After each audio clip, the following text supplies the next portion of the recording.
just wanna leave. God, please help me.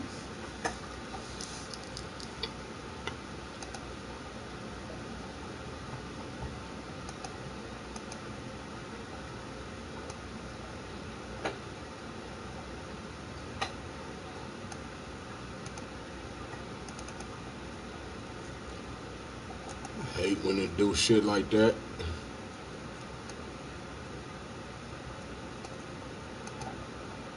I just wanna live. God protect me. I'm a young black man doing all that I can to stand. Oh, but when I look around and I see what's being done to mankind. Every day I'm being hunted and prayed. My people don't want no trouble. We've got it long, sure gone.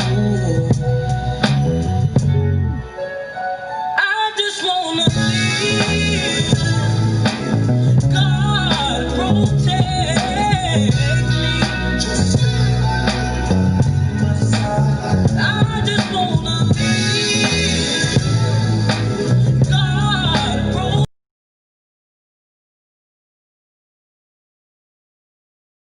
So many thoughts in my head.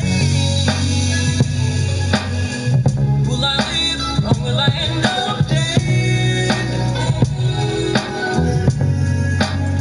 Easy money or sequel. No matter where I might be, there's no place safe for me. Oh, I'm not asking for too much. So Lord, please help. I just wanna live. God protect me. I just wanna live. God protect me. This is my battle cry.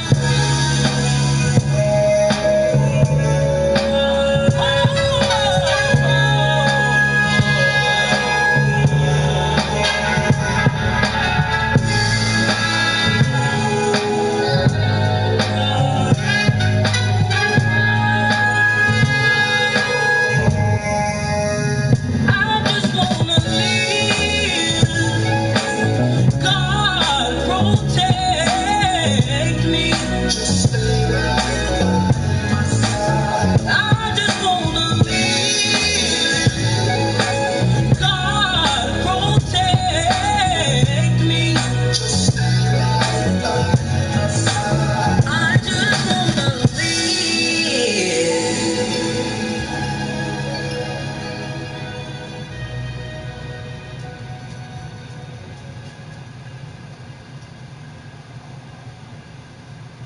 I just wanna live. God protect me. I'm a young black man. I can What are you to looking for? stand. Lay down. Oh, but when I look around and I see what's being done to mankind. Every day I'm being hunted and prayed. My people don't want no trouble. We've got it long, sure gone. I just wanna live. God protect.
just wanna live. God protect me. I'm a young black man, doing all that I can to stand. Oh, but when I look around and I see what's being done to my kind, every day I'm being hunted and prayed. My people don't want no trouble. We've had enough, sure go.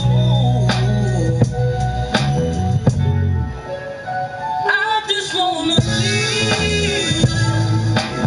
God protect me. I just wanna live. God protect. Will I live or will I end up dead? Anything I need or sequel, no matter where it might be, there's no place safe for me. Oh, I'm not asking for too much, so Lord, please help. I just wanna live. God protect me. I just wanna live. God protect me. This is my battle cry.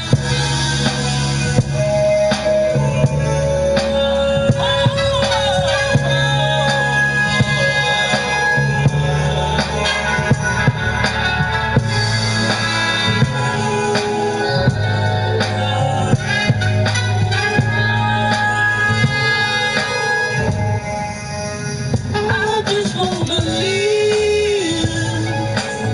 God protect me. I just wanna live. God protect me. I just wanna live.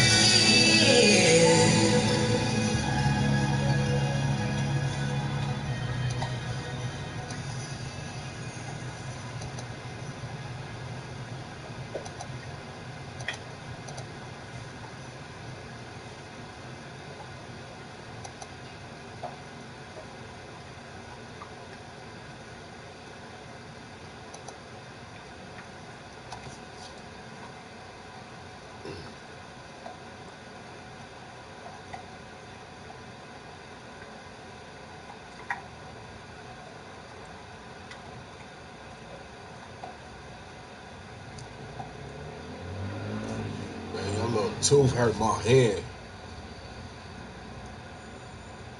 Go see this, Cuddy.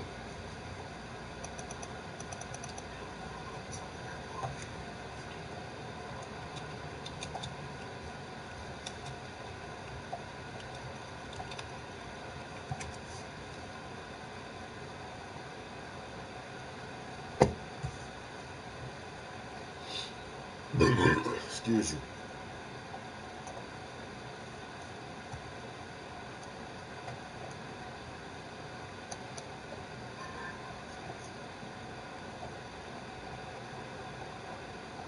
Nigga, don't act like a bitch. That's why I don't go. bitch. Oh, that's why Too Short need for to say Do it. so homie, please don't marry it. Don't do it.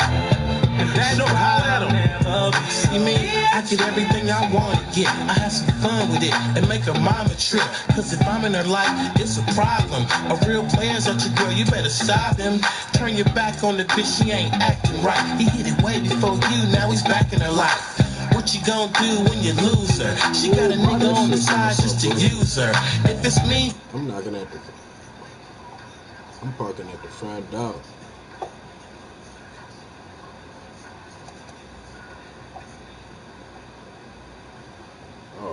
Shit is shiny. What the fuck?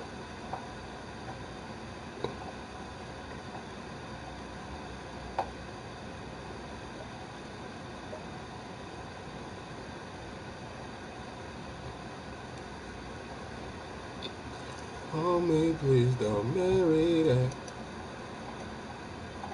Nigga, don't act like a bitch. That's why I don't got love for bitch. Oh, that's why Too Short need for this thing. So homie, please don't marry that bitch. Don't do it. So holler at him. See me, I get everything I want to get. I have some fun with it and make her mama trip. Cause if I'm in her life, it's a problem. A real player's at your girl, you better stop him. Turn your back on the bitch, she ain't acting right. He hit it way before you, now he's back in her life. What you gonna do when you lose her? She got a nigga on the side just to use her. If it's me, I'm parking at the front door, and you be knocking on her bedroom window. You see the shadows, you hear the sound, but you don't do nothing, you just turn back around like a bitch. Feelings hurt, ready to cry.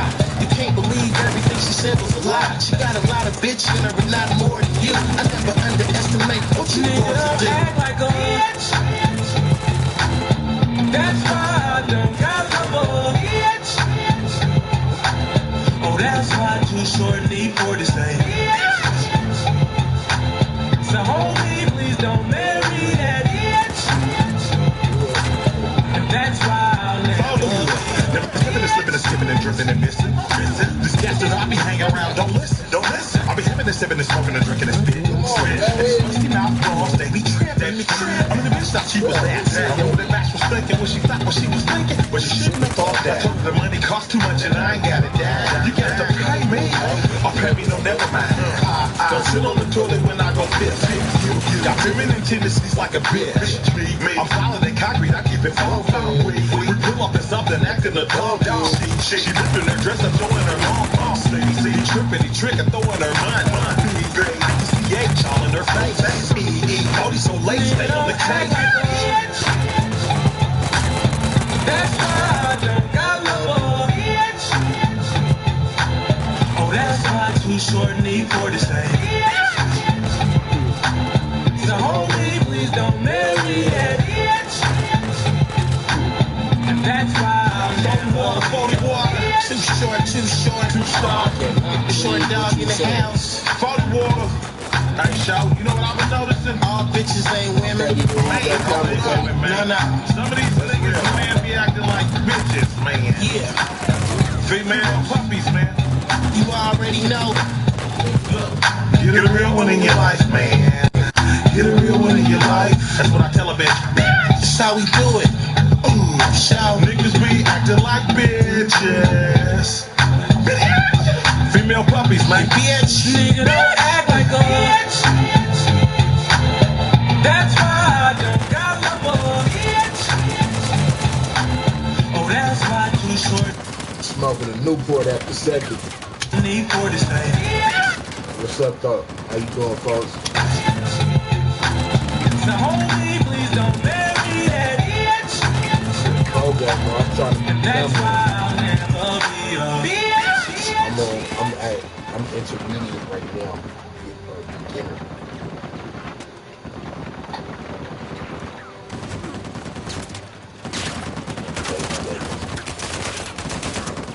I'm trying to take on that damn truck. Grab. Wow.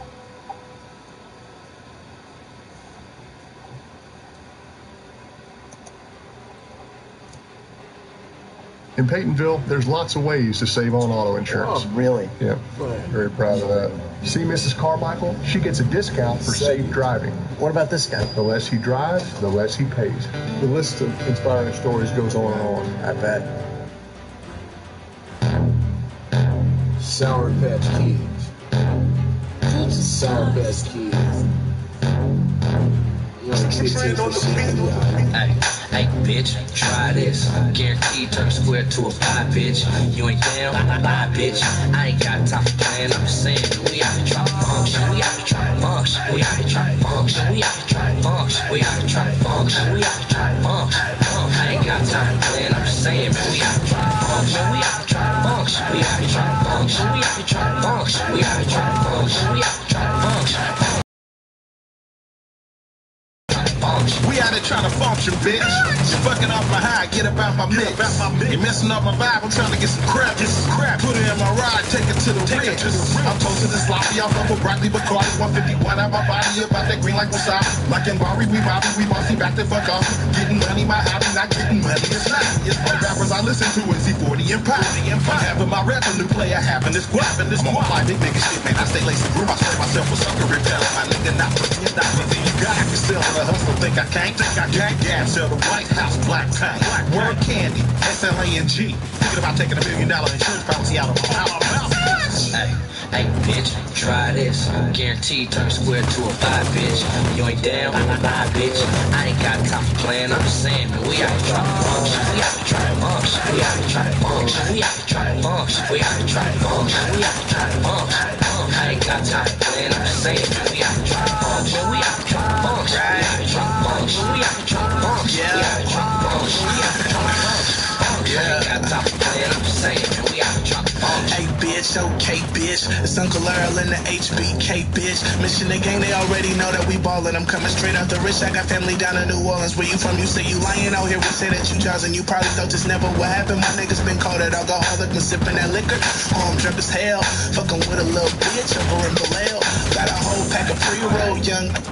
I do not. I'm trying to pour out a hole. I know. I'm just on my catch up with everything, bruh.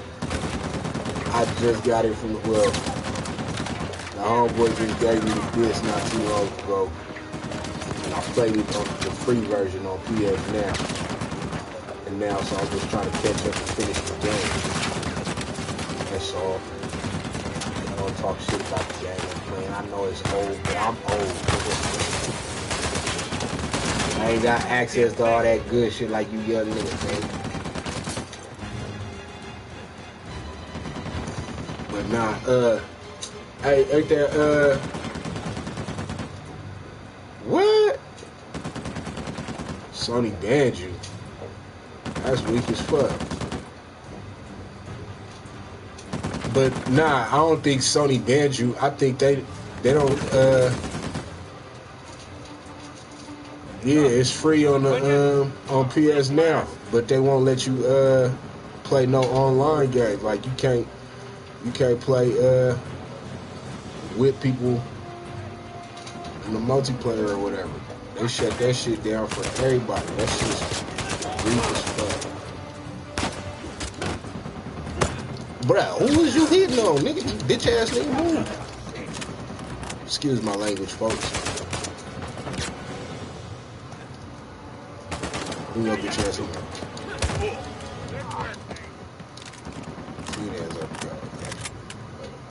But shit, hey, that's hella weak.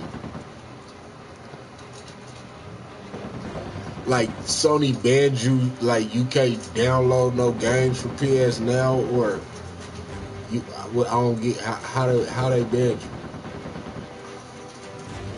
I don't even care what they banned you for. How do they ban you? How can you get banned?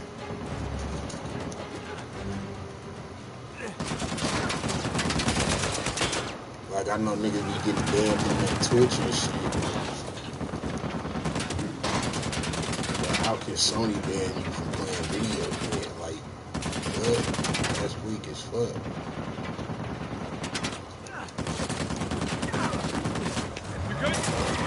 Well, that was the little mission right there, was to get over there to the vehicle. Okay, then. Hey. Shoot these niggas, bruh. What are you just sitting in the passenger seat for? Hang on! Oh, Christ. Well, I hope they unbanned you. Or you tell your female to log in under her name and make an account, and she get that shit for you and play under her name. You gotta have a real one to do that. Damn, that goddamn truck again. L's, and I'm never down to Uno. Pockets on sumo, haters respect the pedigree. Ballin' heavily, a phony homie I never be for methamphetamine. That means crack hoe, young G, hotter than Tabasco. I smash hoes, collect 200 and pass go. My flow, so Lamborghini, oh shit's a ravo. Now you understand why everything I do I gas. Oh, Susie. Hey, bitch, try this. Guaranteed turn square to a five, bitch. You ain't down? Bye, bitch. I ain't got time for playing, I'm just saying, man, we out here trying to function. We out here trying to function. We out here trying to function. We out here trying to function. We out here trying to function. We out here trying to function. I ain't got time for playing, I'm just saying, man, we out here trying to function. We out here trying to function. We out here trying to function. We out here trying to function. We out here trying to function. We out here trying to function. I ain't got time for playing, I'm just saying, man, we out here trying to function. Out here trying to function. Don't talk to me, bitch, if we ain't bugging. Yeah, I'm an asshole. I don't give a fuck though. Skip the bullshit. Let me suck with some suck though. Suck out too much, make you bitch shoes up. Niggas getting mad, nigga, what you gon' do? Everything keep too tough, you know I keep too tough. If I don't fight, that mean I'm coming back to shoot. Lying in the car, looking for a bad bitch. That's a test, yeah, she gotta be tough, cute. Got a number, text her phone like, baby, what you doing? She was like, not much, she come through. I got dick for days, I got dick for days. Made her take up for work and give her dick for days. Push it to my brain, to my temple, bitch. And I don't like these hoes, I give them dick and dip. Hey, bitch, try this. Guaranteed turn square to a five, bitch. You ain't down? Bye, bitch. I ain't got time for playing, I'm just saying, man, we out here trying to function. We out here trying to function. We out here trying to function. We out here trying to function. We out here trying to function. We out here trying to function. I ain't got time for playing, I'm just saying, man, we out here trying to function. We out here trying to function. We out here trying to function. We out here trying to function. We out here trying to function. We out here trying to function. I ain't got time for playing, I'm just saying, man, we out here trying to function.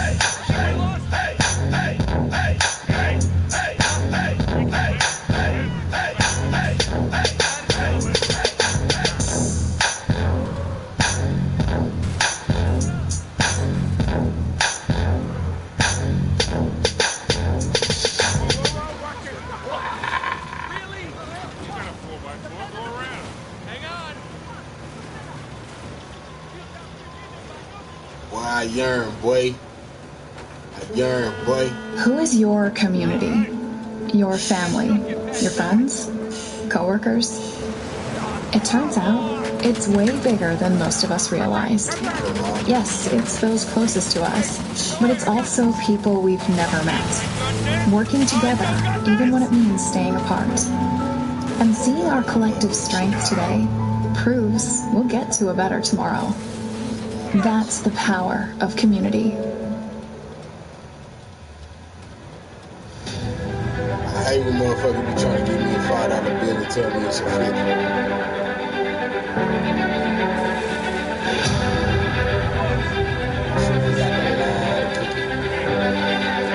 Right there. Hold on. Sitting there like a little hoe. Damned if I know. Just keep following that convoy. Man. I didn't know that's what we was doing. Well, I was just mobbing. maybe not. Not knowing what direction I'm supposed to go, what they talking about.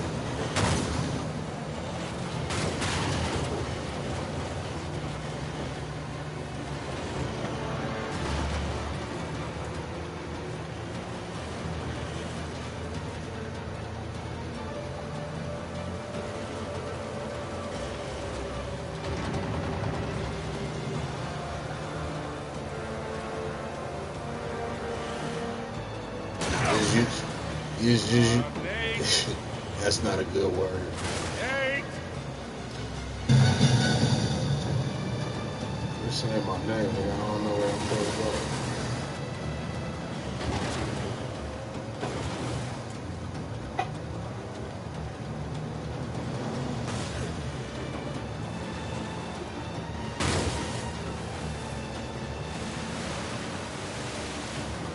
God damn it.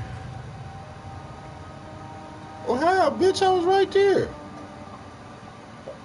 See any way to get to Sam? Not yet. Yeah, nigga, I was right there, cuz, for real. I know.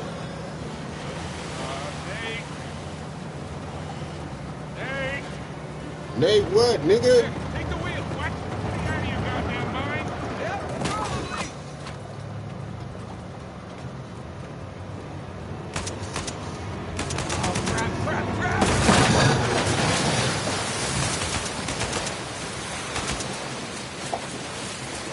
I didn't know that's what I was supposed to do. Okay, I'm catching on now.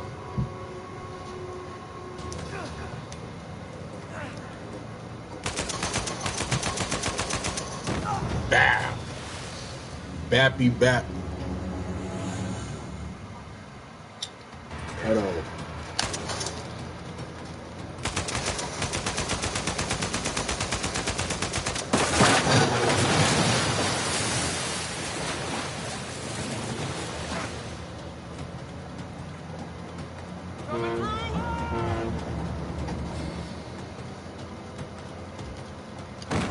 Wait. I tried to dodge that.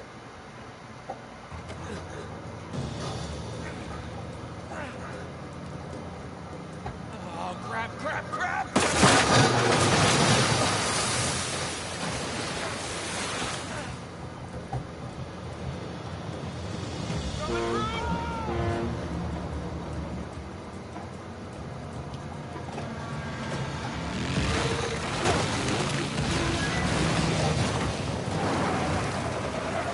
Bruh, you don't get your ass up. Bruh. Shit me! The fuck you?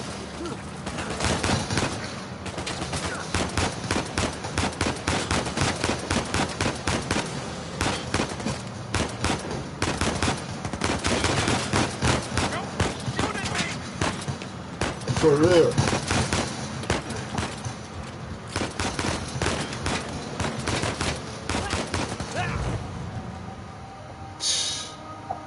The fuck how was I supposed to handle that? That was out of line.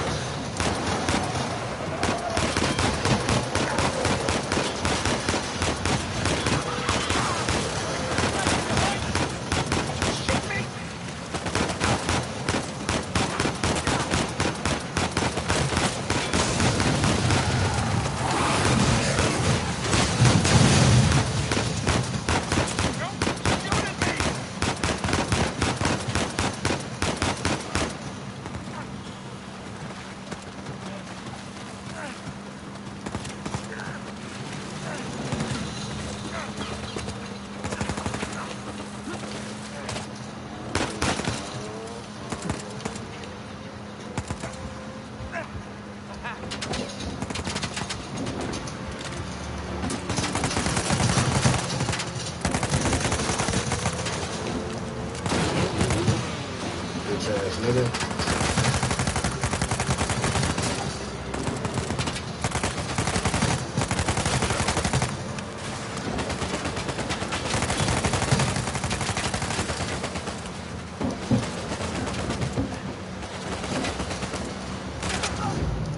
Oh, I tried to get to that bitch ass nigga.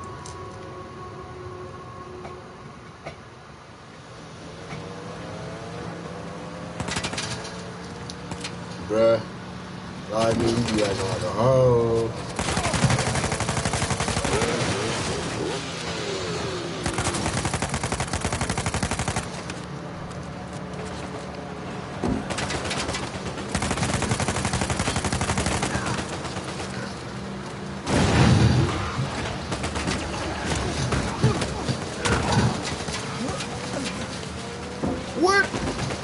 Where are you going?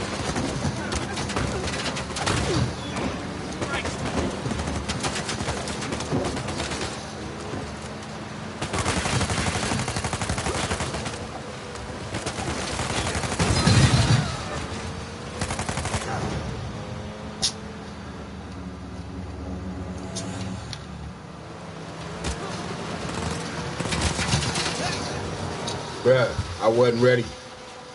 I was trying to take a sip. Nigga, don't act like a bitch.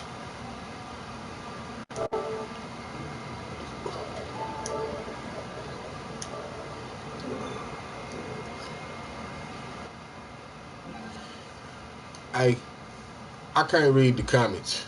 If you comment me, you gotta comment me on live me.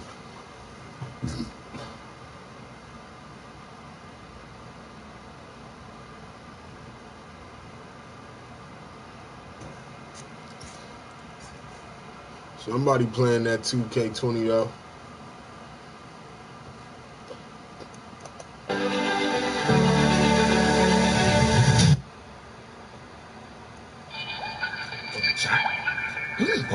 How did it get this?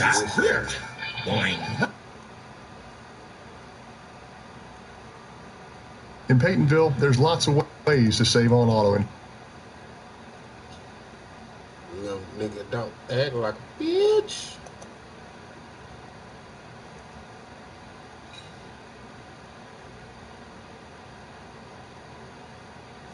Oh, I ain't even gonna lie though. Fuck.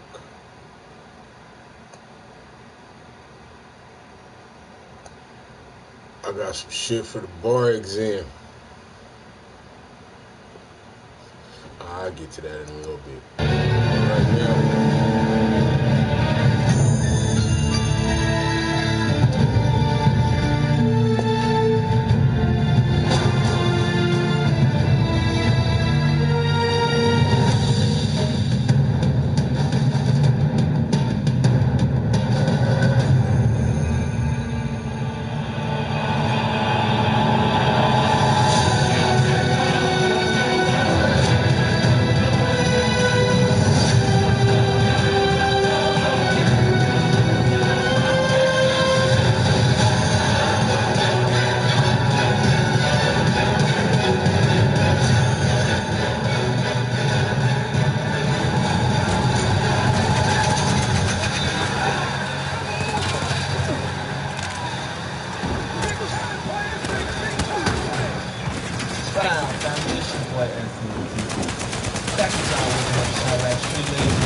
This episode is going to be about none other than D Rose, aka the MVP. Now D Rose originally comes from the Folly Boys set, 51st and May, but D Rose at some point in his life he made his way towards 60th and King Drive, 59th and King Drive, that whole 600 area where he began claiming 600. Also, D Rose is very linked with TYMB, also THL. So, as you can see, D Rose has been linked with Stones, with the Folly Boys. He's been linked with BDs, with the 600 Squad. He's also been linked with Cobras, with THL. And he actually claimed all of these squads. Honey, open up. Keep up. I'm just gonna stop. I feel like when it comes to D Rose was kind of like the link between a lot of different cliques. What do I mean by the link?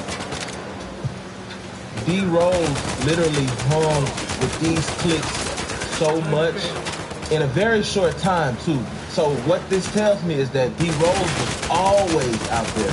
Because if you can remember, you know, a lot of the time when when the drill scene first started popping and things of that nature, D Rose would be locked up.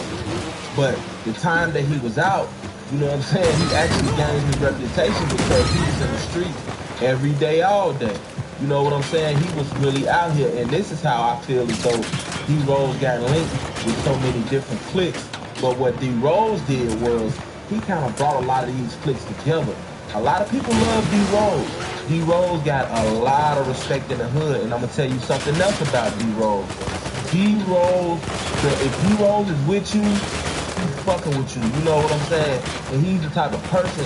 He has the type of personality to where, you know, even if y'all kind of, you know, got at odds with them through him, because of his personality, y'all can, you know, rekindle whatever y'all had going on, you know, as long as it probably ain't no blood right there.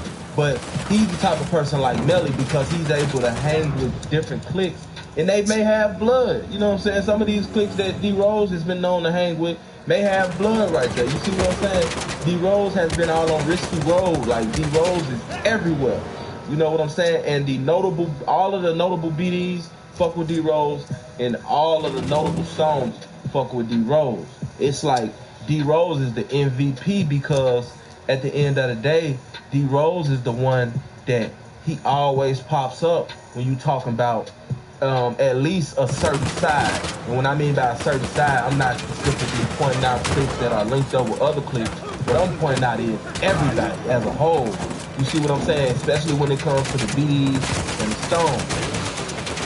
Now, of course, we all know that D-Rose has been linked in a lot of stuff. Matter of fact, D-Rose has been linked in so much stuff to the point where I don't even have to talk about that.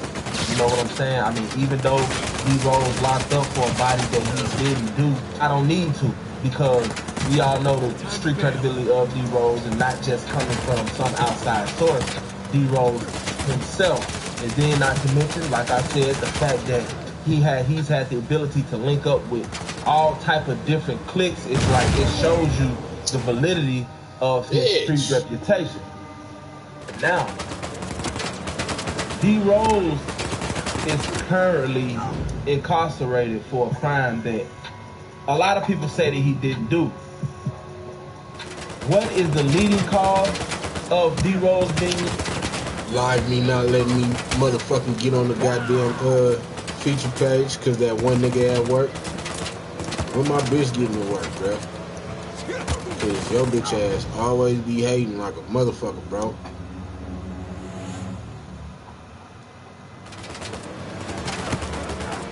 Now, one of these days, she gonna get tired of you doing this shit to me, bro. She gonna fire your bitch ass. See.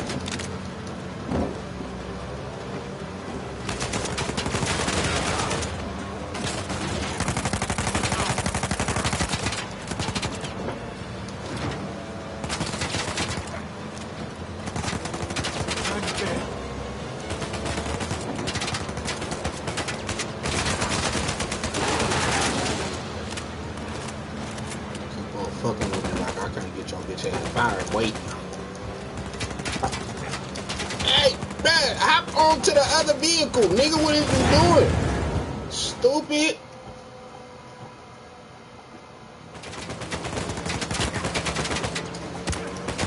Bruh.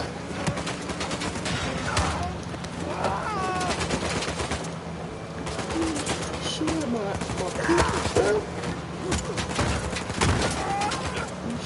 Shoot me. Yeah, that shit hurt, boy. You need my hands, ho.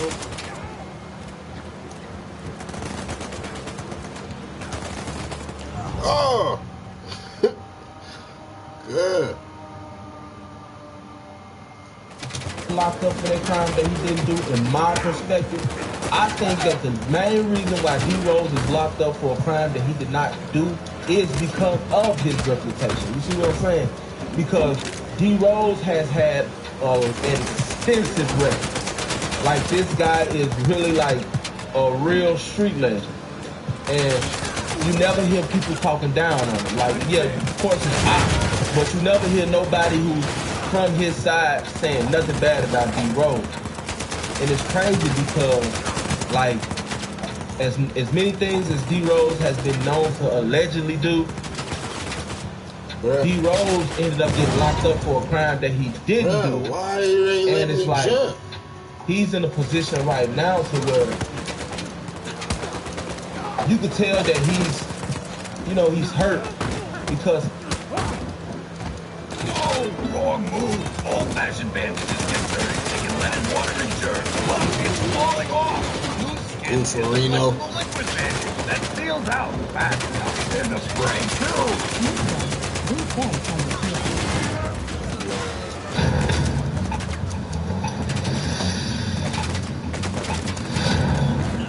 My whole life, I've dreamed of becoming an action. People are just are working with Dwayne "The Rock" Johnson, his comedy sidekick. Okay. Here's my question: why can't I be an action star? Because you're not even a comedian.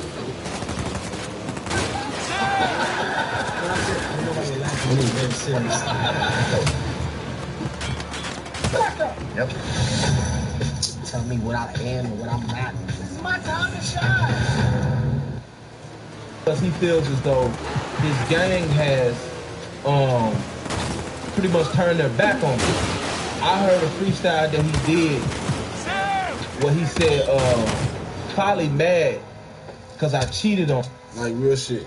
This nigga Kevin Hart talking about why he can't do no action stuff. Like, is he serious or is this something else that I gotta be funny about? seriously, nigga, if you just shut the fuck up and quit trying to be funny all the time. Nigga.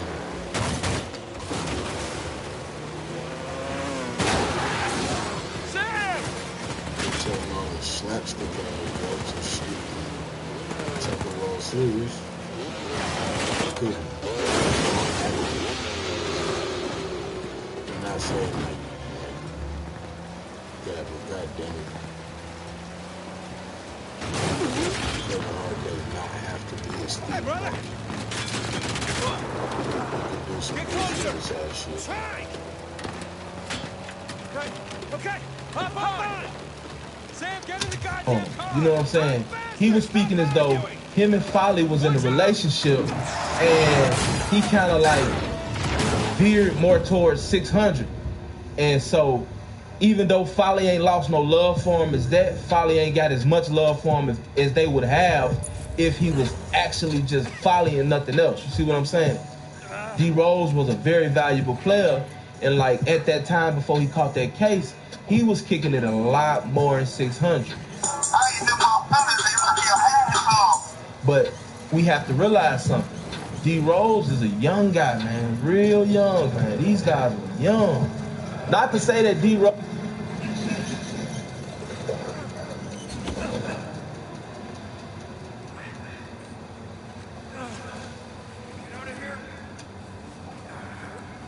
I don't know which way you supposed to go.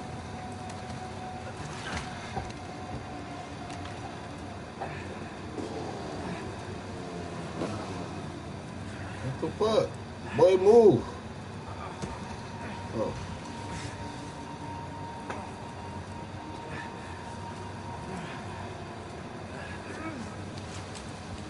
No blooming way you could do something like that. One chance. Holy shit, he's still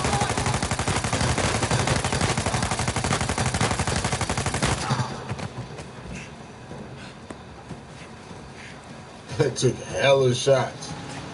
Killed him whole ass niggas. Damn, this motherfucking Terminator ass. Where'd your bitch ass come from?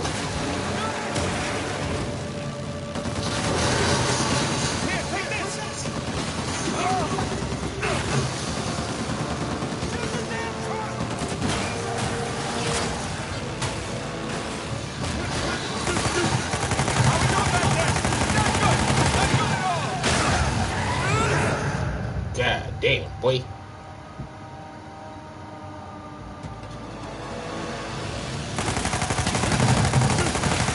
How we doing back there? Not good! Not good. Keep shooting! I am! I hate this truck! Hang on, Nathan!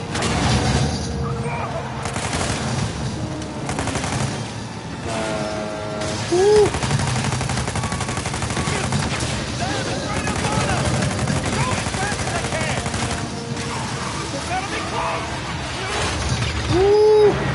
Woo. Woo. Woo. That was some Bruce Willis Die Hard shit for real. Yeah. You good? Yeah. Let's get out of here.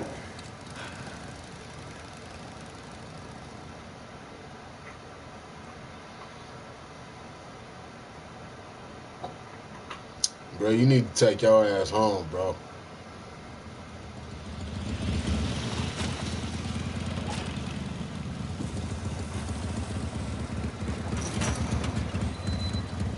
Be that same live meat operator every time, bro. All right, I think the coast is clear. All right.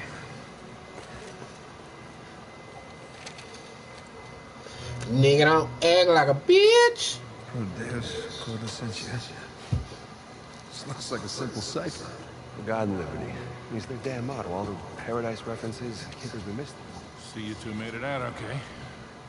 Way better than okay. We found the battalion. You ain't find nothing, nigga. Battalion. Seems Avery founded the legendary pirate colony. More of a pirate utopia, really. Okay, but what about the treasure?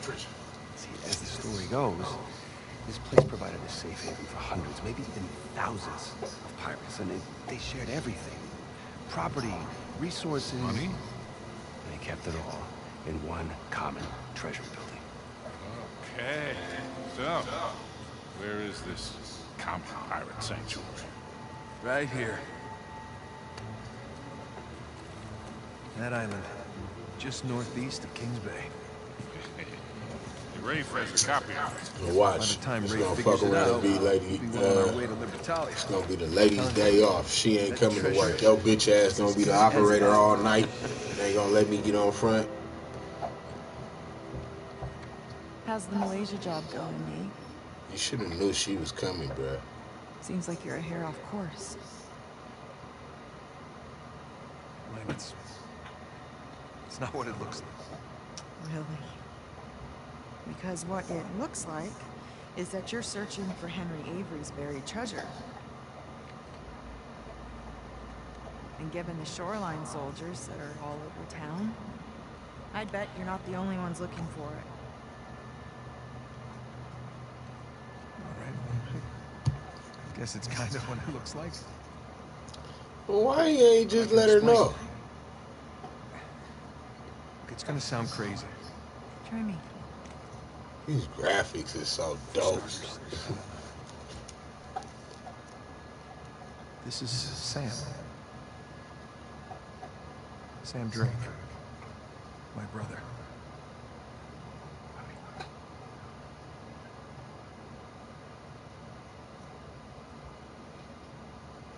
I'm sorry. I thought he had died in a Panamanian jail. But I was obviously very wrong. He's been stuck in there for 15 years, and it's because of me. The guy who broke him out wants a lot of money, and the only way we can pay off the debt is Avery's treasure. But that's the good news. We found it.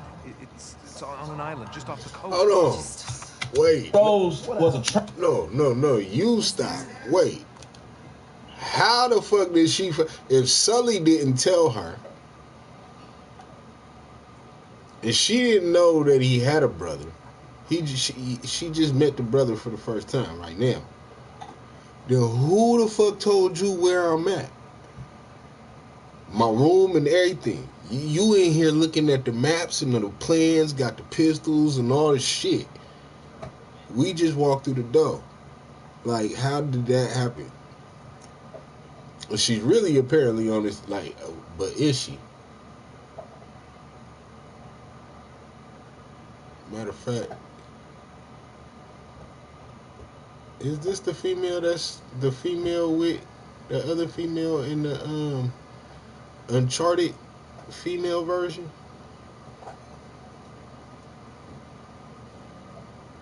Cause I know the female that's driving with the other nigga trying to get this nigga, she's the one, she's in that other guy. No, it's her and another female. Okay. But still, yeah, how the fuck did she find him? How did that happen? No, don't skip scenes. Ever? A Malaysia job?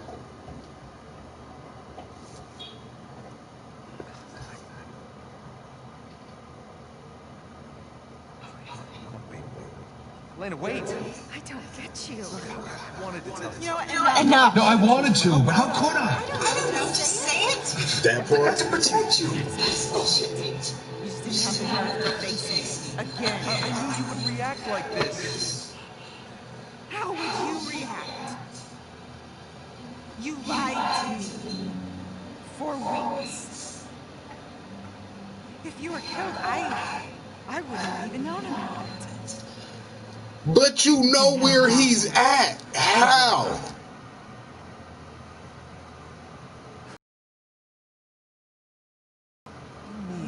It's me. What? He's acting like the nigga in some pussy. Save him. I don't even care about the treasure. The look on your face when you walked into this room. If you're done lying to me, then you should stop lying to yourself. I got a thing to catch. How did you find the nigga? Ain't nobody gonna answer my question, huh? Fuck me, huh? Fuck what I'm talking about. Okay. Bruh, if you don't sit your ass down, girl. Hey, what are you doing? Sit down. Go after We're not done here. him. Well, maybe we should be. What do you say? I'm saying maybe there's a smarter way to say it. Such as? Such as we give him a new identity. We put him in hiding somewhere. I got Been in prison for 15 years. He's not going into hiding. Okay, Okay, fine. You go after your wife. Sam Sam and I will head off a little trip. That part. Without me. Get both of these. Really? Kid, I've been doing this for a hell of a long time. I think I might be able to Hey, you want to be helpful, Sullivan? Go keep an eye on her. Nigga, that's your wife.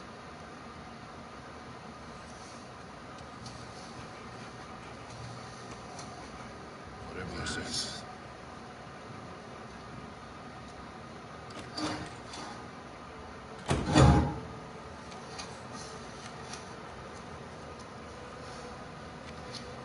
I still want to know how the bitch knew where he was at. Got it. Pack your bags. You ain't questioning how the fuck she found you, bruh? And she was just in there looking at all the info, bro.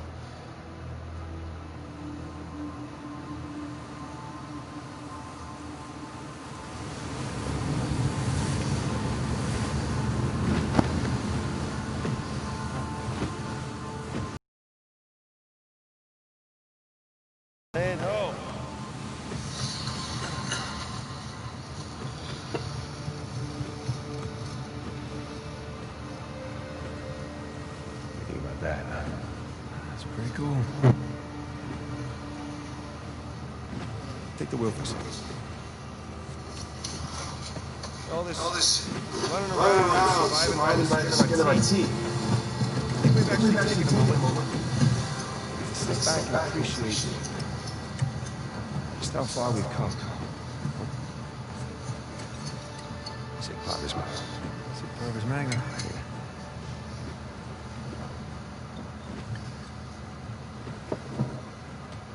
Listen, little brother. She will get over it. And we bring back a treasure like that anyway. Oh, everything this nigga look like Luke Perry. Maybe I've done this one too many times.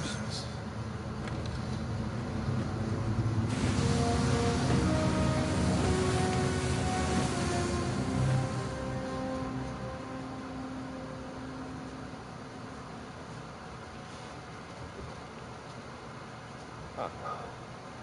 Somehow I imagined it bigger. Well, we're definitely in the right place. Find us a spot to set ashore.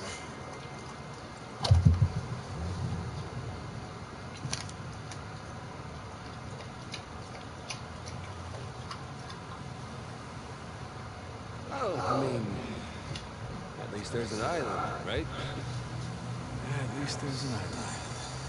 Keep an eye out for anything man-made. Ah, you mean pirate? Sure.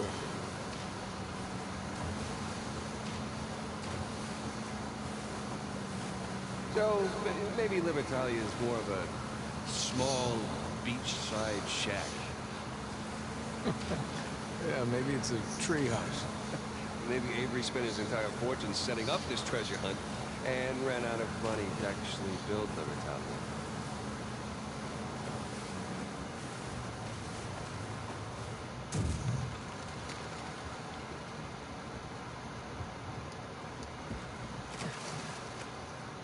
Sam, let's check this out. Good with me.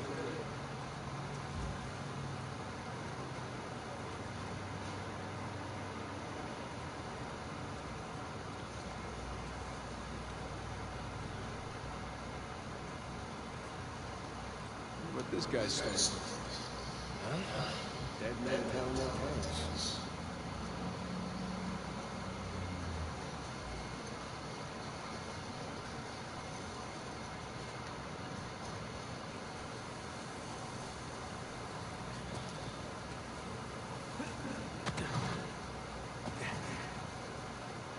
Supplies. An earlier expedition. Huh. Okay. What you got there? Birds.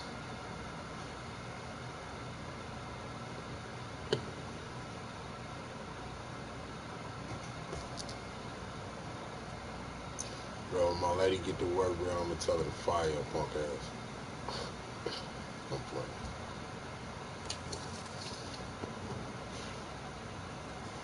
Holy crap, Sam, this was written by Burns' grandson. I don't know. Makes sense. Crossing Panama was hollow.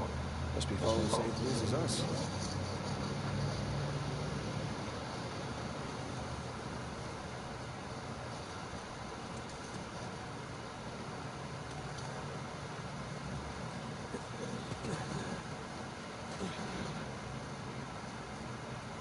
Right. Good.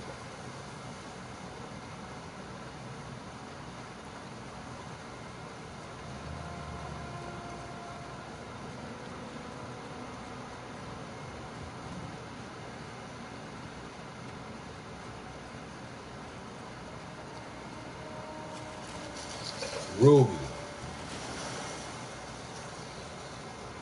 Bitch, you demolished that whole knuckle bone. Like the bitch killed it.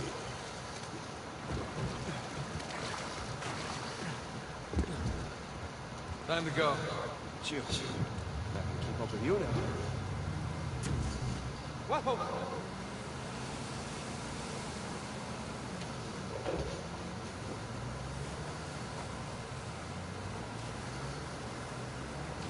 Nathan, up there.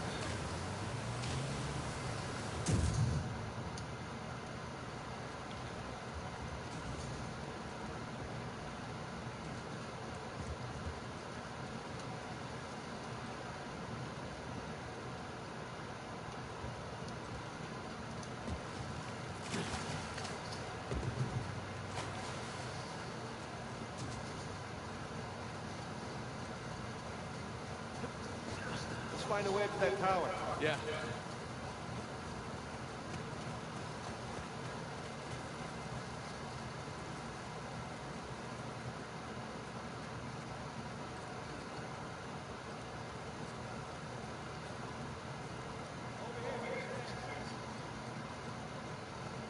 What your ass nigga don't know?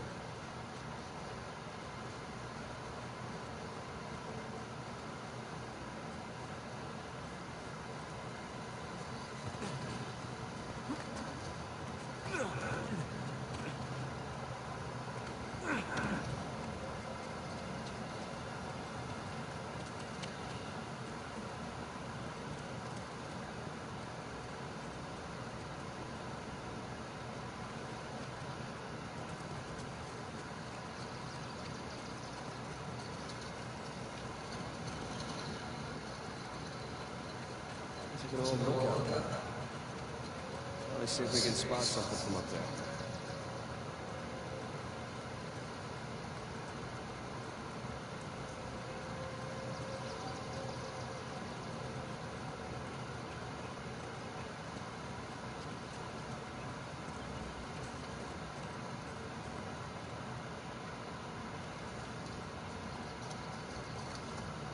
Okay, up we go.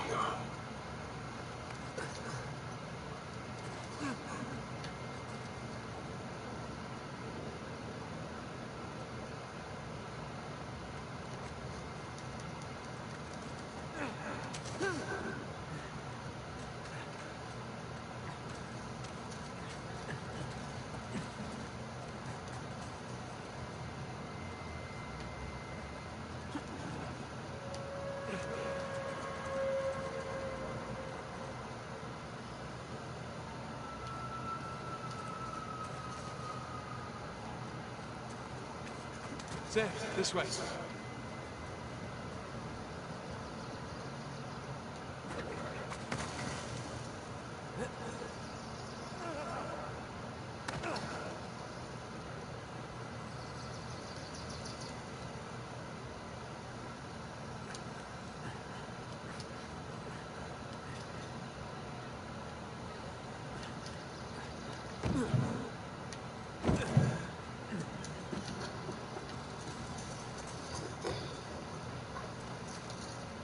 This looks promising.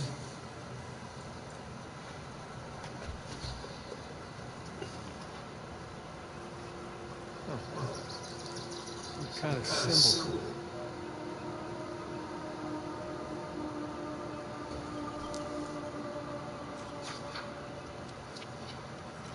It's like a compass arrow.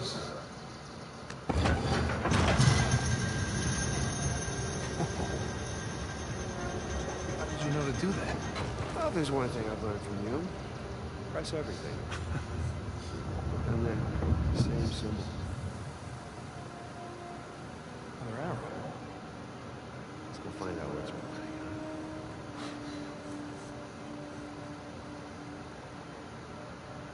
Come on. Boat's right below us. Yep.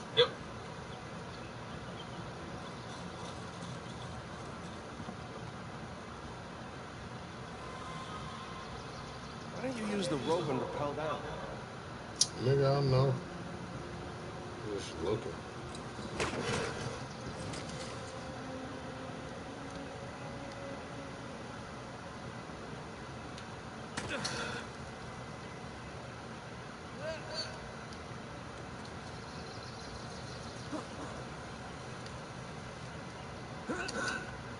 Oh, hey, nigga, no! My bad. I ain't mean to drop you, bro.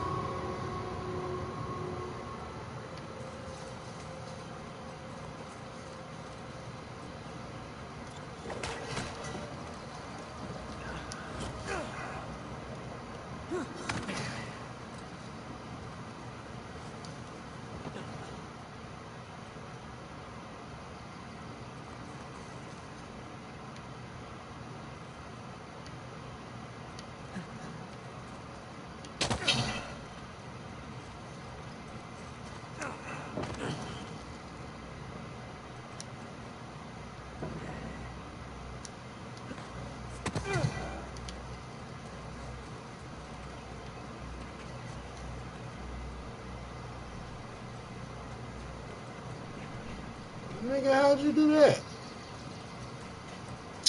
Oh.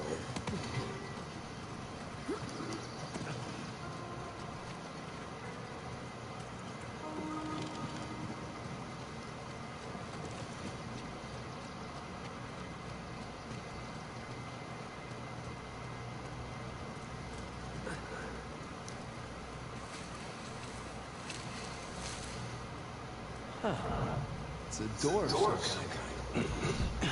Covering a chamber? Massive.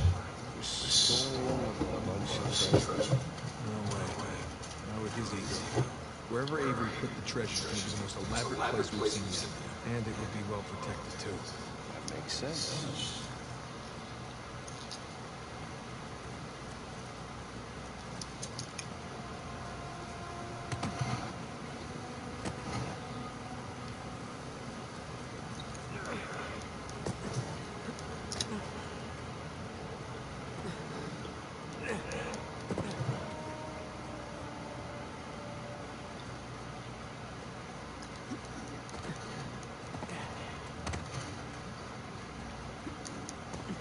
Hey, look, it's another arrow. Oh, we left the boat on the other side of the island. Ain't this the arrow we just looked at from up there?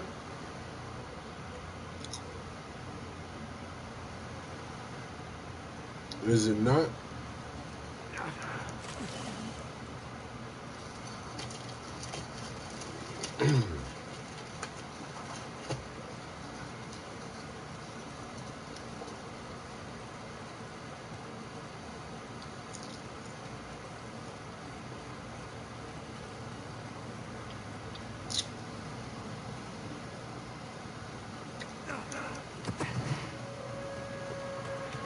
Follow these arrows, see where they go.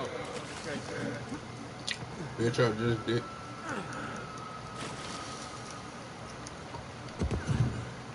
Sam, let's go. All right, little brother, let's do it.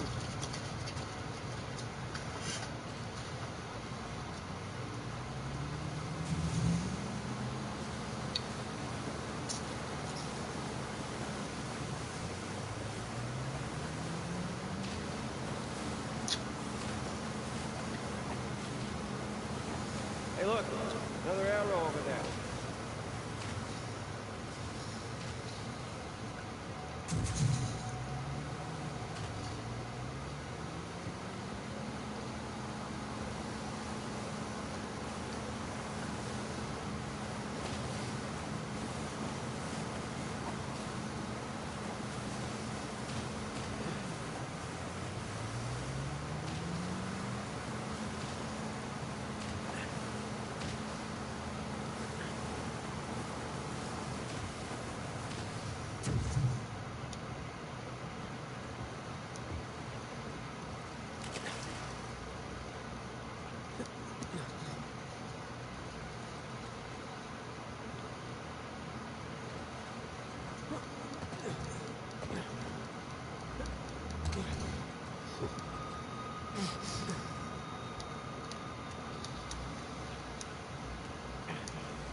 See another one of those arrows.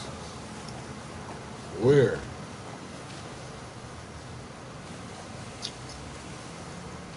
Where you see that shit at? Talking with my mouth full of licorice. My bad.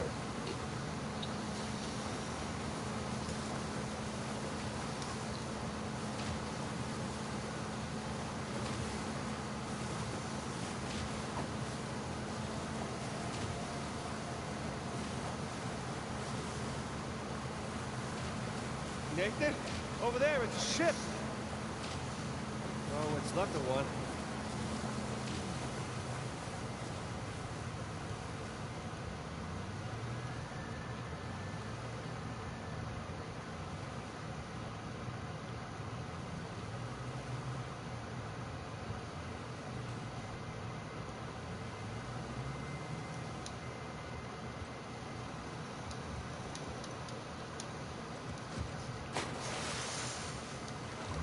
Marco!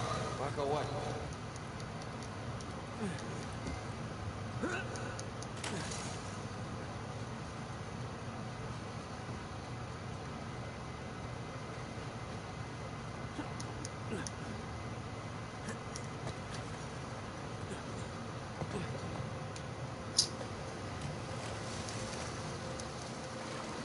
Marco! Who's Marco? Get it?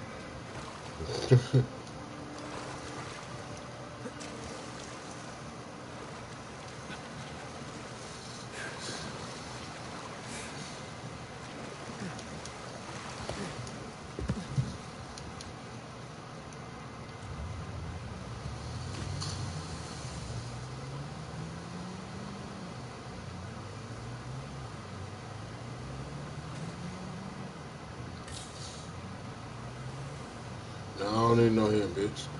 I got it, bitch. I got it figured out.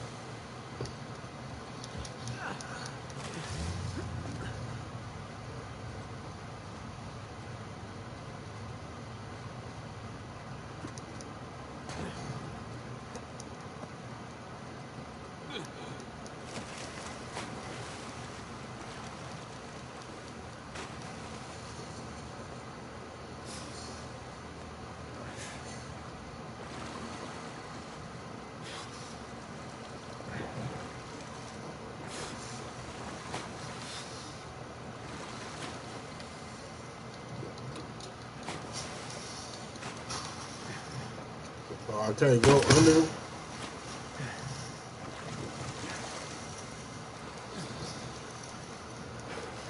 Oh, I don't mean shit.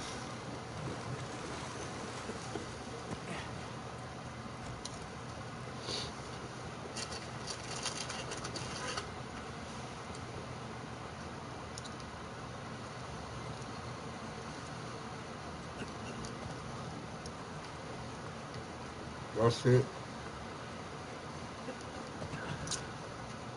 What?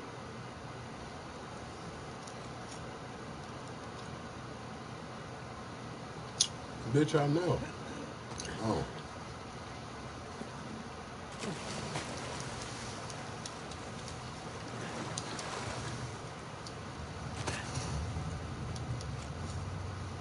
nigga was finna drive off without me, Cuddy.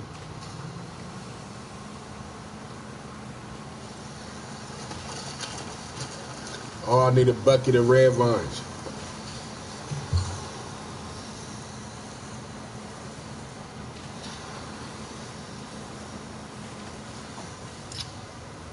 Follow the arrows. See where they go.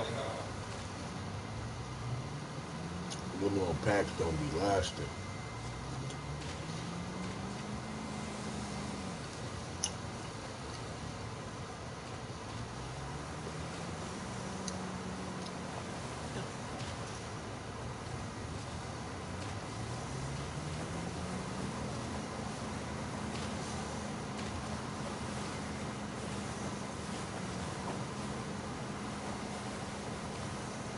Bitch.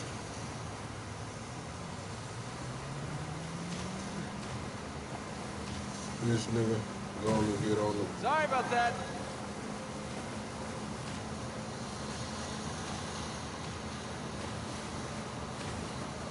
Okay.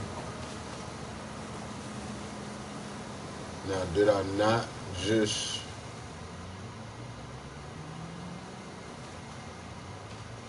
Wow, my apologies.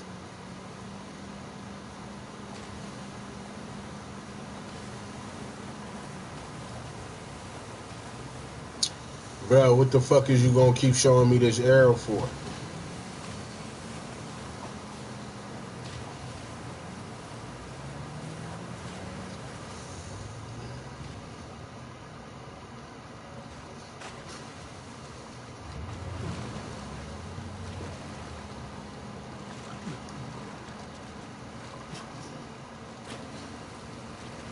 You want to rejoin our little adventure?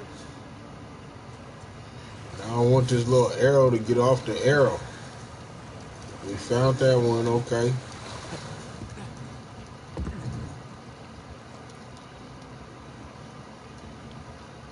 Bruh, move the fuck out the way.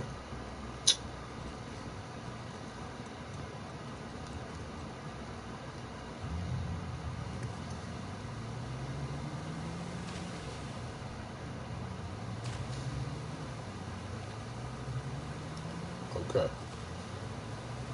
I see the arrow. My nigga is saying go this way.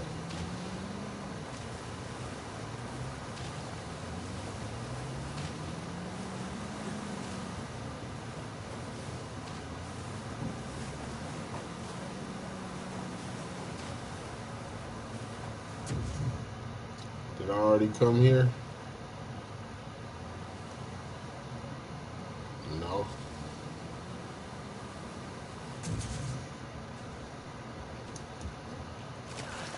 Sam, let's check this out. Sounds good to me.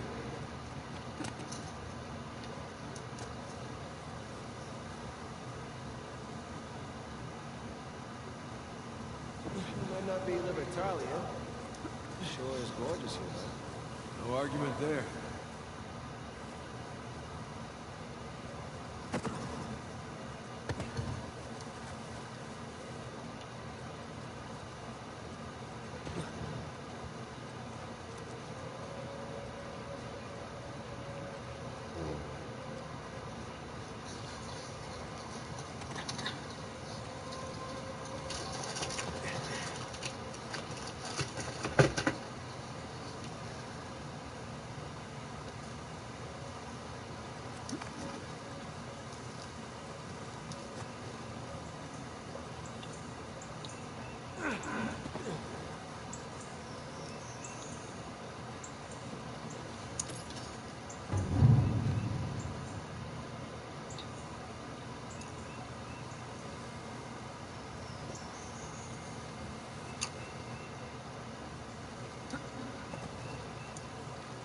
What?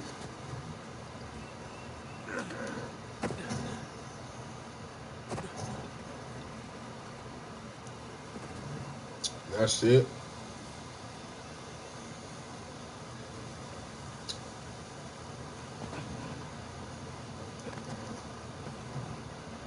You keep trying to point me back to that arrow. Okay, hit done.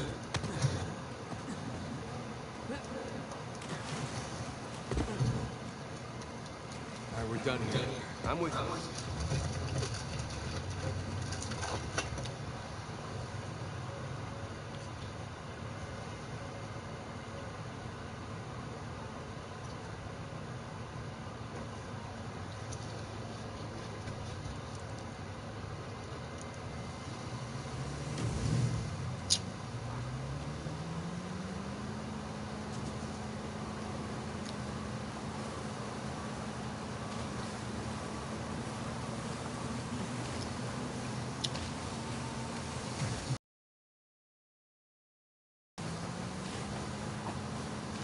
What the fuck does it want me to do?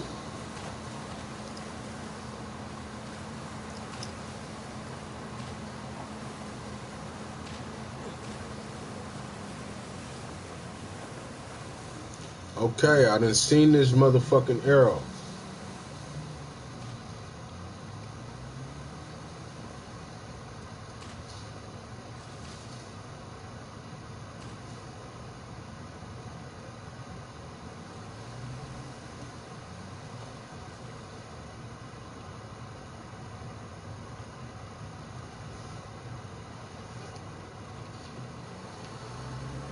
Okay, follow the stone arrows, pointing at this motherfucker. Is there something I need to do with this one?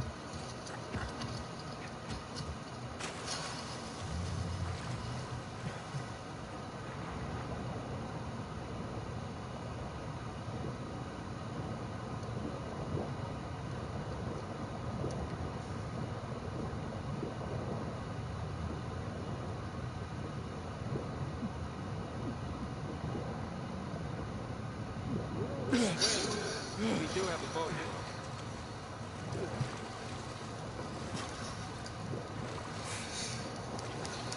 Oh, can you tell me what the fuck?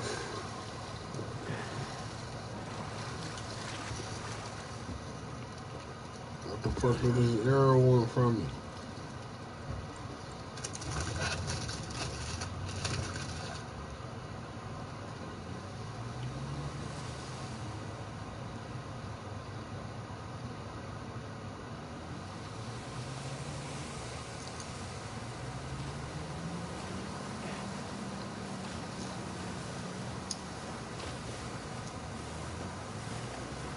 Giant gate. Good sign.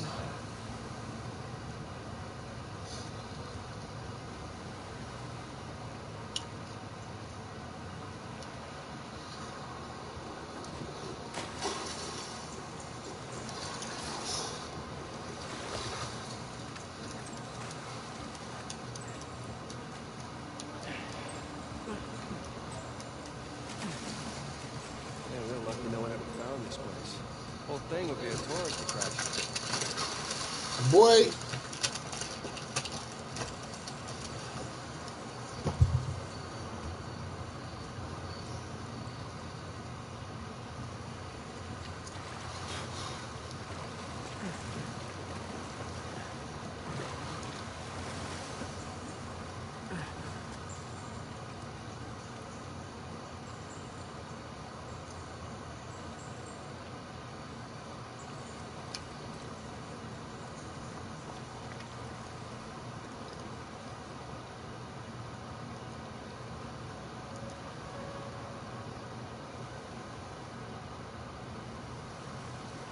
And what about this big pillar in the middle of the cave? That looks climbable.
Oh,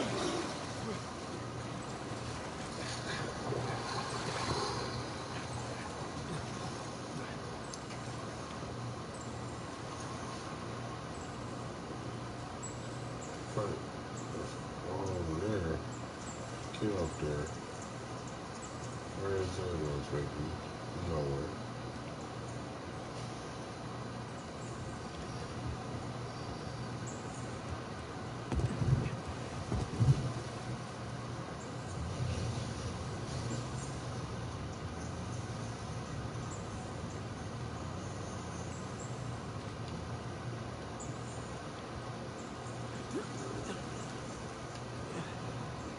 Here we go.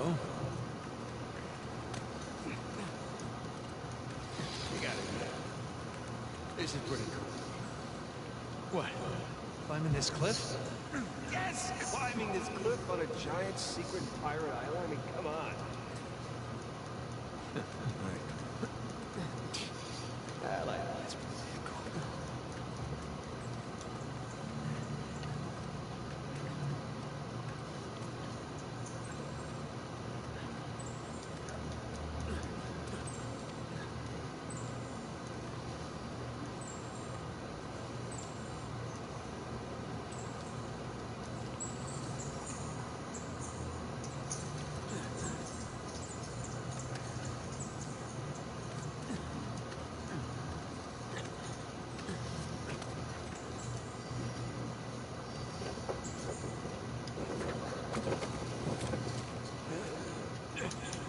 All right, back in business. Okay, hold on. Just gotta follow the my dad's over here.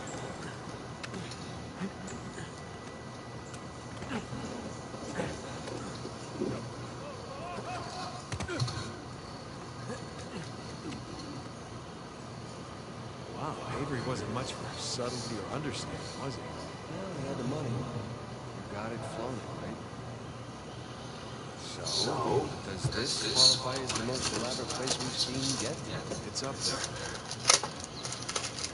Come on, let's get a closer look. It's the last one.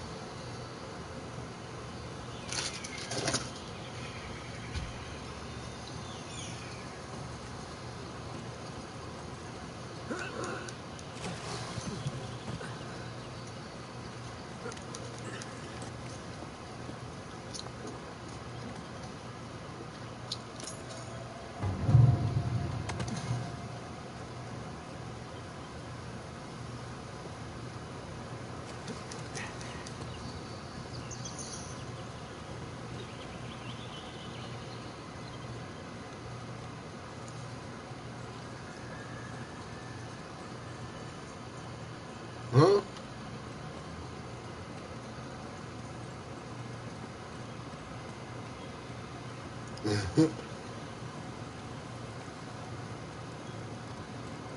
How in the fuck?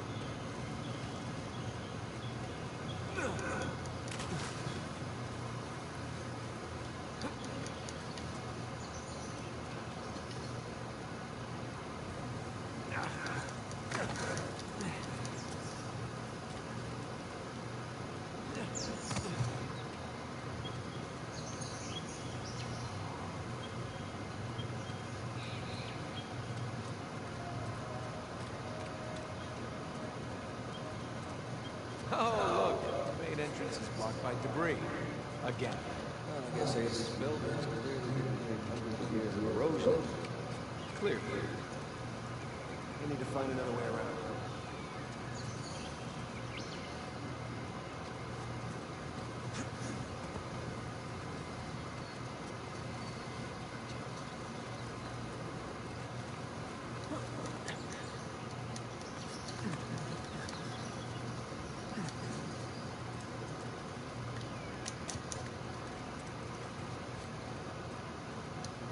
Sam, Mike, give me a hand with this. Yeah, sure.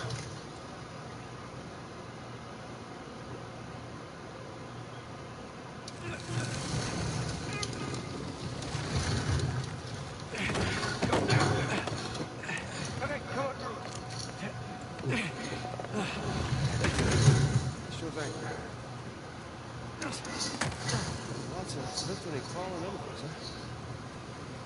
Glamorous life of a treasure hunter.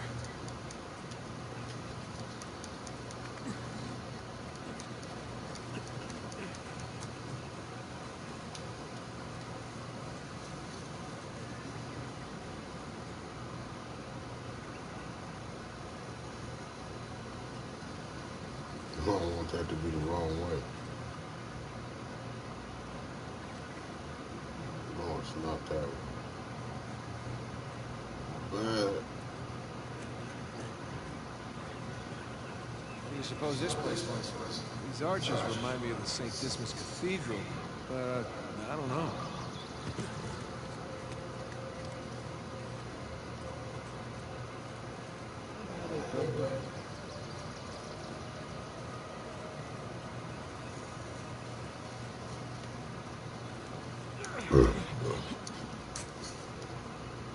Come on. See what you can find up there. You got it. Well, there's a path. But I don't see another way up yet. Hold on.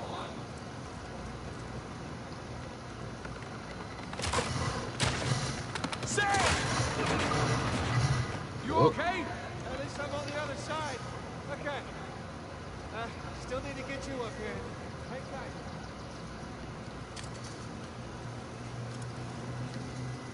Sam! Anything?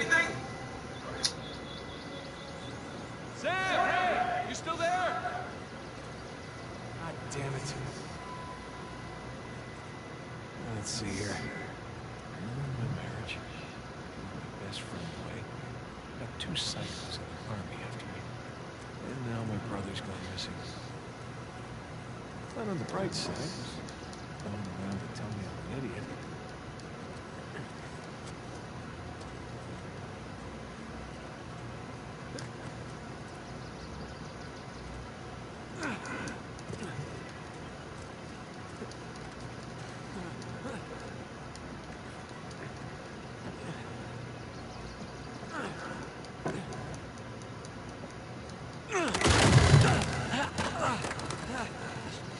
You're already up here? Where were you? Finding a way to get you up here. All right, let's jump across it.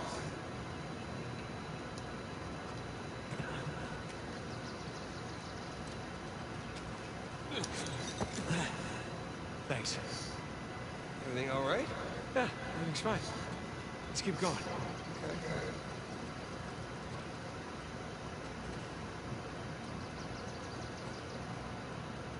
Yep, that's where I tried to go. Couldn't find a way through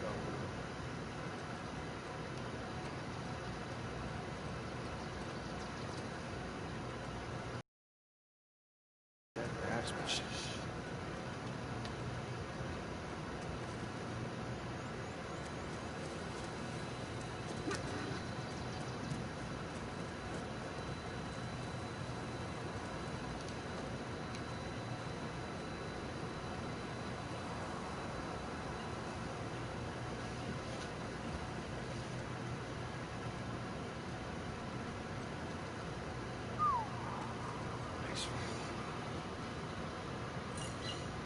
You didn't hear me? When?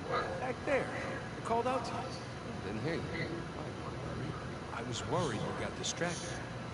Oh, I'm distracted now. What's that supposed to mean? Nothing. Shall we? Yeah, let's.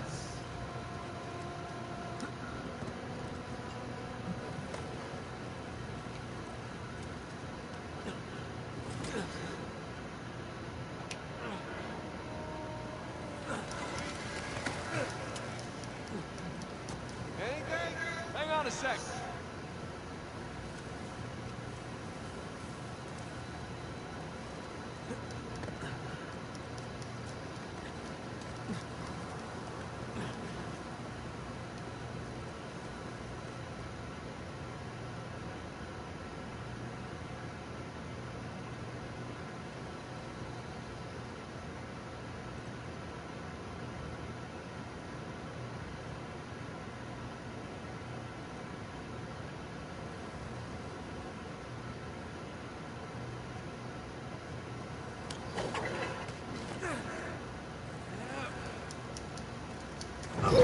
nigga.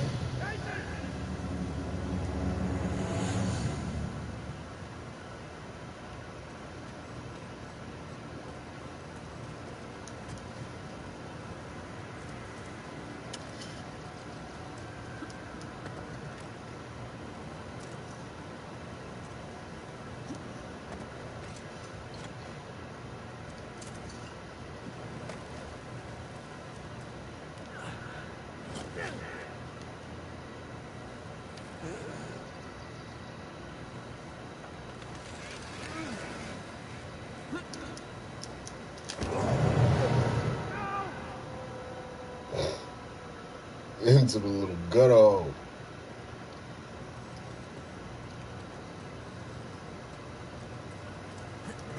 Made that motherfucker do the butter roll.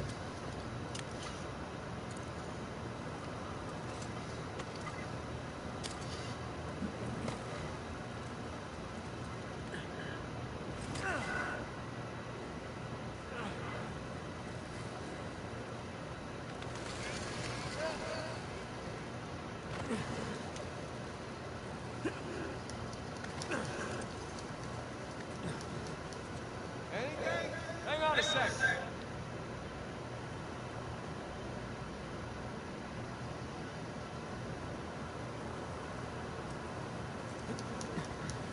Sam! No good, it's a dead end.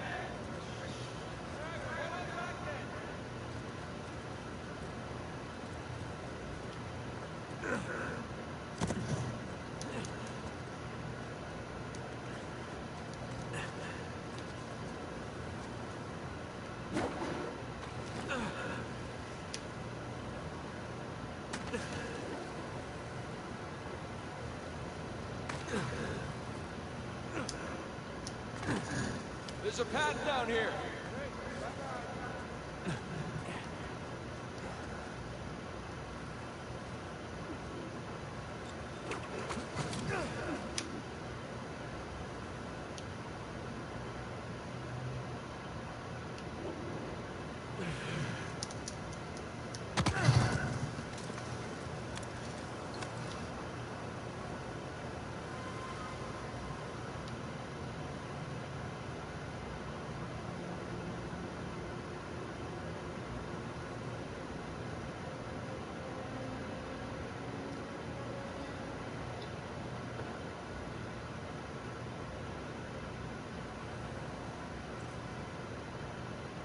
Why is he just standing there? So, because it's waiting for me to turn around so I don't see him do it. Instead of letting me watch him swing across and all that shit. It's going to wait for me to turn around and walk forward, and then it's going to look like he... Come on, bruh. Bring your bitch ass on.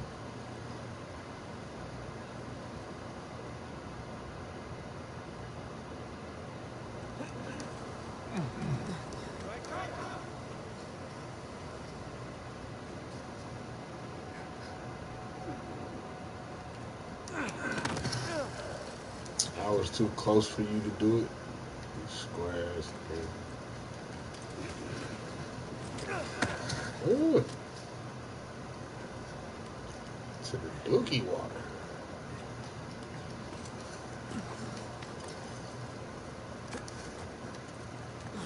How you doing? Bitch, I'm climbing. How are you doing? Not this way. So well way.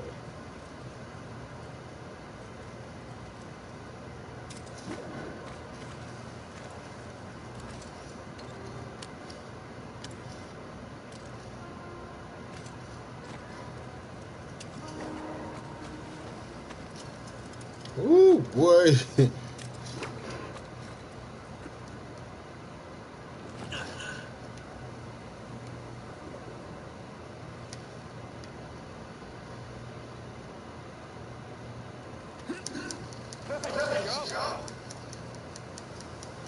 That shit was lovely. Sam, in here.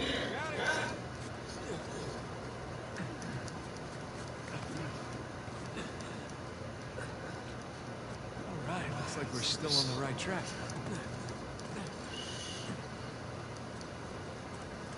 It look like you got nets of steel. You tripping, Spider-Man.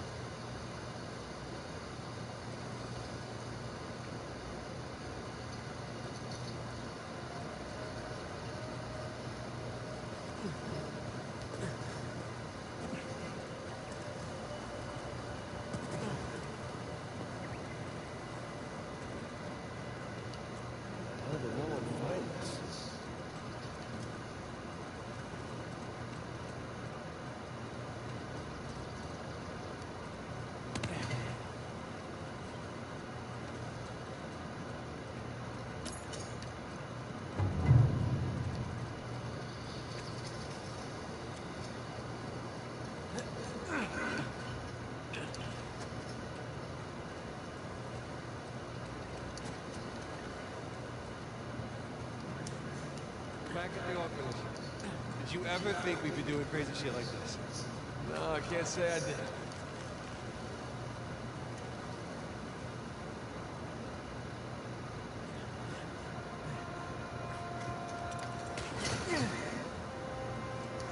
Looks like we're heading down. Right behind you.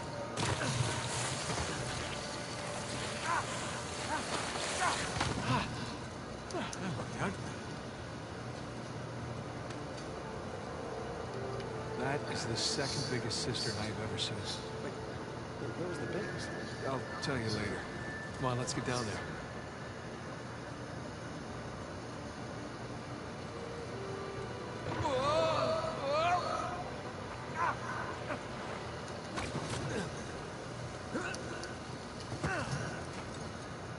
Sam, come around this way.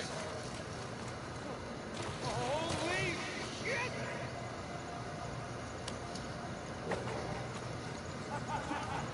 All right.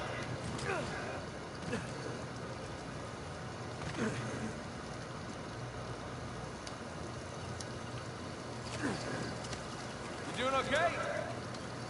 Yeah. Piece of cake.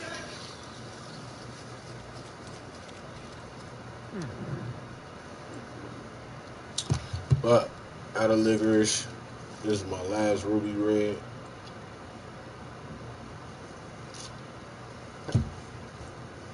And I need something for dinner.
Bro.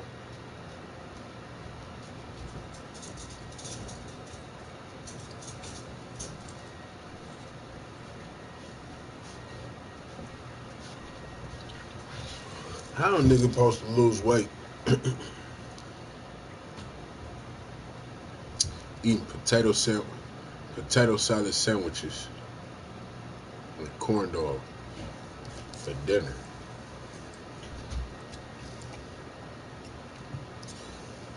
Yeah, that's about to be my meal.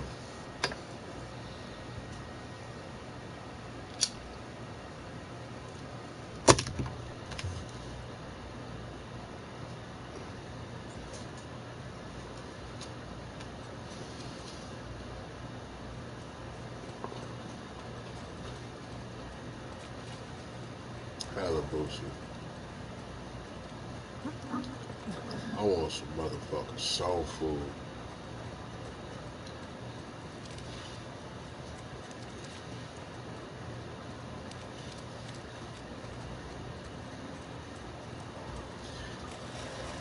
Fuck, I hate even having to call it soul food. I just want motherfucking dinner. A plate. Wow, some home cooked food. Sam, look. Hey. Maybe they were planning a massive theme park? Pirate lab. Sam, check out this diorama. Looks like a city street. Think they actually built all this stuff? These guys don't know anymore.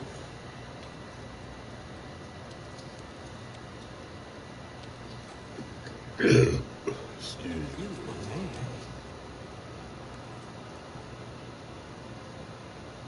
Ain't that the black one that you didn't know who he was?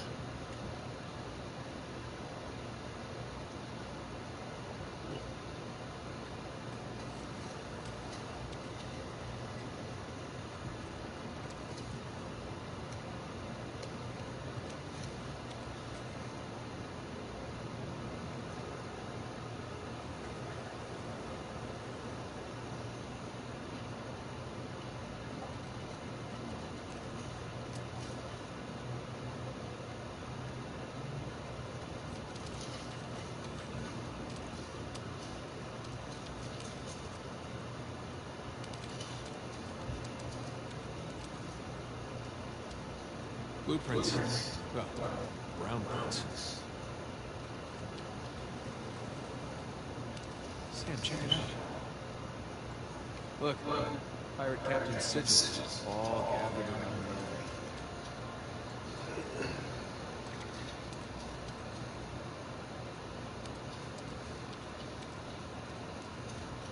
Avery and two holding court over their captains.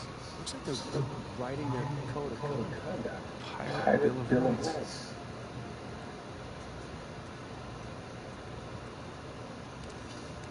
It's Avery's ship. Fancy. Attacking the gunsway. That's how it all started. Hey, this is the story of the founding of the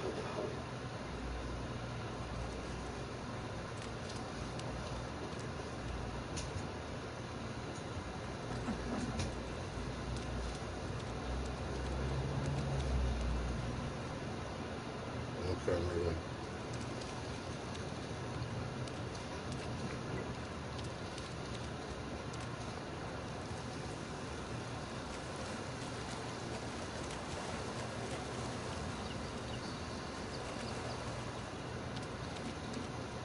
Lots of supplies in here. Tools, seeds. Provisions probably past this summer. So what the hell was this place?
thought I was playing.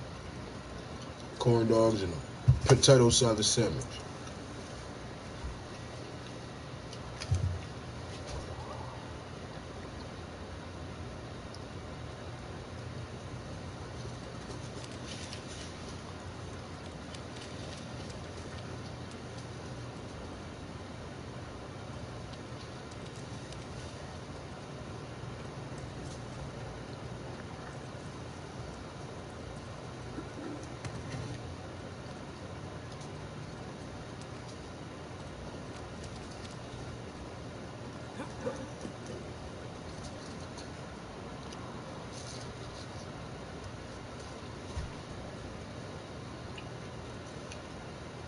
I like my corn dogs fried.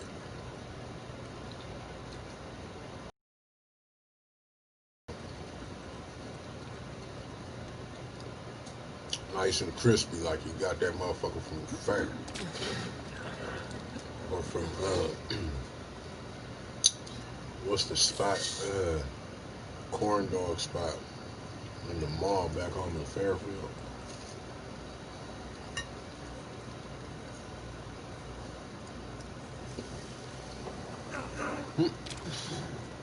There we go.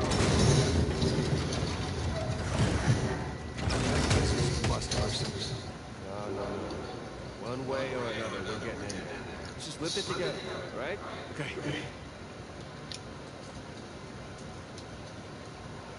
Okay, let's do this. God, this is heavy. Just think about all that treasure. Yeah, mostly just thinking about my back.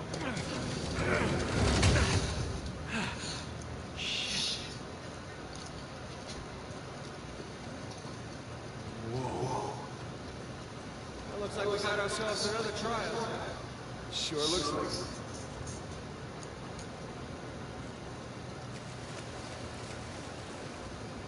Let's see what these do.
Symbols on the spheres don't match the ones in the light.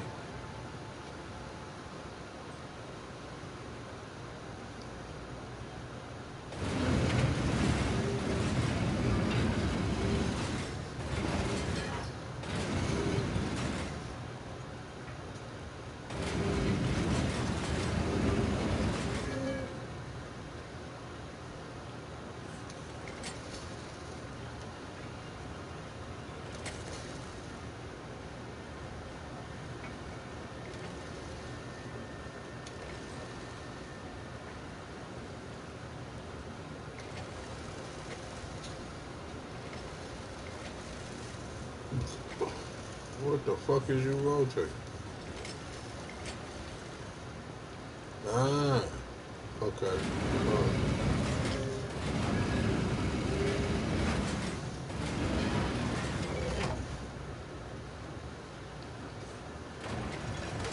Ah, they turned the symbols. Oh, well.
go. What is that? Oh, look. Statues. Pirate captains. Bonnie Baldridge, Al-Basra. What did that guy's name? So who was this Al-Basra? He was a Mobb'n. So was good. What's he doing teaming up with Avery? Stories have it he was taken to the exit. He got freed during the battle. Guns. Great till Avery brought him along? Exactly. How about that other guy? He started as nobody. Fearsome sort.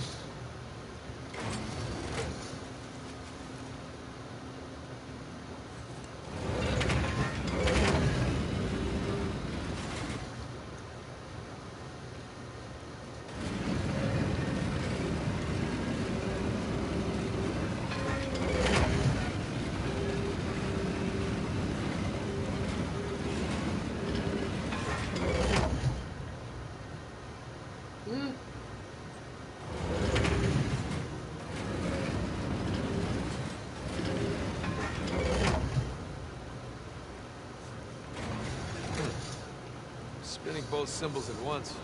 Mm-hmm.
There you go.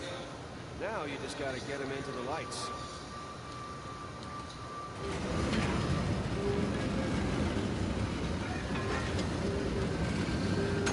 Got it.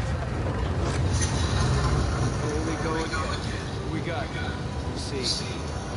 Joseph Farrell, William Mays, Tariq bin Malik, and Condon.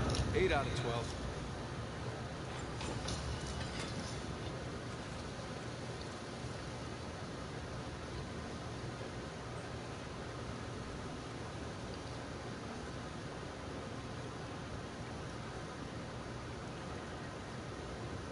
Look, symbols on the ring are constantly rotating. Bin Malik guy. Looks Moorish. Yeah, that he is. What's he doing so far from the Barbary coast? Same as us. Knowing where the action is.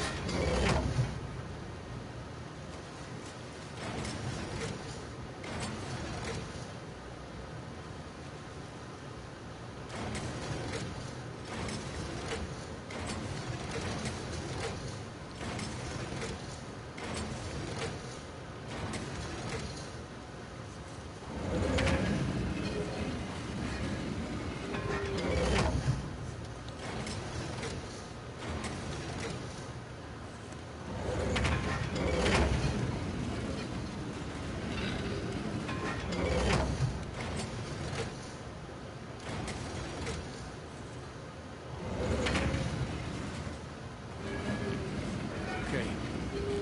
Track how far off we are with the ring light.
shit is crazy.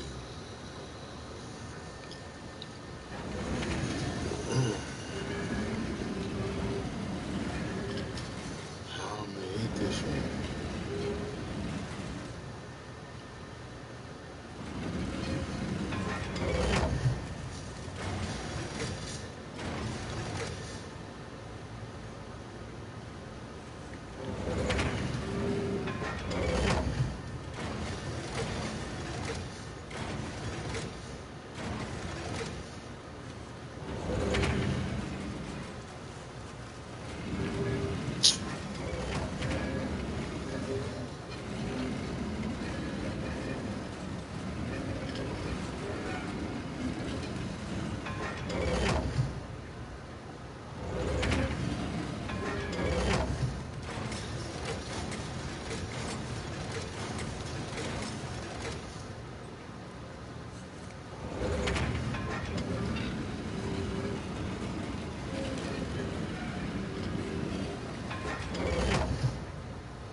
Now what?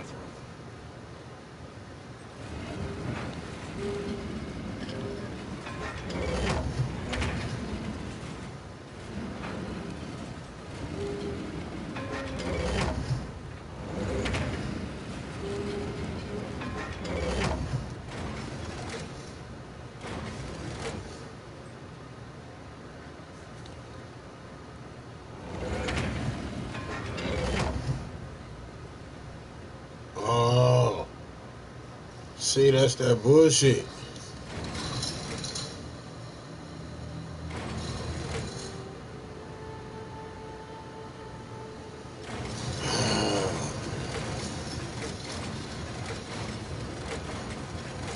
I need you right here. I need you down there, but in order to get this one to change by itself, I need this one not on one.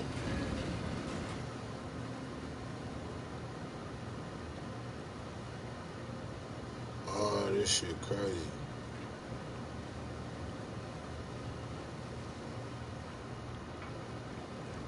Bitch, I don't want no him.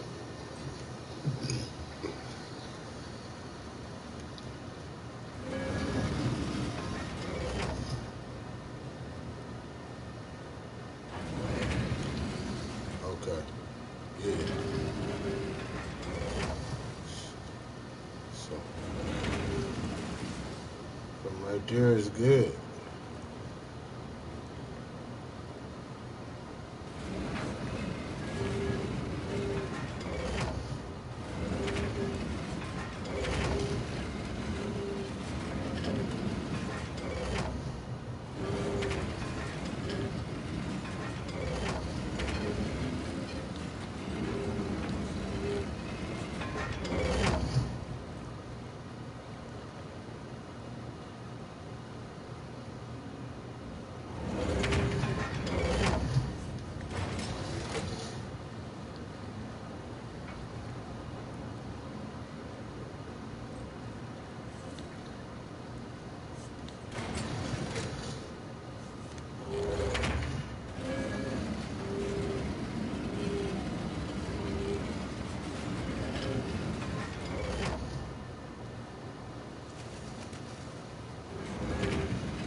You's a bitch.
think you got it?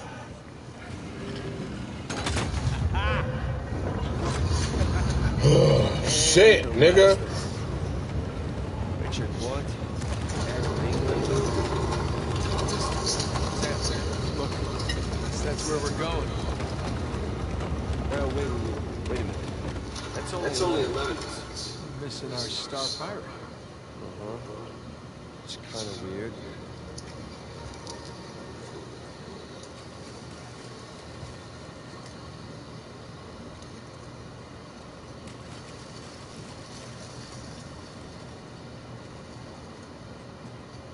Let's see.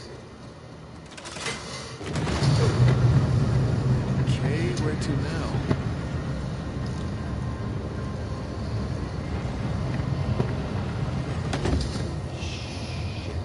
There's your missing Avery statue.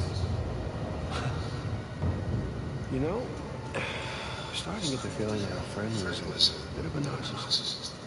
You think? Let's go see what he's got in store for us.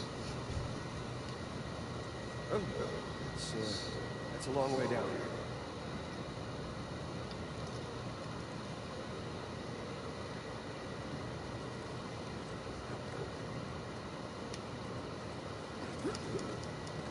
So, Nathan, and be honest with me, how does this stack up?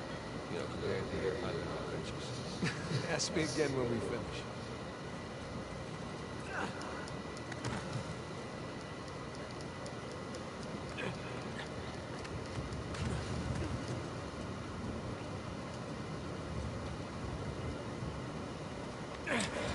Don't snap, don't snap!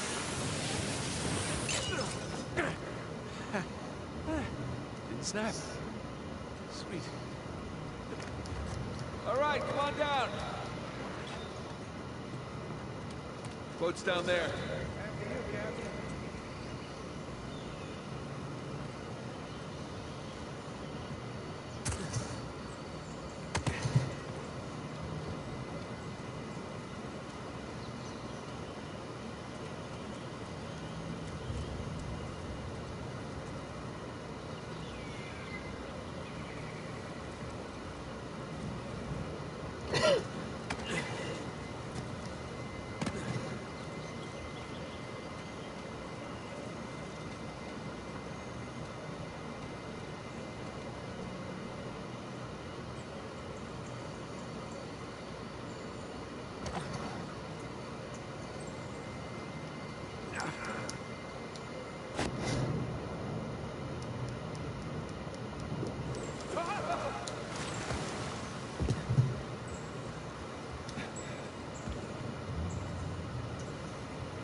Okay. Island with monstrous Avery statue is to the right. I'm so excited, my hands are literally shaking. Yeah, I know the feeling. It's either that or I just, I need another cigarette. Maybe a little bit of both.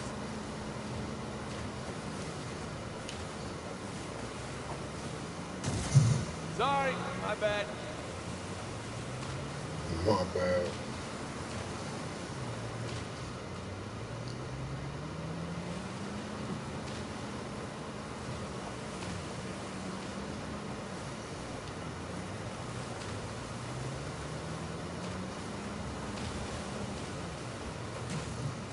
Just Nathan watching. Bitch.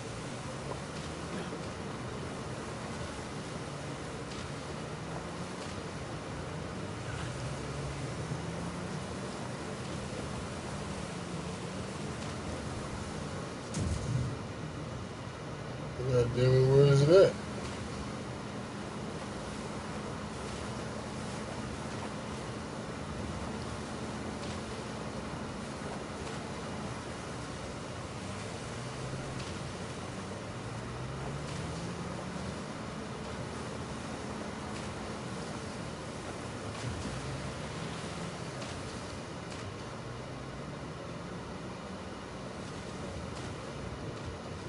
That's why I keep tripping, because that looks like it should be the pathway.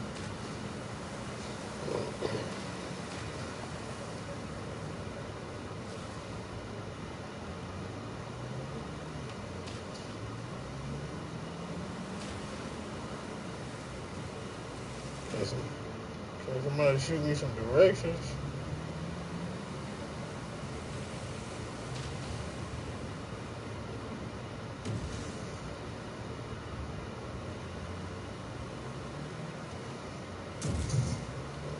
Can't be it, bro, cause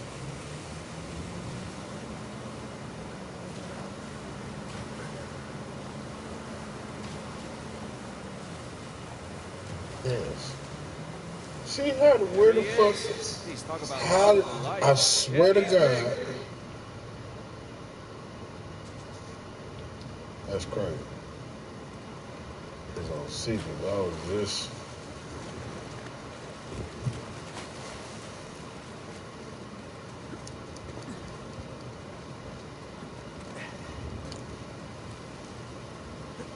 Looks like he's got a spyglass, but he's not really looking. Maybe he wants us to look for it. Treasure Island, each other.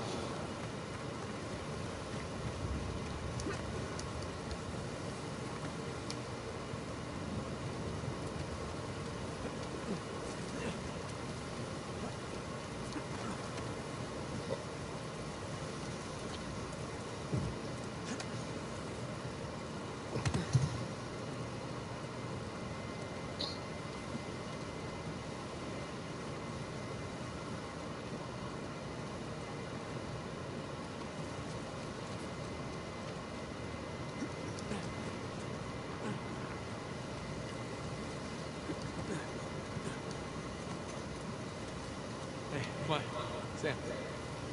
Oh, no. You do the honors. I insist. Come on. Okay. Alley-oop. All right, Captain. What are we looking at? There. So, big skull-shaped island, what? Big island. No skull. That's gotta be it. The battalion. That's optimistic considering everything. You know, it is just us here. You're allowed to feel just a little bit of excitement. I'll get excited when we get out because there's noose off the neck. Come on. Okay. What? I said. No. Your okay's never just okay. It usually means the opposite of okay.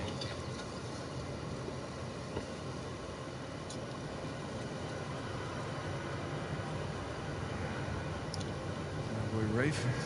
Who the hell else?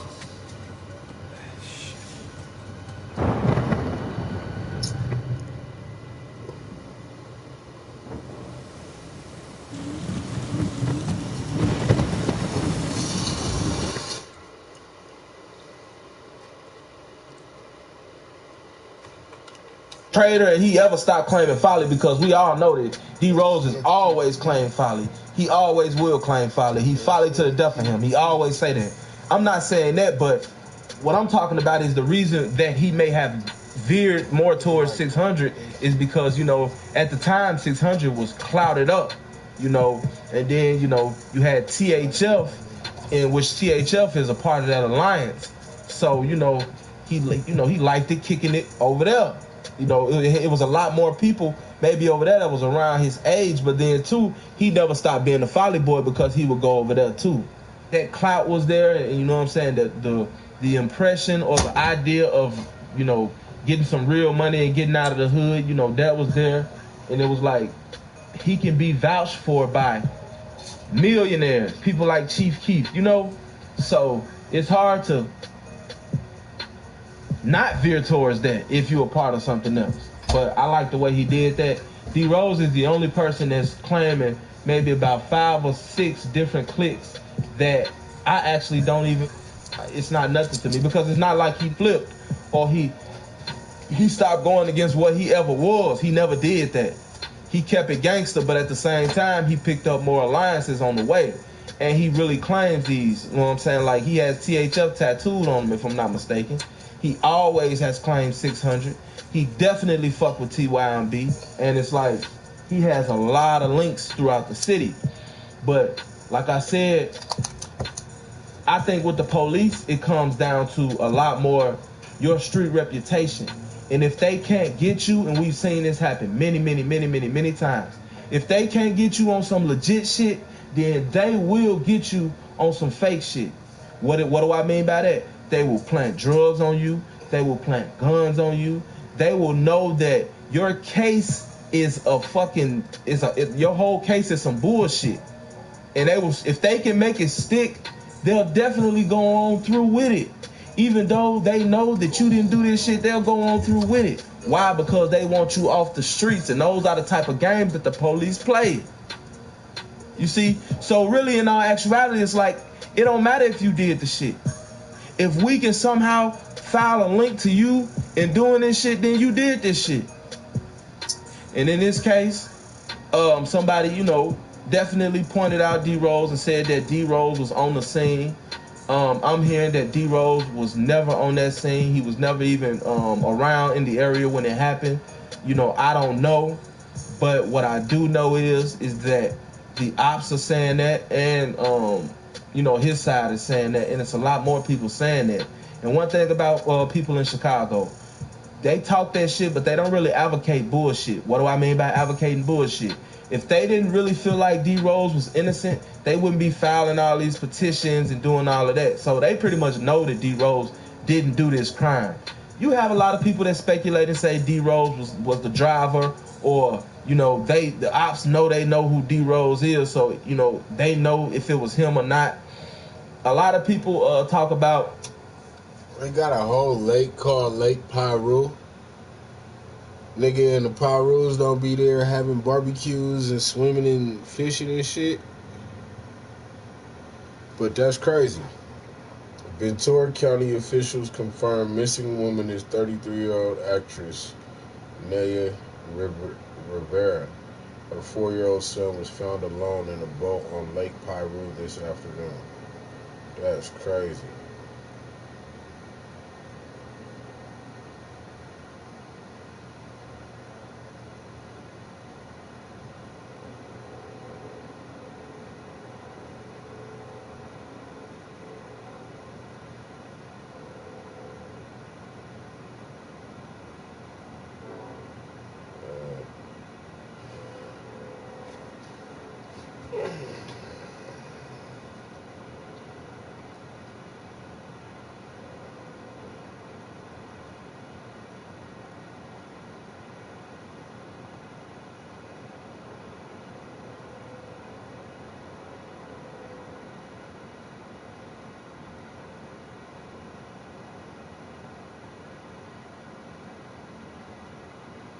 Okay.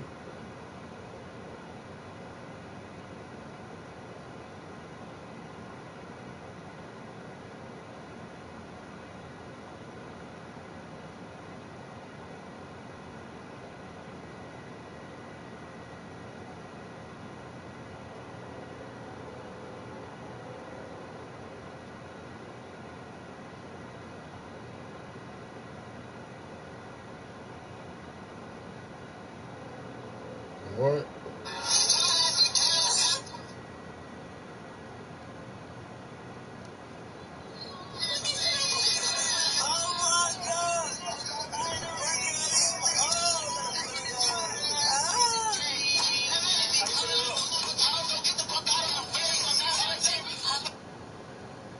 What?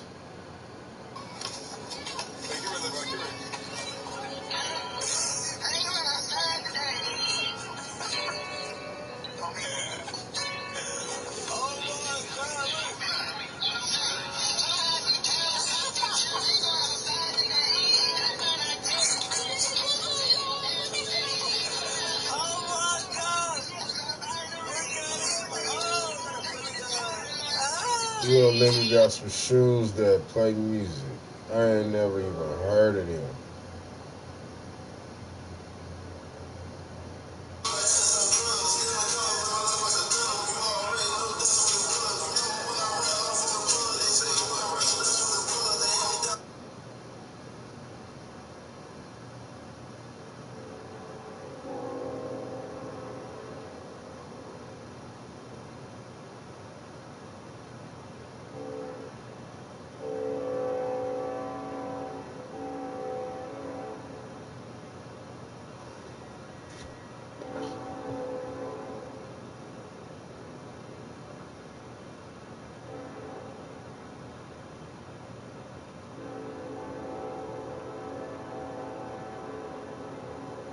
call me Till. This is about another kind of Till that can help our mothers, our sisters, our brothers, and our fathers help get the perpetrators who commit crimes against them off the streets. All you gotta do is call Crime Stoppers Atlanta. Tips can be anonymous, and there's even a reward. The number of Crime Stoppers Atlanta is 404-577-8477. That's 404-577-TIL. Channel 2, community coverage. Some people call me Till, but this is about another kind of Till that can help our mothers, our sisters, our brothers, and our fathers help get the perpetrators who commit crimes against them off the streets. All you gotta do is call Crime Stoppers Atlanta. Tips can be anonymous, and there's even a reward. The number to Crime Stoppers Atlanta is 404-577-8477. That's 404-577-TIL. Channel 2, community coverage. Some people call me Till. This is about another kind of Till that can help our mothers, our sisters, our brothers, and our fathers help get the perpetrators who commit crimes against them off the streets. All you gotta do is call Crime Stoppers Atlanta. Tips can be anonymous, and there's even a reward. The number to Crime Stoppers Atlanta is 404-577-8477. That's 404-577-TIL. Channel 2, community coverage. Some people call me Till.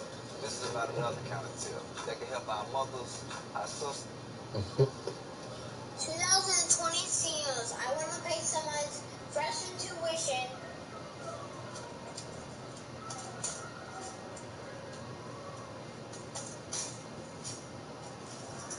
I know you had a bad idea.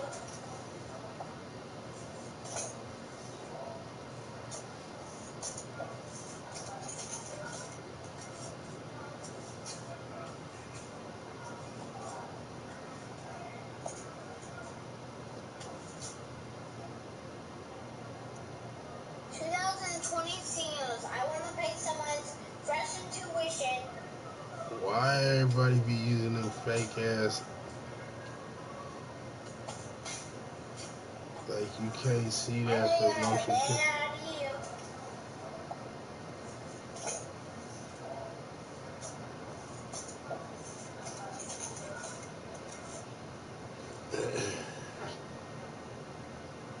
Them feet is ugly as fuck. What is wrong with your toes?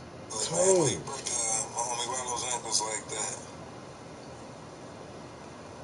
Here we go. Show it in slow motion. Hit him with that. Watch Rollo's ankle. Watch Rollo's ankle.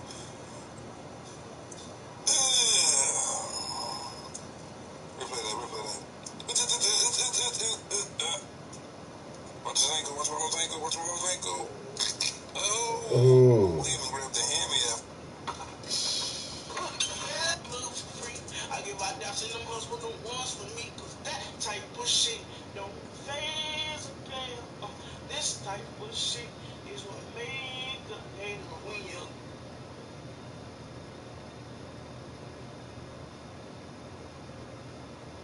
I can't argue with no nigga that's thicker than me. I'm not about to keep doing it. I'm not arguing with no fat booty nigga. Like, I could sit a cup on that bitch. I could sit a cup on that ass, okay?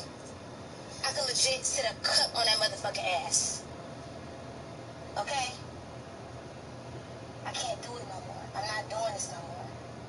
This is bitch shit. Cause he tried to really sabotage my character and think that this gonna make people, like, niggas might wanna fuck with me and all that stuff. So I had to tell the real tea. Never been a freako, never been a freak bitch. I can't argue with no nigga that's thicker than me. What the fuck? Shut up.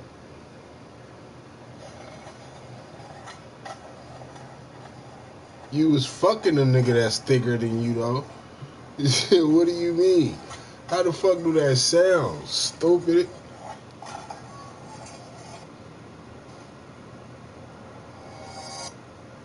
I can't argue with no nigga that's I got it. Please tell me somebody said it.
social media. Shit, garbage.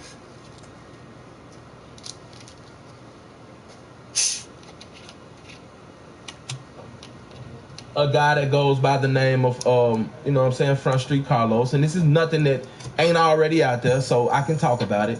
How, you know, he's the one that really did it or whatever. If that's true, I don't know. Again, I don't know. Allegedly, he's the one who really did it. And he is incarcerated for another body. I know that I did some fucked up shit. I know it's going to be a long time before I get out of prison. What do I really do right here? Do I go to the police and tell them I did that shit? Knowing I really did that shit, you know what I'm saying? Let that man out. Or do I see to me, the other way around right there, you know what I'm saying? It's like, oh man, you gonna let your homeboy sit in here for all this time knowing damn well you can get him out.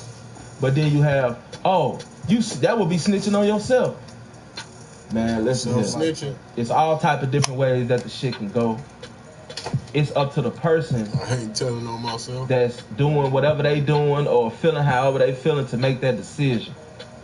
Now, my thing is, you out here in these streets and you getting involved with certain things, you know what I'm saying, committing murders and things of that nature. And I'm just gonna put that up there because I feel like, you know, when you bodying shit out here in these streets, it's like karma is, you know what I'm saying, karma a motherfucker. Karma is a motherfucker, so, you know, shit gonna always come back. Shit gonna always come back, man. It's gonna always come back, bro. And the decisions that you choose to make on an everyday basis, bro, they're going to eventually be.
What on, family? It's your boy SCNTV.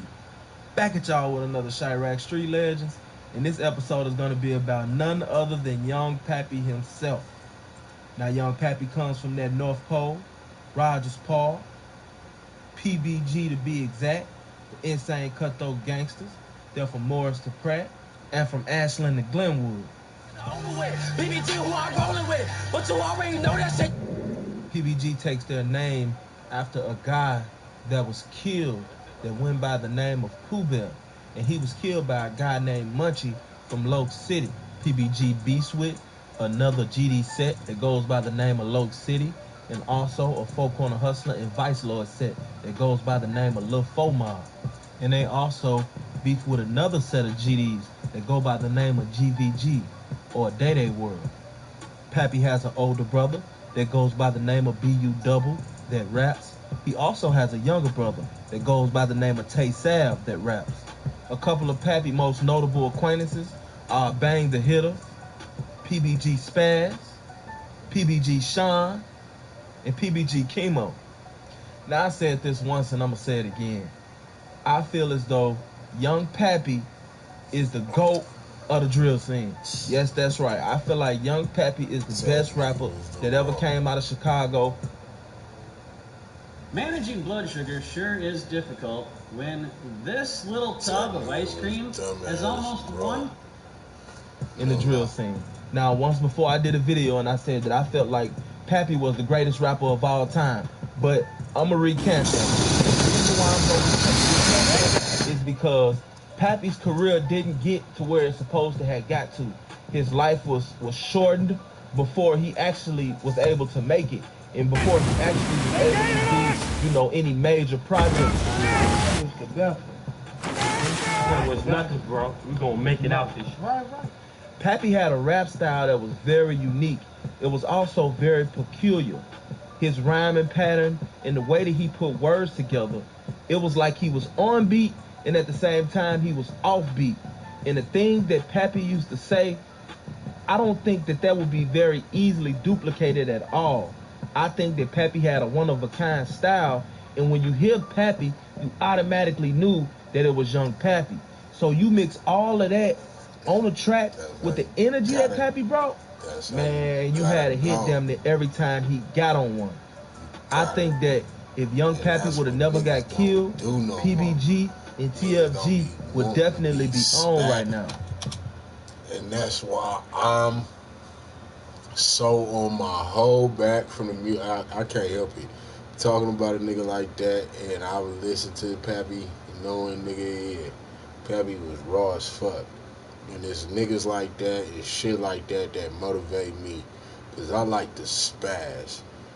Even if nobody else, you know what I'm saying, it's not a level of spaz to somebody else. As far as I'm concerned, I'm into the spazzing. I need to get on there and act up. Like, I'm really not into all that calm. I do it to try to make music and be an artist, but if it's from my heart, nigga, go crazy. And that's why I be holding back sometimes, because sometimes the bars that be coming to my head and I be wanting to put, like, they gonna think you're crazy for saying that shit. Pappy ended up being a lot bigger after he died than he was when he was alive. A lot of times in Chicago, it ends up that way. You know what I'm saying? It's like people praise you a lot more when you're dead than alive. And like I said in my last Pappy video, give me my love now. Don't wait until I die to, you know, wanna play my song a million times and, you know, give me all that fan support and that love that you should have been showing me before I left this world. You see what I'm saying? Now, Pappy got a lot of his fame too from dissing. Pappy dissed a lot of guys, and Pappy's guys dissed a lot of guys. You know, this is why after Pappy got killed, he was dissed so much. Now, Pappy was a very, very, very well-loved member throughout PBG. Why do I say that? Because, for one, Pappy was actually that bridge for PBG and TFG out of the hood, out of Chicago, on to bigger and better things. Then he ended up getting killed.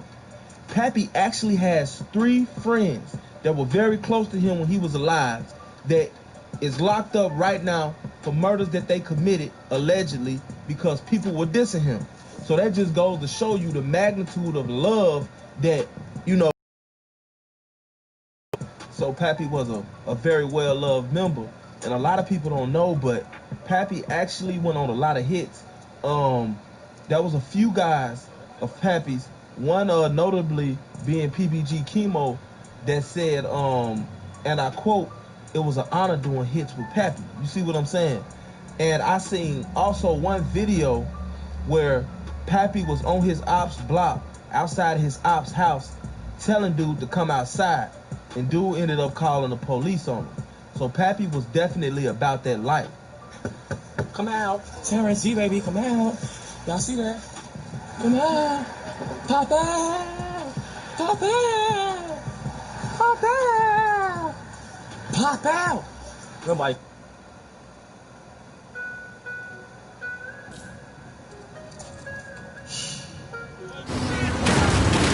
Nobody comes outside. Uh-huh. Look, this all they do is whoop. Look at him. That's all he do is whoop. You a bitch. You a bitch, shorty, and your mama a bitch. Your mama saving you, bitch. Your OG saving his OG saving him. He ain't popping out. Got that whole hood high. Whole hood high. Look at that. Nah, we out of here though. I just got out of here on them. Damn, but ain't on him. Look, he only one bitch. No shit. We out of there. Fuck that. We out of there. So they out here what they stay in. Oh, this nigga just called the police, folks. That's crazy, folks. Folks just called the police, G. He just called Jackie on us, folks. G, what the fuck, G? Man, what's going on, man? Folks don't want to come outside, man. He said he was going to pop out. He talking about blow. I tell him I'll blow through your window. He said I'm going to blow this bitch. Whole time he a bitch. No fault at all. I seen both of his hands. He talking about, hey, Bobby, come in my hallway. Shorty a whole clown over.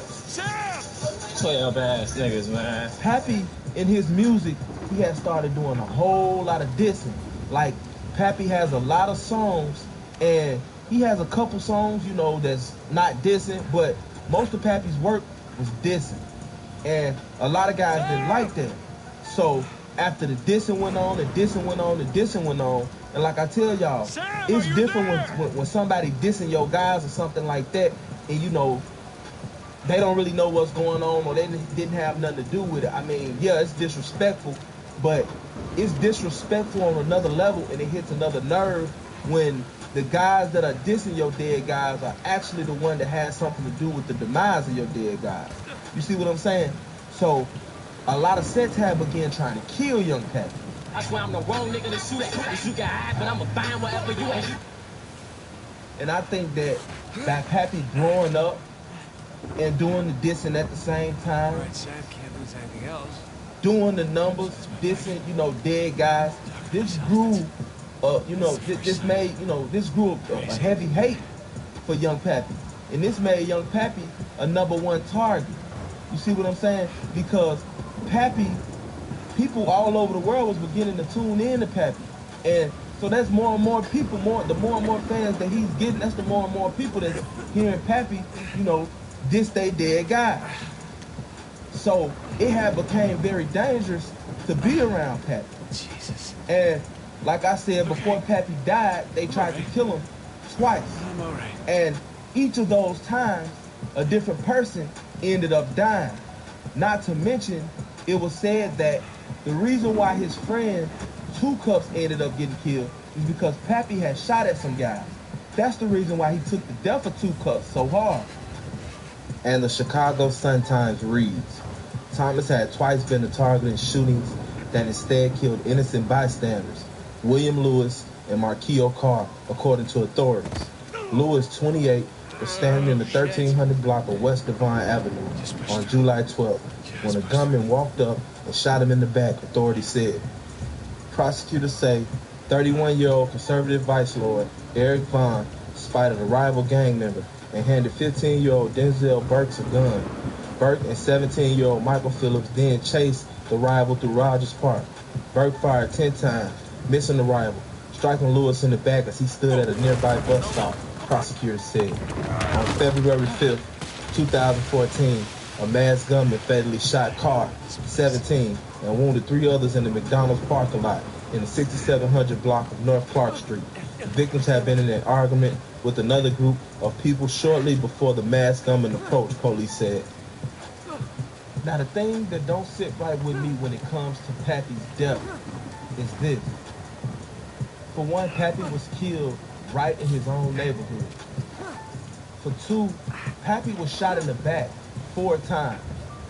So it had to be up close and personal. And the reason why I say that is because it's hard to hit somebody in the back doing a drive-by or shooting from very far, because just by natural reaction, as soon as you hear gunshots, you're going to hit the floor, you're going to dash, you're going to run forward, you're going to do something. You're not just going to stand there. So for him to have 4 shots in his back, that tells me that he was walking with somebody that he knew and that he was close to, and they literally shot Pappy in the back. He was backdoored. I've always felt like this. But PBG Chemo confirmed it. You feel me? Ain't no op kill, bro. You feel me? And bro, know that. You feel me? Motherfuckers back door, bro. And we gonna find out. I promise you we gonna find out. A couple things that we can learn from the death of young Pappy. One being, I think it's just better for everybody, for the universe, for us to just let the dead rest. If it's a nigga walking around here that you feel like don't need to be walking around here, and that you feel like in your heart that it's deep enough for you to have to take him out, then handle your business. But we can't wake the dead back up and do nothing like they gone. There's no more of them. You see what I'm saying? So this and the ops, the dead ops at that, I've always said this and I'm gonna continue to say this. It's a no-go. Also, in the streets, you can't never trust nobody. It's a very, very, very cold game. And you know what? Jealousy and envy is at the top of that list when it comes to motherfuckers doing snake shit and disloyalty. Whoever killed Pappy, 9 times out of 10, seen the direction Pappy was going and knew for a fact that if he lived, he was gonna be great. You gotta watch your back out here in these streets, man. You ain't got no friends. As long as you gangbanging, you don't got no friends. Motherfucker. My best friend's teeth were disgustingly yellow until she did this.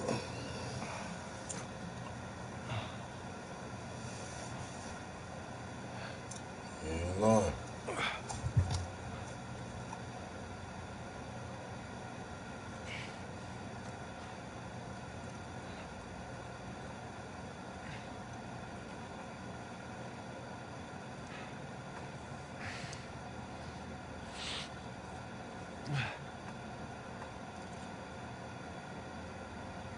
Yes. Sic parvis magna.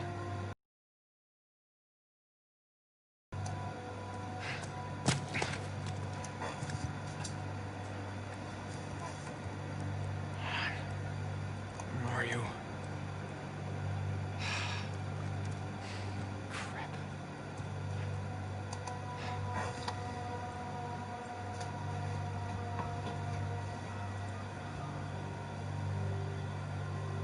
This morning, after an especially deadly 2-week span, Chicago leaders are laying out their plan for a safe holiday weekend. Kelly Davis live at Millennium Park this morning for us. Hi, Kelly. Hey, Marcus and Lauren, we are not off to a great start this holiday weekend. There have already been several shootings throughout the city since 8:30 last night. 2 people have died and 6 others are injured in separate shootings in the city of Chicago. And despite those new numbers, city leaders say they are confident they have a handle on things. Chicago police have deployed an additional 1,200 officers onto city streets yesterday. While that's typical for the holiday weekend, the mayor says this year is different.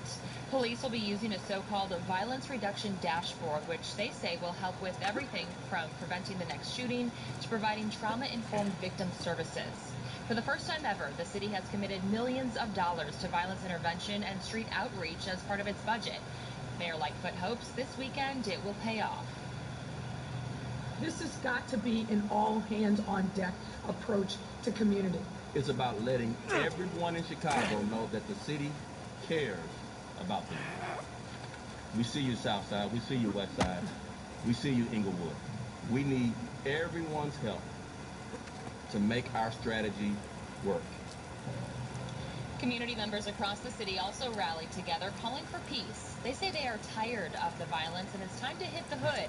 This new initiative will get people involved outside, doing positive things in their neighborhoods this 4th of July weekend. They're giving out $80,000 in grants to make those events happen. Reporting live in Millennium Park, I'm Kelly Davis, WGN News. Whew. It's cold.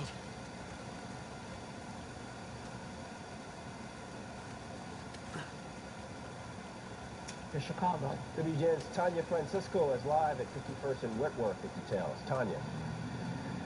Tamon and Micah, we have just learned that the young man who was shot earlier today in Gary has died. He's been identified as 20-year-old Charles Golden of Chicago.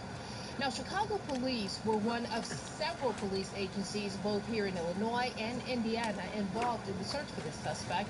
And in the end, a witness tells me he was found hiding in an attic in a building in Inglewood. One witness says the chase speeds reached up to 100 miles per hour as law enforcement used a helicopter. You might want to say there's a man with a gun running around possibly, okay? He just shot someone in the head in Indiana. And a scent-sniffing dog to track the suspect. Unit following the vehicle on 8094 last advised. Hey, it's the cop. Yes, be advised, that suspect should have a 1911 45 caliber on him. Gary police tell us it was just after 10:30 this morning when they got a call about a 22-year-old Illinois man who had been shot at the 4700 block of Province Street. The suspected gunman took off in an orange Honda that police chased from Indiana to Illinois. At one point, while on 94, Illinois State Police tell us the suspect hit two cars near 130th. No injuries were reported.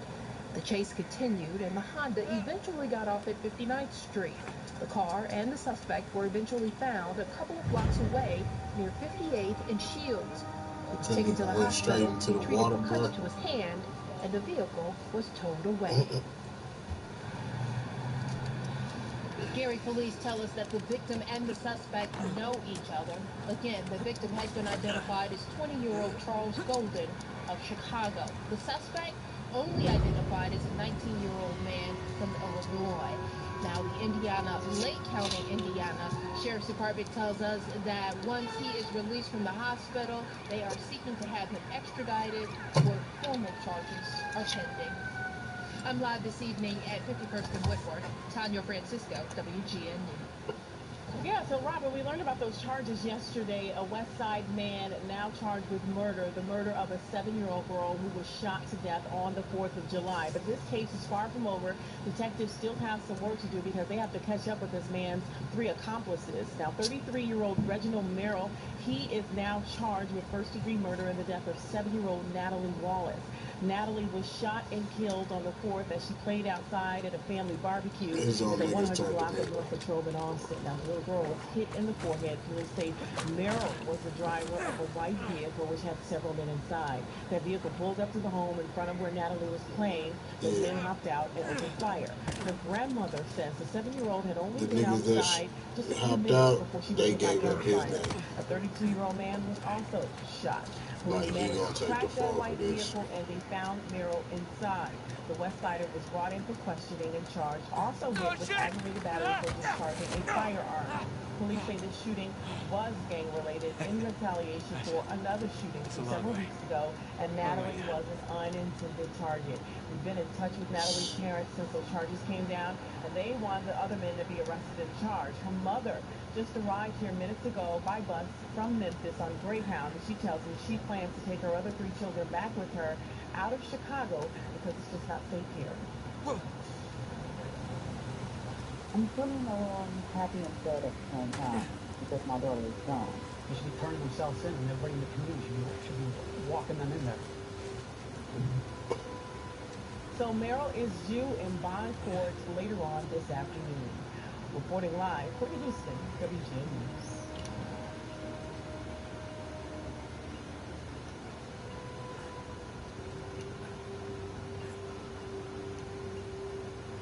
You can't always plan when you'll need a gun. Rational gun owners carry not because it's a weapon, but because it's a shield. They do this even when most options to carry a gun can be inconvenient, uncomfortable, or difficult to conceal. At Urban Carry, we know you just want to easily carry a gun at all times with immediate access. That's why we've armed countless responsible gun owners with the Urban Carry G1, the Urban Carry G2, and now the G3. Rather than pinching and prodding on your waistline, we put the gun below your waist, where it is completely concealed and more comfortable whether standing or sitting. We've now improved the Urban Carry even more by dropping the firearm deeper, updating the profile of the holster for a better... Appeared in court today. I'm charged that he shot and killed 2 teenagers who didn't even know as they were on their way to buy candy. WGN's Gaynor Hall live with that story. It's so tragic on so many levels, Gaynor. It's heartbreaking, Pat and Dina. A prayer vigil for the victims is getting started here shortly As the gunman in this case, he's 19 years old, now being held without bail. 17-year-old Jayshawn Francis and 16-year-old Charles Riley were friends and students at Hyde Park High School. They didn't know Leroy Battle, but police say a brief encounter with him on Saturday ended with deadly gunshots. Francis and Riley were with another friend after a trip to the mall. They walked to a gas station to get candy. That's when they saw Battle in line. Prosecutors say the friend who witnessed the shooting noticed Battle had a gun in his waistband. He told his friends that and then asked Battle about his height, saying he wished he was as tall so he could play basketball. Police say Battle followed the boys and opened fire multiple times in an alley near 79th and Luella, killing Francis and Riley. It's the only conversation that occurred. There was no altercation. There was nothing that would have set off a Battle to be angry at these kids. They literally, he's about 6'3", 6'4", and they literally just asked him how tall he was because he is extremely tall. I know it doesn't make any sense. So just imagine how the parents feel. Police released surveillance footage of the gunman who was wearing a dark hoodie, whitewashed jeans, and only one shoe, and prosecutors say he walked with a noticeable limp. He dumped the gun in a garbage can, and surveillance video showed that he returned the next day wearing the same clothes, presumably looking for the gun, but investigators already had it. Police say Battle was arrested hiding out at a hotel in Schiller Park, and he had gotten a haircut. He is now charged with 2 counts of first-degree murder and was already on probation for aggravated unlawful use of a weapon. Prosecutors say Battle was identified because of numerous tips from the community. 2 Chicago police officers also identified him, and police are saying tonight that he did admit that it was him on that surveillance video. He's due back in court on July 15th. Reporting live from South Shore, Gaynor Hall, WGN.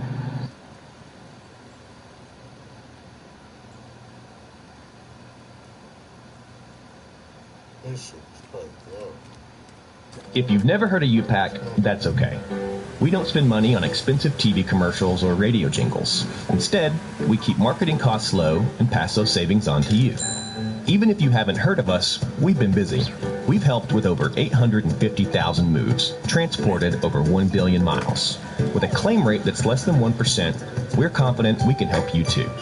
One of the great things about UPAC is that we don't need to know the exact date you're moving, just a general time frame.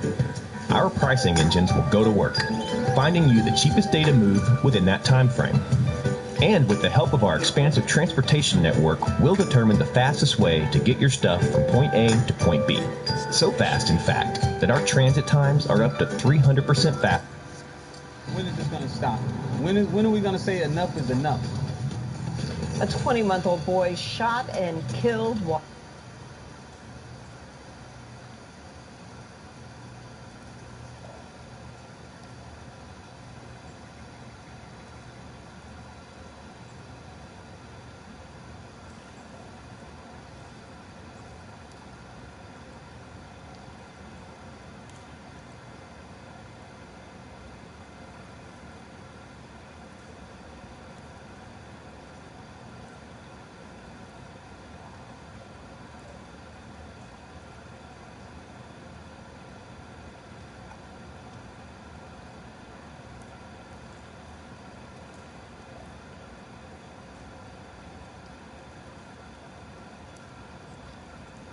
This nigga just dropping back-to-back videos and shit. 50 Rich just dropped like 2-3 other videos, bruh. Now you got another one coming.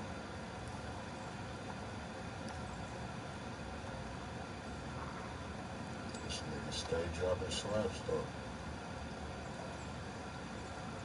I'm really sick of his delivery form though. I think I did hear something the other day and it came different, and that's what made me realize, like, that nigga just be sounding the same motherfucker.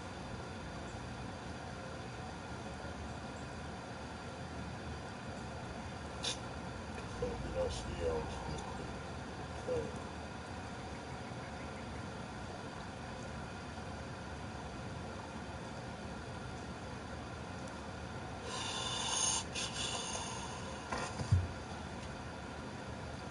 My world is in utter turmoil ever since my humans bought a travel trailer. Before, we would sit around all day and watch TV. It was glorious. Now I must camp every weekend. They force me to hike, swim, and play outside.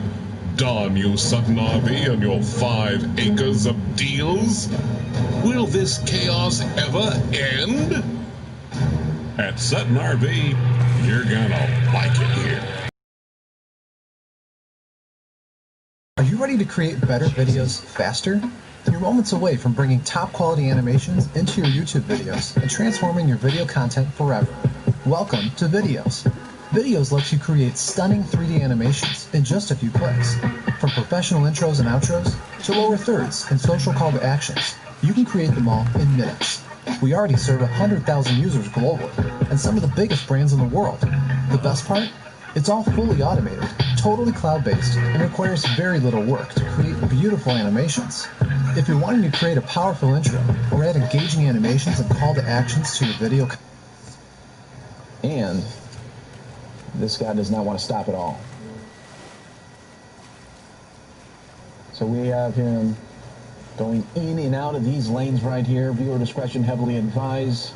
Just never know what's going to happen here, but we're hoping for the very best for all the commuters out there that, you know, a lot of times they don't know a chase is happening until the car just flies right by them, and hopefully it flies by them because you don't want to be getting hit by one of these as well. We're waiting to see here for the very latest at what's going to happen. We've already seen that the suspect is reckless. We don't know why the reason is that he is not stopping. So many times they know they're eventually going to get caught, but they continue to go on because they want to try those last couple of moments of freedom, try to extend it out as best as they can.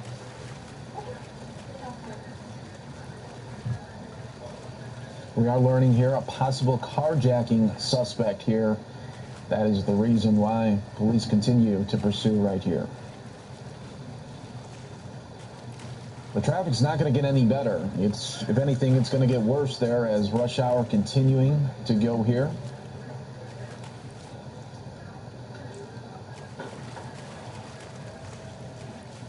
You can see high rates of speed here.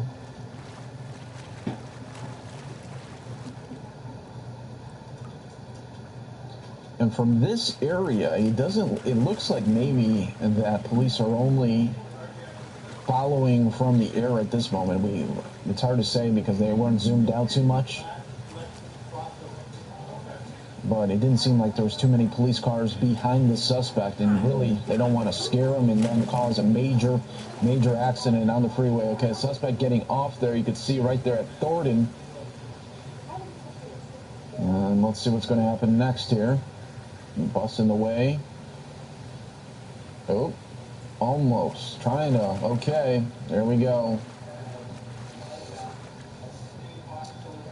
Viewer discretion is heavily advised during these times here, going in a parking lot now. And what we're hoping for is that this doesn't happen, where they get off and try to get another car. We've seen that sometimes too in the past, especially when it is a carjacking suspect. They did it once, they don't mind doing it again. But now we are on residential roadways here off the expressway. And we'll see just how this all unfolds here, but you are watching right here on Fox10Phoenix.com. We do appreciate it. If you haven't already done so, hit that subscribe button. This is what they're calling a black Lexus crossover car that police are pursuing right now. Latest information was that the carjacking suspects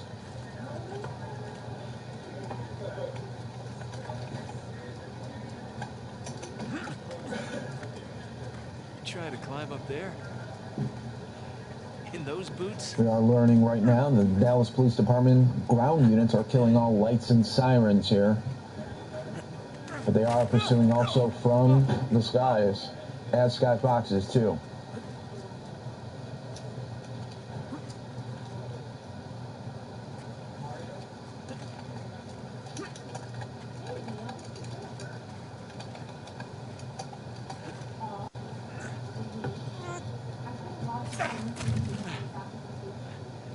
sure you don't need this? Now you got to wonder too, maybe the suspect got off the expressway because the traffic was continuing to looks like it was getting backed up there. Rush hour in full effect there in Texas. Right now we're seeing speeds ranging now during this pursuit from 50 to 90 miles per hour, topping off on the expressway there. Yeah, it's working. You just never know what's going to happen sometimes in these situations. That's why we always ask you. We know if you're coming in the beginning, the middle, you always stay till the very end. We always understand that, and we do appreciate that.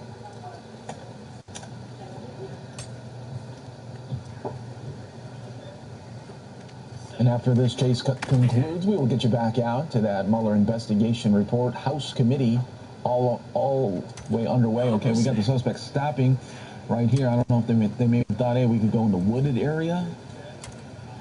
But they may be looking for a place to ditch this. Now doing a UE. They may say, let's try our luck in the woods here. Because as you can see right here, it looks like maybe police are only following from the air. Okay, yep, exactly. I called it. Didn't I call it? Looking for a place to ditch. There you go. We got two suspects.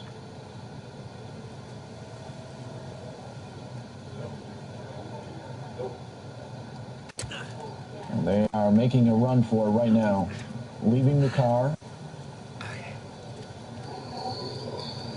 Well, I was right on point on that one. Called it maybe within seconds. Went right for the wooded area here, so let's see how police respond to this now. Just watching here, we do appreciate you. As these carjacking suspects just got out of the car, and now they're trying to hide right now in this woods.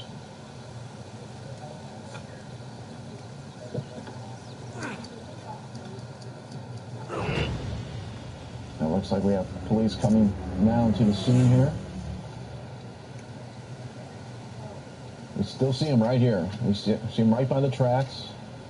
They are now running on the tracks here. Shouldn't be long before we get a takedown.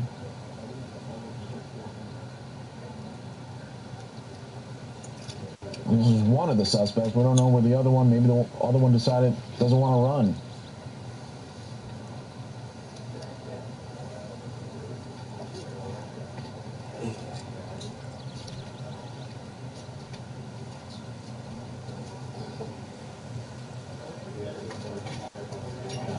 Already giving up on running here. We got the other guy coming in the back here. Police following.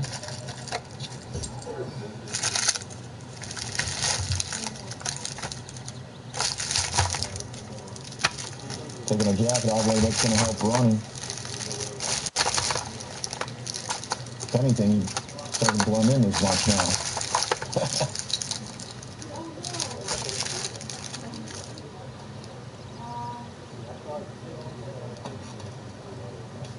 Hoping for the very best for this officer here. Stay safe, officer.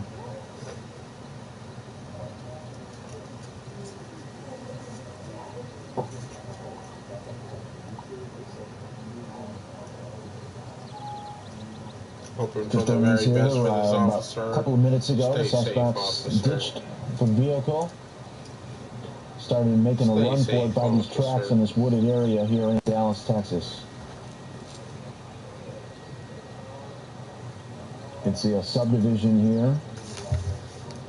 You don't want them. Okay, here's one of them. Here's one of them. You don't want them to try to get in another car here. That's exactly what you don't want to happen.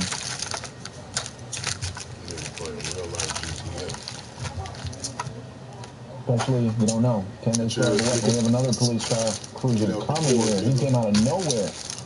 Hard to see here with this these trees. Let's see. Little subdivision here. See it going on the move.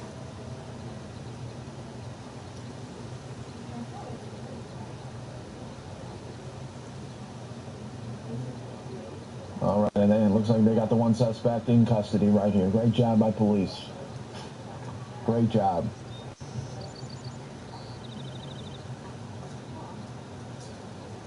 You don't even know if that's...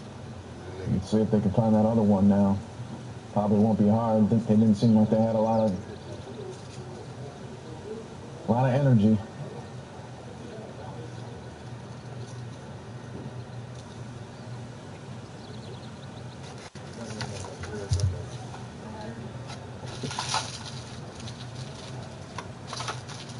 And they got the other guys. So it's a twofer. And they got the other guy.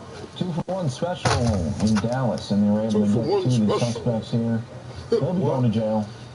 Why do you say special? Looks like everyone stayed safe from the police standpoint there as well.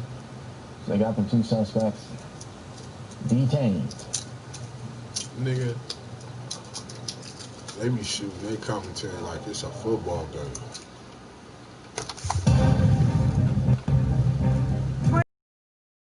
You played a concert. Stairs, yes, we do. We have a pursuit, Rick, over Skyfox there following this. Rick, where are you? What area? Of a tanker truck in Beverly Hills, Araxia, Tony. This is a unique one and a challenging one. A 2,000-gallon tanker truck is being pursued. Male driver being pursued by the Los Angeles Police Department, heading westbound on Wilshire, coming out of Beverly Hills towards the west side. This tanker truck was allegedly stolen from some location. Right now, they are thinking that there is a non-flammable fluid inside, up to 2,000 gallons, perhaps just water, which would be good news. Now, this is a unique pursuit for many reasons. First of all, it's a tanker truck. Obviously, with the size of this vehicle, there isn't the opportunity for a pit maneuver. He is stopping at stop signs. He's driving rather cautiously, but he has picked up speed, and you can see that speedometer. We have this state-of-the-art fly along a navigation system here. You can see the maps down below where exactly this pursuit is occurring. Again, westbound on Wilshire Boulevard. It appears he's slowing down just a little bit, but then he starts to pick up speed. You can see the speedometer about 20 miles an hour as he makes his way westbound. There's at least 1 LAPD airship circling overhead as well, and a number of units. Again, a pursuit of a tanker truck. Just one person, the driver, believed to... Filled with water? For what, nigga? Be inside that cab. Y'all that thirsty? They cut your motherfucking water off or something?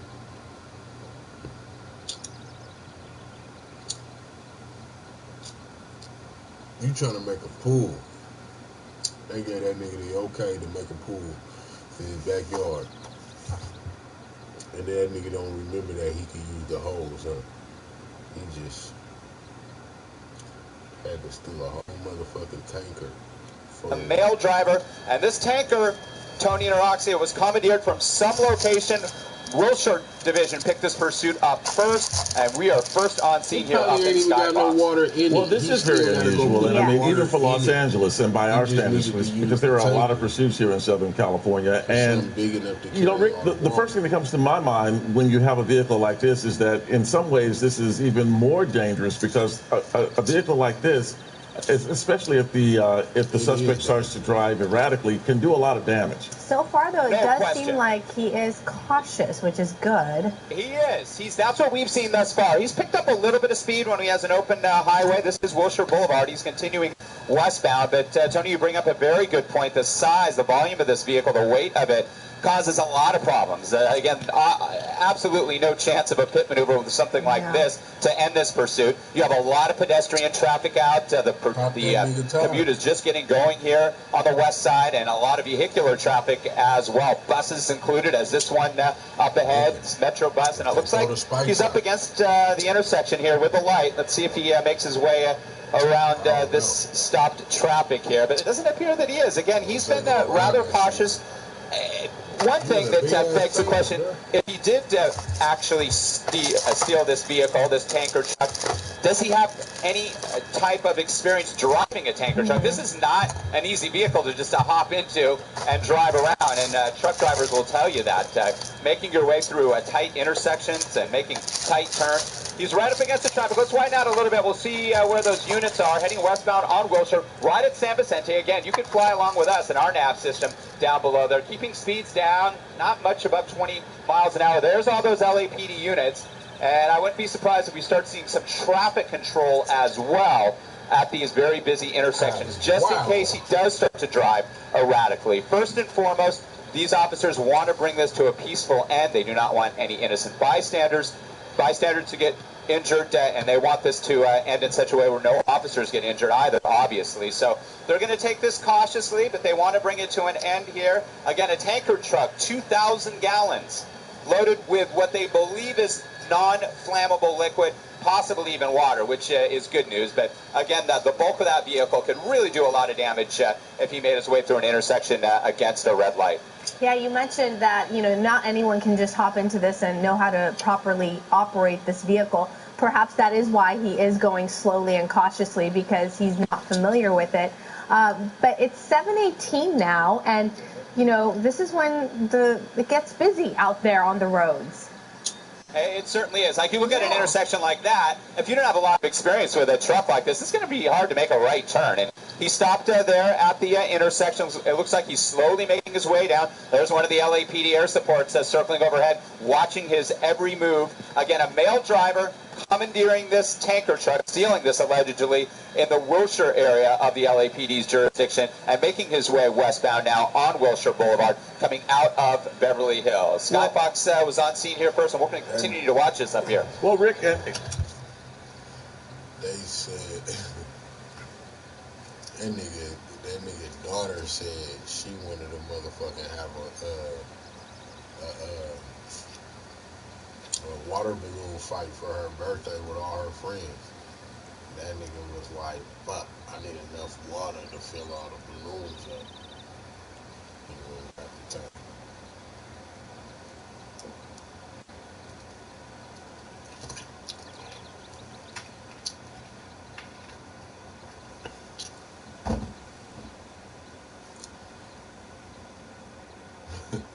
His wife said she want to move to Detroit. And that nigga know about the water problem in Detroit, in Michigan. And he was like, well, bitch, we going with our own water then. Nigga, you could have just bought some water bottles from Walmart. Fuck that. I don't trust that water neither. You gonna sell me the shit? They put it in the bottle. Out of the shit that they telling you not to drink out the sink. Fuck that. I got a whole tank. Cut it out.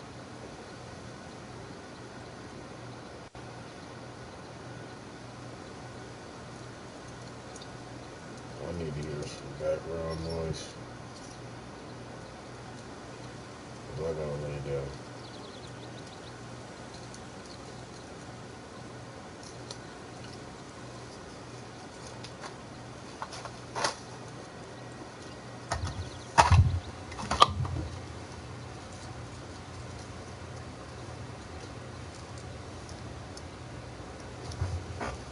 It's about that time. Obviously, as you've pointed out a couple of times, the pit maneuver is not an option here. What about a spike strip? Absolutely, but in busy city streets like this, it's really quite challenging as well, because you have opposing traffic, you have all these intersections. If they come to a point where they believe that they can do it, they'll try to do anything. Here we go, a pedestrian walking through the crosswalk here, and again, the driver has been very cautious. He's stopped at every light, he looks left and right, and he's on his way again. It appears from our vantage point he may have some experience driving, just because it appears he's managing this tanker truck quite well thus far, but you can see traffic on the opposite. Now he's kind of pushing through. Yeah, he's trying to go through the cross traffic there. Yeah, exactly. He went through the red light. And by the way, and we mention this every time there's a pursuit, they are keeping track of all the additional violations that occurred during this pursuit. So what? There's no question about that. They watch every single move, and they will write him up for everything. Again, Wilshire Boulevard here through the mid-city area now. You ran a red light. He's making his way at the speed of, you can see the speedometer up there, picking up a little speed now that he doesn't have without turning much traffic or light ahead of him, over 40 miles an hour. Now it's Stanley Avenue on Wilshire. He's heading eastbound now on Wilshire Boulevard. Coming out of, making a hard, tight turn there. That was one of the most aggressive moves he's made so far. Now he's sort of stuck. He's got that pickup truck there Let's see what he does. And he turned into an area where the road was blocked. Let's see how he gets out of this one. He's going to have to do a little backup maneuver here. LAPD helicopter overhead. Well, you can see Wilshire Boulevard here. You just can't back up one of those trucks. No, not at all. He tried to make a hard left, and sure enough, he came into an area. Let's see what this guy does. Oh, he's going to move the cone for him. I don't think he knows what's going on. Hey, look, sorry, I know you were just about to watch another YouTube video, but before you go, I've got a quick, important message for you. I don't want your message, bitch. I'm trying to see what this nigga doing with the water tanker. Wow. The fuck? Oh, wow. Moving the cone. Oh, wow. That nigga Maybe he thinks he has business. He doesn't know what's going on. But I don't know what's going on here. You know, Rick, whenever we watch these things, I'm always thinking... That nigga was at work. His motherfucker, he worked for the construction crew, working on the streets. That nigga went to lunch, bruh. Everybody was like, hey, bring me back some water. Me too. Yeah, bring me some water too. Shit, God, that's what? Damn, nigga, that's 28 bottles. I'm at. Fuck that. I ain't carrying 28 bottles, nigga. Fuck that. I got something. Hey, niggas, look what I got, nigga. Y'all ain't thirsty. Y'all ain't gonna be thirsty now. Cause this nigga pulling up, they moving cones and all this shit, the little blockage to the construction way. Like they said, they may not know what's going on, or I think that's his work crew. That nigga went to lunch, nigga, and went and got water for the niggas. They just didn't know he was gonna go steal a goddamn water truck. Thinking about the people who have absolutely no clue what's going on, the people who are just out on the road, or maybe pedestrians y'all don't just have a clue. Maybe that is his truck. Maybe that is his water crew truck. I mean, his water crew. Maybe that is his truck for his construction crew. And y'all just saying he stole it because it's a nigga. Like a nigga can't work construction and have the water truck. Fucked up. No, I'm playing. But no, I'm not. Walking around just casually, unaware of just like how dangerous the situation is.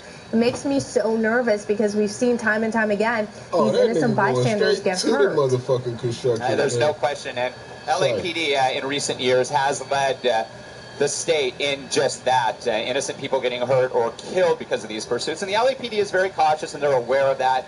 This very large city, the second largest in the nation here, and with all of the traffic, pedestrian and vehicular traffic here, they're cautious. And if they feel that the pursuit is too dangerous and the public is going to be in danger, they will back off and just track it by the air. Well, so a lot of codes. This is a construction area. And he stopped here almost now. looked like, yeah, it almost looked like he knew he had business here, and those workers down below. All right, come right this way. We'll move the cones for you. Let's see where the officers are. We'll tilt the camera up. And he like, fuck There's that. the officers. We have an airship. That nigga like, fuck that. I'm not stopping, bitch. I'm on my lunch break. I only got 45 minutes. You dig? It took me 10 minutes to get there, nigga, and 15 minutes to get the food, bitch. I got to get back. Hurry up. You dig? I only got, how much time with a nigga I have left? 20 minutes, basically? Yeah. Shit. I'm trying to hurry up and get back. And have enough time to eat.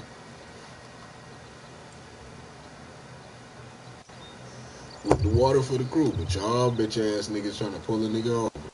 Fuck that, I ain't stopping, nigga. My boss will fire me, and I ain't getting fired. I'd rather them fire me or see me get chased by the police trying to make it back to work on time than me not make it back to work on time because I got pulled over by the police.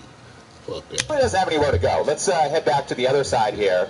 Yeah, he's trapped at this point. Unless they try to move all the vehicles out of the road, those look like city vehicles, perhaps doing some work on the street, some construction work there as well. And this is on Person Avenue, just off of Will. Any real niggas know, nigga, you be driving down there and the seconds get to following you, but you hit them corners because you just trying to make it to the driveway. Because if you can make it into the driveway of the house, it's like, nigga, the car home. You made it home. Like, you be trying to get to the house. Because then the car ain't got to get towed. It ain't got to go nowhere. You can talk to me, but the car is here at the house. We ain't worried. Oh, sure. He was heading eastbound on Wilshire when he made that hard left. It looks like he ran over a cone. That's not why he would have stopped, though, right? I mean, that cone is. No, he could easily go over that. Yeah. He just doesn't really have anywhere to go at this point. I mean, if we widen out a little bit. Why did he make that turn? He could. I mean, it was obvious that area was blocked. Well, I'm sure his clearance, the way that he was looking down the road at Wilshire and then making that hard left, he probably didn't see the barrier. Okay, so you have this guy walking up to the truck now. I'm wondering. Yeah, and this is a dangerous situation because you just don't know what you're dealing with these drivers. He's going to come up and it's going to move the cone for him. Everyone's there you go. Helping him out. I mean, this guy could be mentally, unstable. He could have a weapon. A real dangerous situation. We'll see what officers do if they try to come up. Now he's on his way. I guess the cone did. Because he had I guess the cone was blocking him. Wow. Now, let's see. He's going to continue on. This area, again, was blocked off. If he makes it out of here, this is, wow. This is something else. Again, a very unique scene here in Southern California. You say unique. I call it crazy. Yeah. Of course. That goes without saying, Tony. A tanker truck allegedly stolen by a male suspect here, making his way through a construction area down a very narrow street. You can see the exact location on our fly-along pinpoint navigation system. There's an LAPD air unit watching every move. You can see units behind him.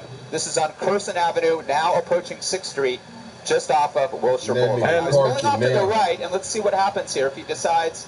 He's going to try to pull into the parking structure, perhaps. And Rick, we always ask when we see things like this, why?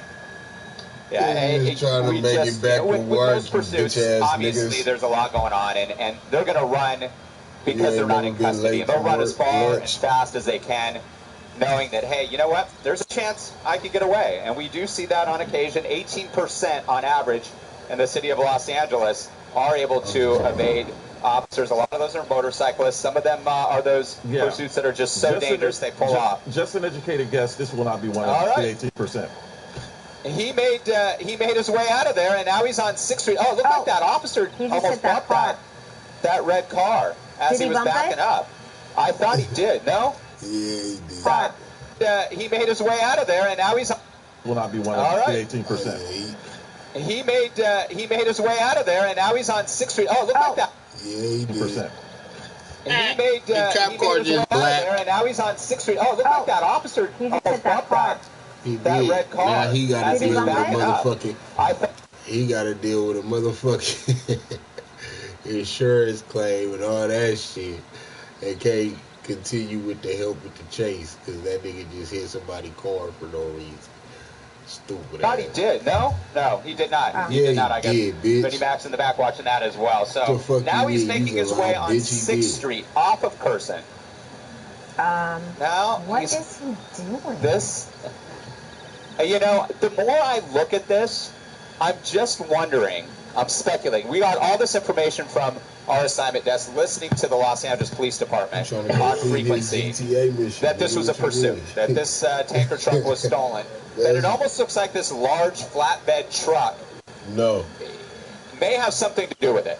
And again, pure speculation on my part. And again, I know that if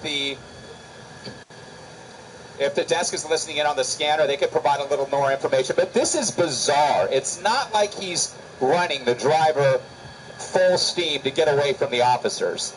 He's made a couple of erratic turns. He has gone through intersections once he's stopped. All right, now he's out. And he's on his phone.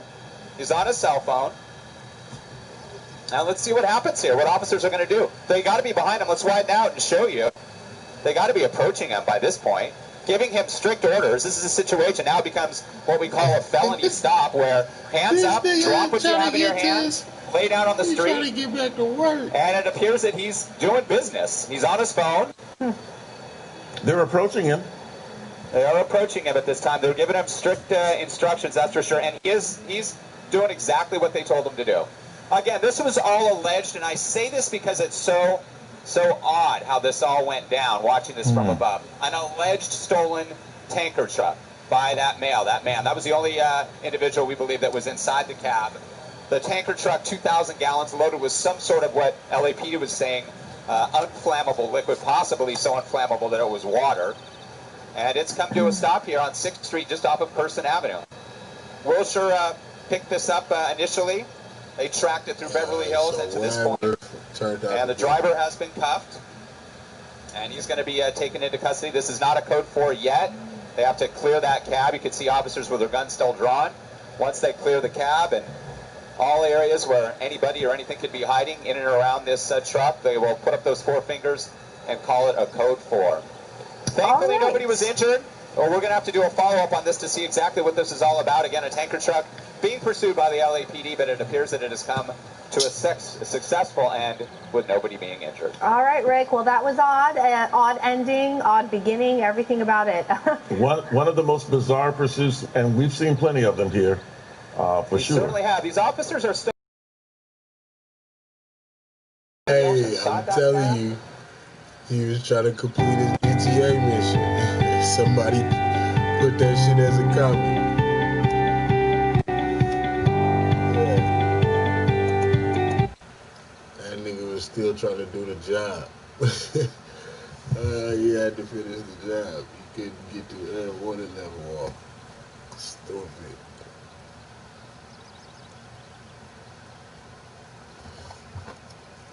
These police chase videos and shit, dude. These commentary motherfuckers though, they be sounding like some hard ass niggas, bruh. That's not Okia, is Like it? they watching a football game, wishing and hoping that a motherfucker get caught. Punk ass niggas, bruh. All right.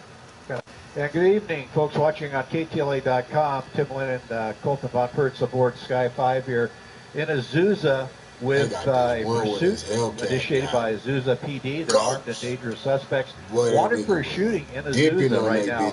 We're southbound Azusa from the 210. We've been kind of circling this area around. You can see the speeds are very high as we work our way southbound on Azusa.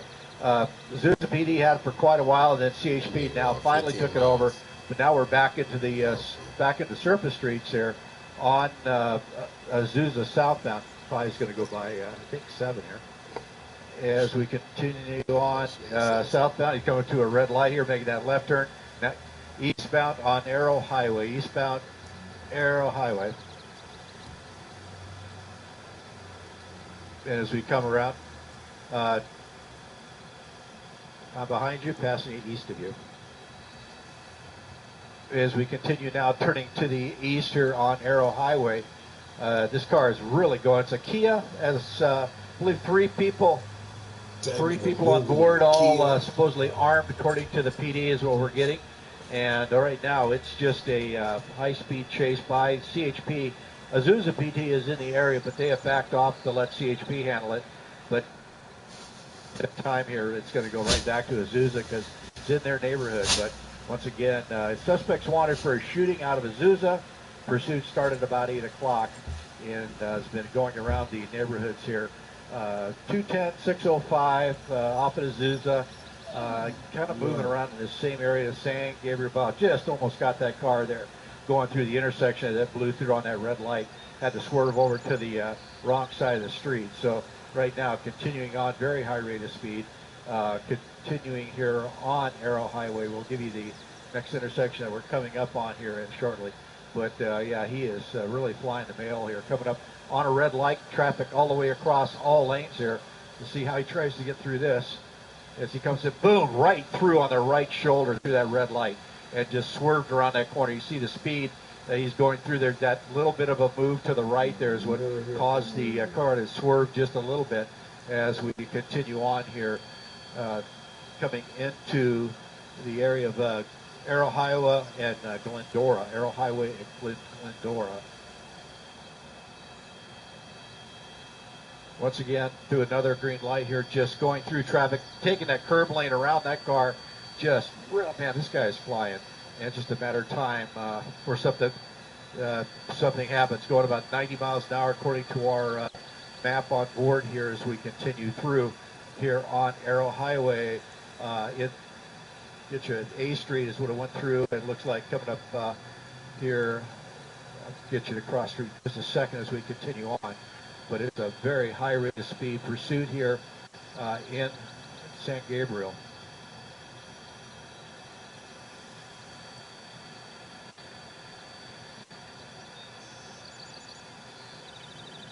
Hey, is somebody going to call a flight through Brackett?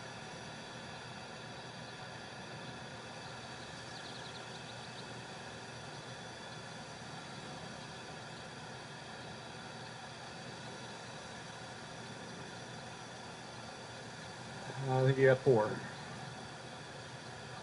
Yeah. I don't know if CHP wants to get involved. And so as we continue on now, red, green light here through that intersection, past on the right shoulder as he continues on Arrow Highway here. That was Sunflower he just went through at that point. And Arrow Highway is going to continue through here. It'll come up to 57 is the next freeway he's going to come to. As we work our way along, he's going to come up on a red light here, lots of traffic, and blows his way right through that red light. CHP is in pursuit behind that, about 3 or 4 units in trail, but staying back quite a ways, letting the CHP helicopter handle his pursuit. But once again, it's armed suspects wanted for a shooting in Azusa. Been going on since about 8 o'clock, and we're running right now at about 90 miles an hour here on Arrow Highway, approaching the 57. Lone Hill is the street we're coming up on now. On the brakes, got a left turner there, weaving his way through traffic, and then makes it on through. Luckily, cars are in that slow left-hand turn, and he was on the brakes hard coming up. So coming up next intersection here, as he pushes through, he's now blacked out, so it's going to be hard for the people on the behind to see, but luckily these cars have the daytime running lights, so they'll have lights in front, but he's going to the right shoulder. Boom! Right there, crashed, left turner. And that's right at the intersection of San Dimas. Driver's out running. He's holding his waistband, as you can see there, running through the parking lot, continuing on. Still holding that left waistband as he runs through the parking lot, coming into a shopping center. Now, you got to be careful at this point because he could very easily carjack somebody as he's running through. So I'll keep an eye on this driver here as he works his way around here. Five's going to turn back west as he's running in the shopping center, the Ross Dress for Less, as he works his way along there. He's looking for somebody to carjack right now, and he's still holding that left waistband. And 4, that's 5 out, or correction, 9, that's out, 5 out for you. As we continue on here, is he going to the shopping center there? Behind the booth? The officers are approaching here. We'll get Sky 5 around. Roger. As we come around, you can see officers right there having a gunpoint. We're sliding Sky 5 around here so we can get a look at what's going on here. Lots of trees as we work through here.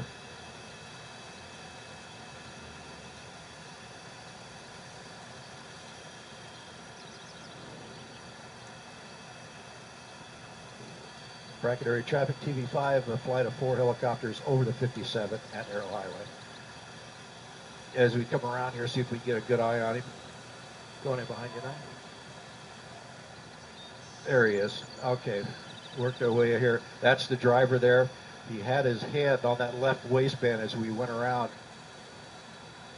And luckily they were able to get on him really quickly as he went through that parking lot. And I've seen before on these suspects like that where they're running into a parking lot, they will try to carjack somebody as they go through the parking lot. It looked like he was starting to do that, but luckily the police were pretty quick on scene here, stepped up to this guy, and now in custody right here near San Dimas and Arrow Highway.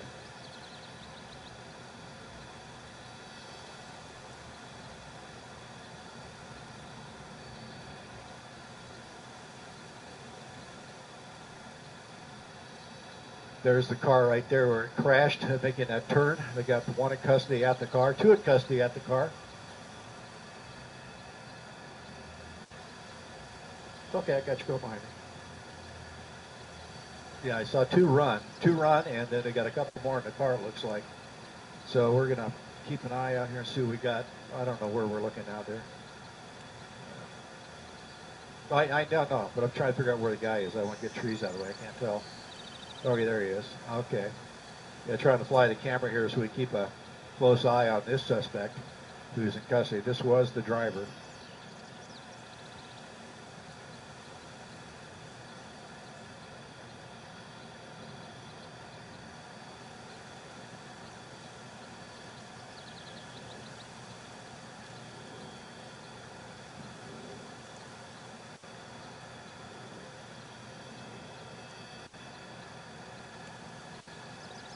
Once again, this is a pursuit of armed suspects that were wanted for a shooting in Azusa. Been running since about 8 o'clock. And right now you see this suspect is in custody. The officer given the code 4 sign.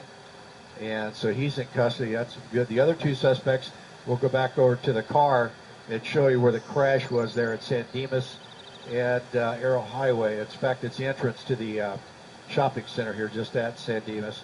You see it just hit that black car as it made its left turn into the parking lot. And you see officers have several subjects in custody right there. So a very violent crash at the end of this pursuit. Hopefully there was nobody in the passenger side of that little black car.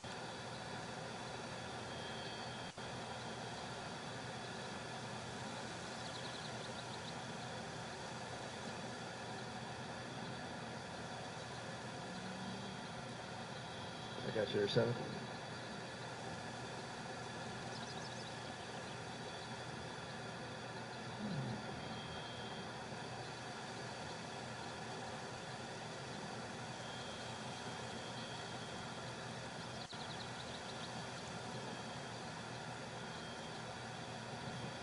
As we get a little closer here, you can see there's 3 people in custody at the car, and we had 2 run on foot. And one was the driver that we stuck with the checkered pants and the logo on his shirt. He was running with that, holding onto that left waistband, so it more than likely had something in his waistband. But right there you see one in custody there being walked up. God, looks awfully young, it looks to here. There's the second one walking. Oop. And they're kind of checking out the third one here on the ground. Looks like a female to get them up.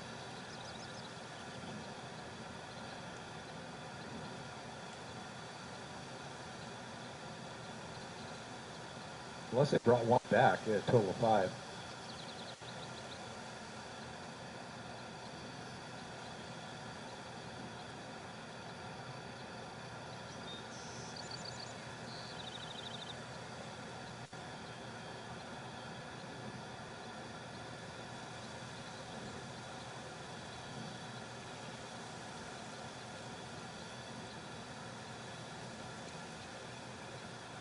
Five as well.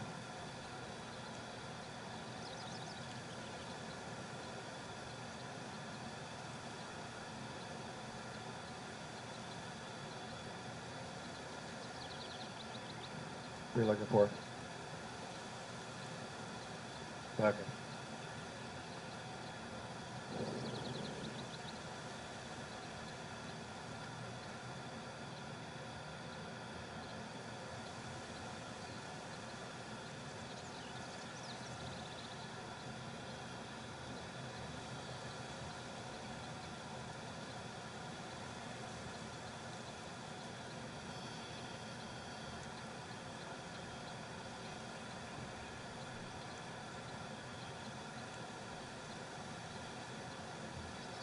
All right, we're going to slide Sky 5 over here to the east side of the 57th freeway.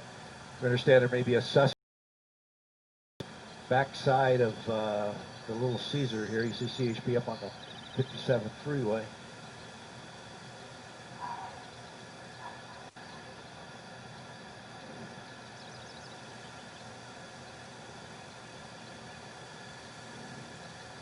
Apparently as he crossed in front of the Little Caesars, there's a gap between the buildings that he apparently went down, they're saying here. So we're going to have to slide over here and take a quick look. And they're getting it cordoned off so nobody sneaks out on them. There's the gap right there. I'm going to continue on until we get further out in the turn.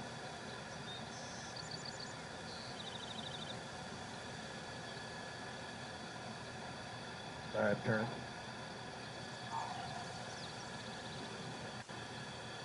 Oh, that's not a very little gap. Where's the Little Caesars at? Right there. Yeah, okay. Yeah.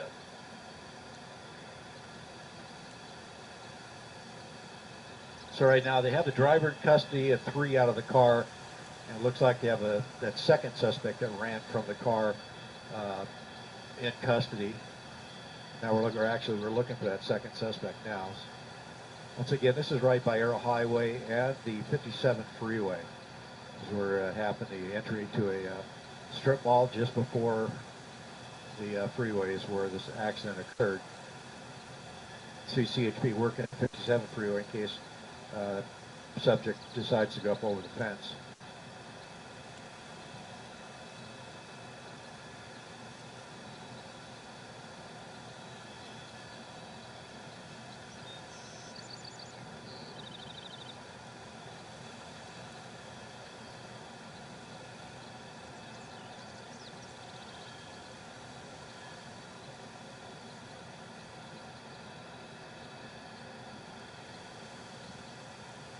Well,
probably.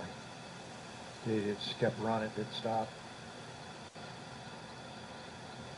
Unless he was hurt to the crash.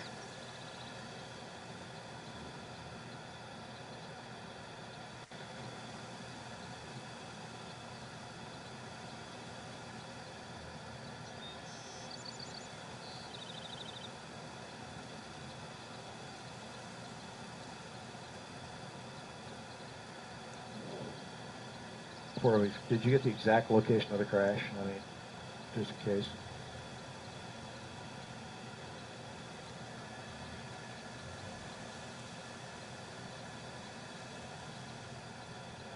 It's not taken, is it? Yeah. But I saw San Dimas was a street it popped up with. Okay.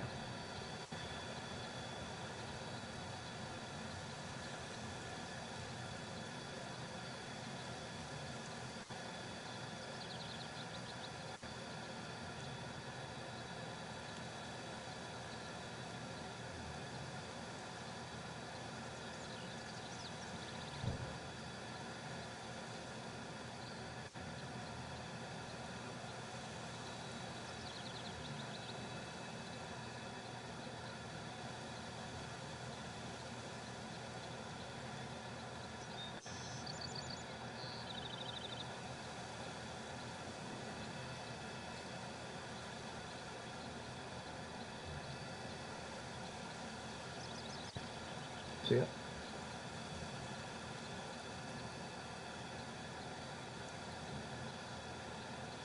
All right. Well, let's just kind of. Let's say they've got a fire truck coming to the guy over here. They took in custody by the Petco. I was going to slide back around to the west side.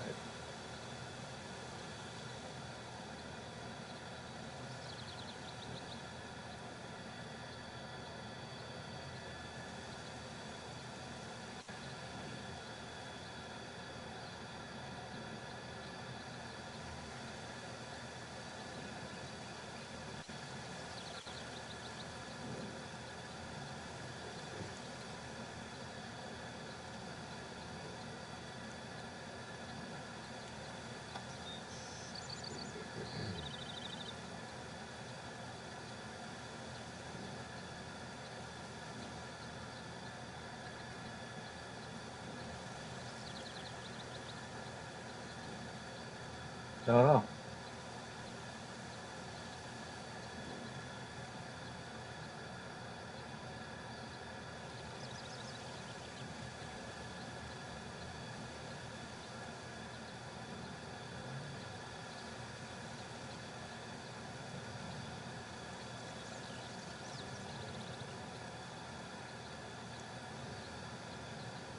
Looks like a Azusa.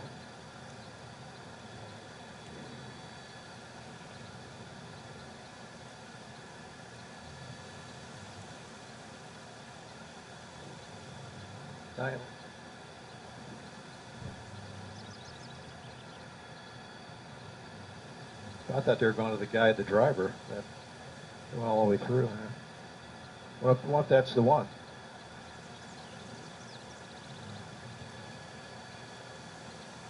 I didn't really pay too much attention. Yeah.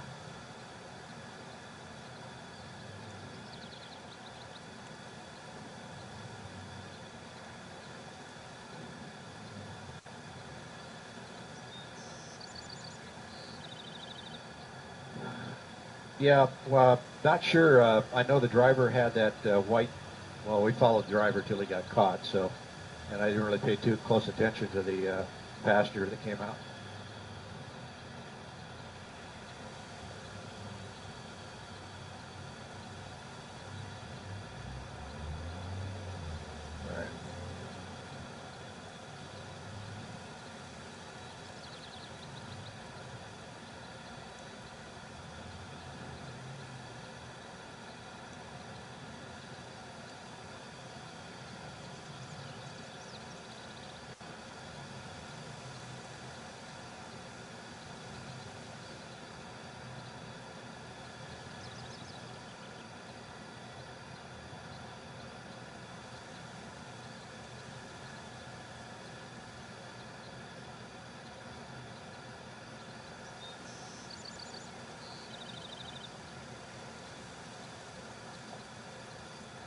Yeah, we slid around here to show you the car. It looks like a couple of people. Look at Toyota there. Looks like 3 people were on board.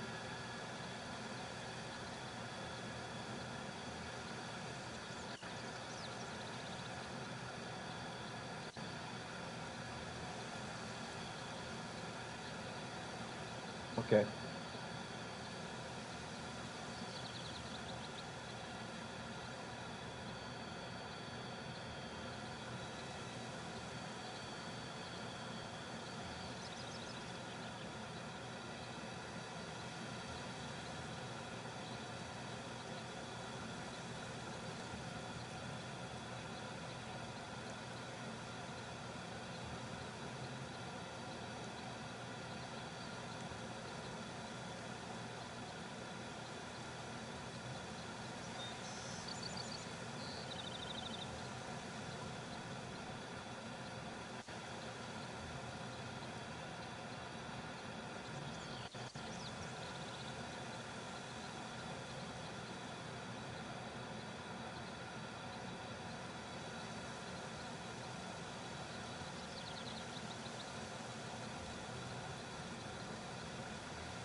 As far as we know, it has not gotten onto a freeway.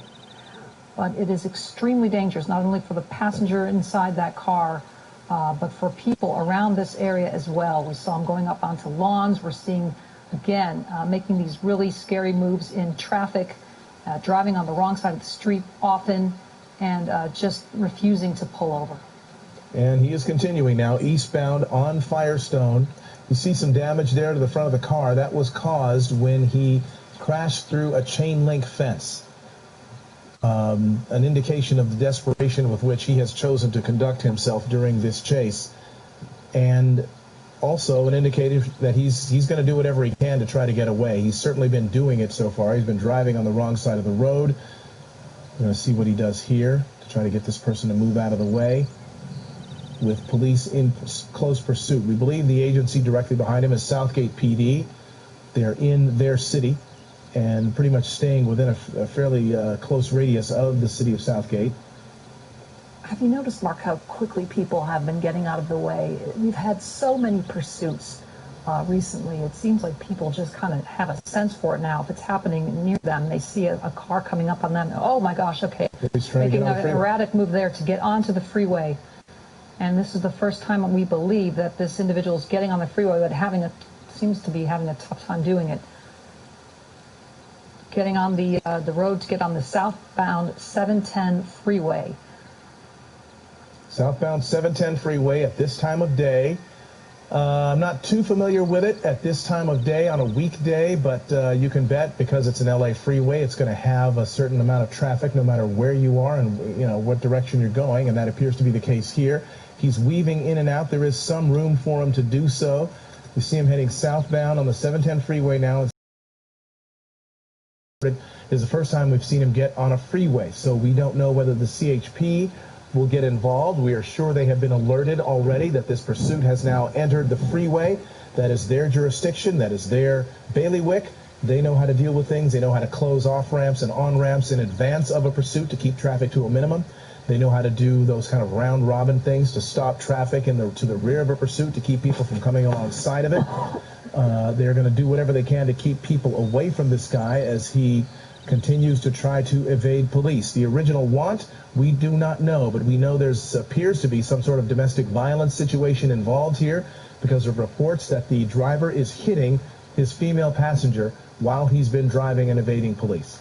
Driving now partly in that emergency lane, and not too long, we'll have to make a choice whether to continue on the 710 or perhaps get on the 105 freeway as we continue to head south on the 710 freeway out of Southgate. And this first time that this has gotten onto the freeway just now, about a minute ago. We're now into the Linwood area, so we're very close to the 105 freeway. We're not sure exactly how many people are in that car. We do know that there is at least one female in the back. Never know, there could be a car in the way, but we shall see. Coming up now on the 91 freeway, and we anticipate that this will continue on the 710, just given the fact that I'm not sure, well, actually, if you can get on the 405 or the 91 by staying on the far left of the freeway here, maybe you can. But for now, staying on the 710 southbound now in the Compton area. And the next major freeway will be the 405. Right, and there's a good tight shot of that driver who has a passenger, reportedly female, in the passenger side, of course, and he has been hitting her during this pursuit. Now you saw him making that pretty erratic move to get to the far right, and now he's really accelerating, trying to get past those trucks. You know, this area, too, the 710, heading to the port of Long Beach, you're going to have a lot of truck traffic, a lot of big rigs that are on that freeway. He's getting off now. This is Alondra. This would take him, it's very close to Compton, very close to Carson, and now he's crossing all those lanes of traffic, trying to dig a left-hand turn there, getting on the freeway again, looks like it, trying to go in the opposite direction, it would appear. We're going to find out where he's heading. We're going to try to find out if this is... Yeah, still on the 710. South. Okay. Still heading southbound. Still heading southbound. So I was going to say, well, maybe he's going to head back to where this all started, but that's not the case. Heading southbound now, still on the 710 freeway. And this has been going on for close to a half an hour now. We're not sure what the initial want was, but we believe it started in the Southgate area, and it continues now on the 710 freeway. So far, they have not had any opportunities for pit maneuvers or spike strips, and perhaps they will soon. Now we're getting off. Where is this? This is Long Beach. He's now entered in the city of Long Beach. He's now heading on to the eastbound 91 freeway. Okay. Which I think at this time of day is going to be pretty packed. I think it's going to be pretty heavy traffic that he is now heading into. Yeah, it looks like it. Look at the road to the right. He's going to be joining those drivers shortly. So he may have put himself into a bit of difficulty here. Of course, a determined driver is going to do what he can. We're going to see what he decides to do. There is an emergency lane. There are other options for him that are not in any way legal, but are physically possible. So he's, those sorts of options are available to somebody in this sort of desperation. We don't know what sparked the desperation. We don't know why this person is running from police. We don't know why police initially came in contact with him, but he is continuing to evade, continuing to take the 91 freeway now eastbound, passing up a lot of traffic. You can see the traffic this time of day. It's rush hour, and the freeways are packed. There aren't too many options for you at this time of day to try to get into an area that is clear of traffic. And whether there is or not, the police can keep up with you. This is still, we believe, Southgate PD that is directly behind him. So even though he's been on the freeway for some time, varying freeways between the 710 and now the 91, the CHP is not, at this point, the lead agency. They have not transferred leadership of the pursuit to the Highway Patrol. They are continuing to maintain it in the hands of this pursuing local police agency, which we believe is Southgate. Looks like he's getting off here. This is the 91 freeway, getting off maybe at Cherry. Getting off at Cherry. Oh, so this is the North Long Beach area, Cherry Avenue. He's not getting off. Okay, He didn't get off. It's one of those off ramps where you can change your mind on, and he elected to do exactly that. Wow, look at this. Okay, back into this emergency lane, and we've seen this before, which is extremely dangerous. And we're getting word now that he is wanted for domestic violence, and the evidence against him is mounting, as we've heard reports that he was actually beating his passenger in the car while this pursuit was underway earlier. I'm not sure if that has continued on, but that was seen earlier by police. And we're not sure how this started, if there was a want out for him and they spotted the car or what. But we do know that the pursuit started in the Southgate area, and now it is in this area of Bellflower, Lakewood, on the 91 freeway. All right, looks like another off-ramp that it looked like he was going to take and decided not to. You get the impression he was familiar with that kind of southeast L.A. County area of Southgate, Huntington Park, South L.A., Compton, because he did get off on, he was in the surface streets there and he kind of circled around that area. One wonders if he doesn't have that sort of familiarity here, and maybe that's why he's not taking the off-ramps, or hasn't thus far. It's like he's doing head fakes here. And now he is taking the off-ramp, Lakewood Boulevard, off the 91 freeway. We're going to see which direction he goes on Lakewood Boulevard. He's at the bottom of the off-ramp now. Absolutely stopped traffic. He's pulling his way, trying to... for these drivers to go to get out of the way right now. Wow. Yes, very scary. It looks like he may have hit that red car, that Mini Cooper. Hard to tell, but coming up on really thick traffic and putting a lot of drivers in peril right now. The police following very closely throughout this pursuit. We haven't seen it go into tracking mode. And that is probably because the passenger is in extreme danger, so they want to stay right up on it. They do not want to go into tracking mode knowing that that passenger could be in extreme danger. Absolutely, and they're going to do what they can. They have to rescue somebody. They're going to have to rescue somebody at the end of this pursuit. However this thing ends, this is involves a rescue of someone who is in dire straits. Our signal's breaking up. We apologize for that. He is heading northbound on Lakewood Boulevard from the 91 freeway. And this is a business district, not residential. You're going to see a lot of traffic signals, and that one was green, which is good.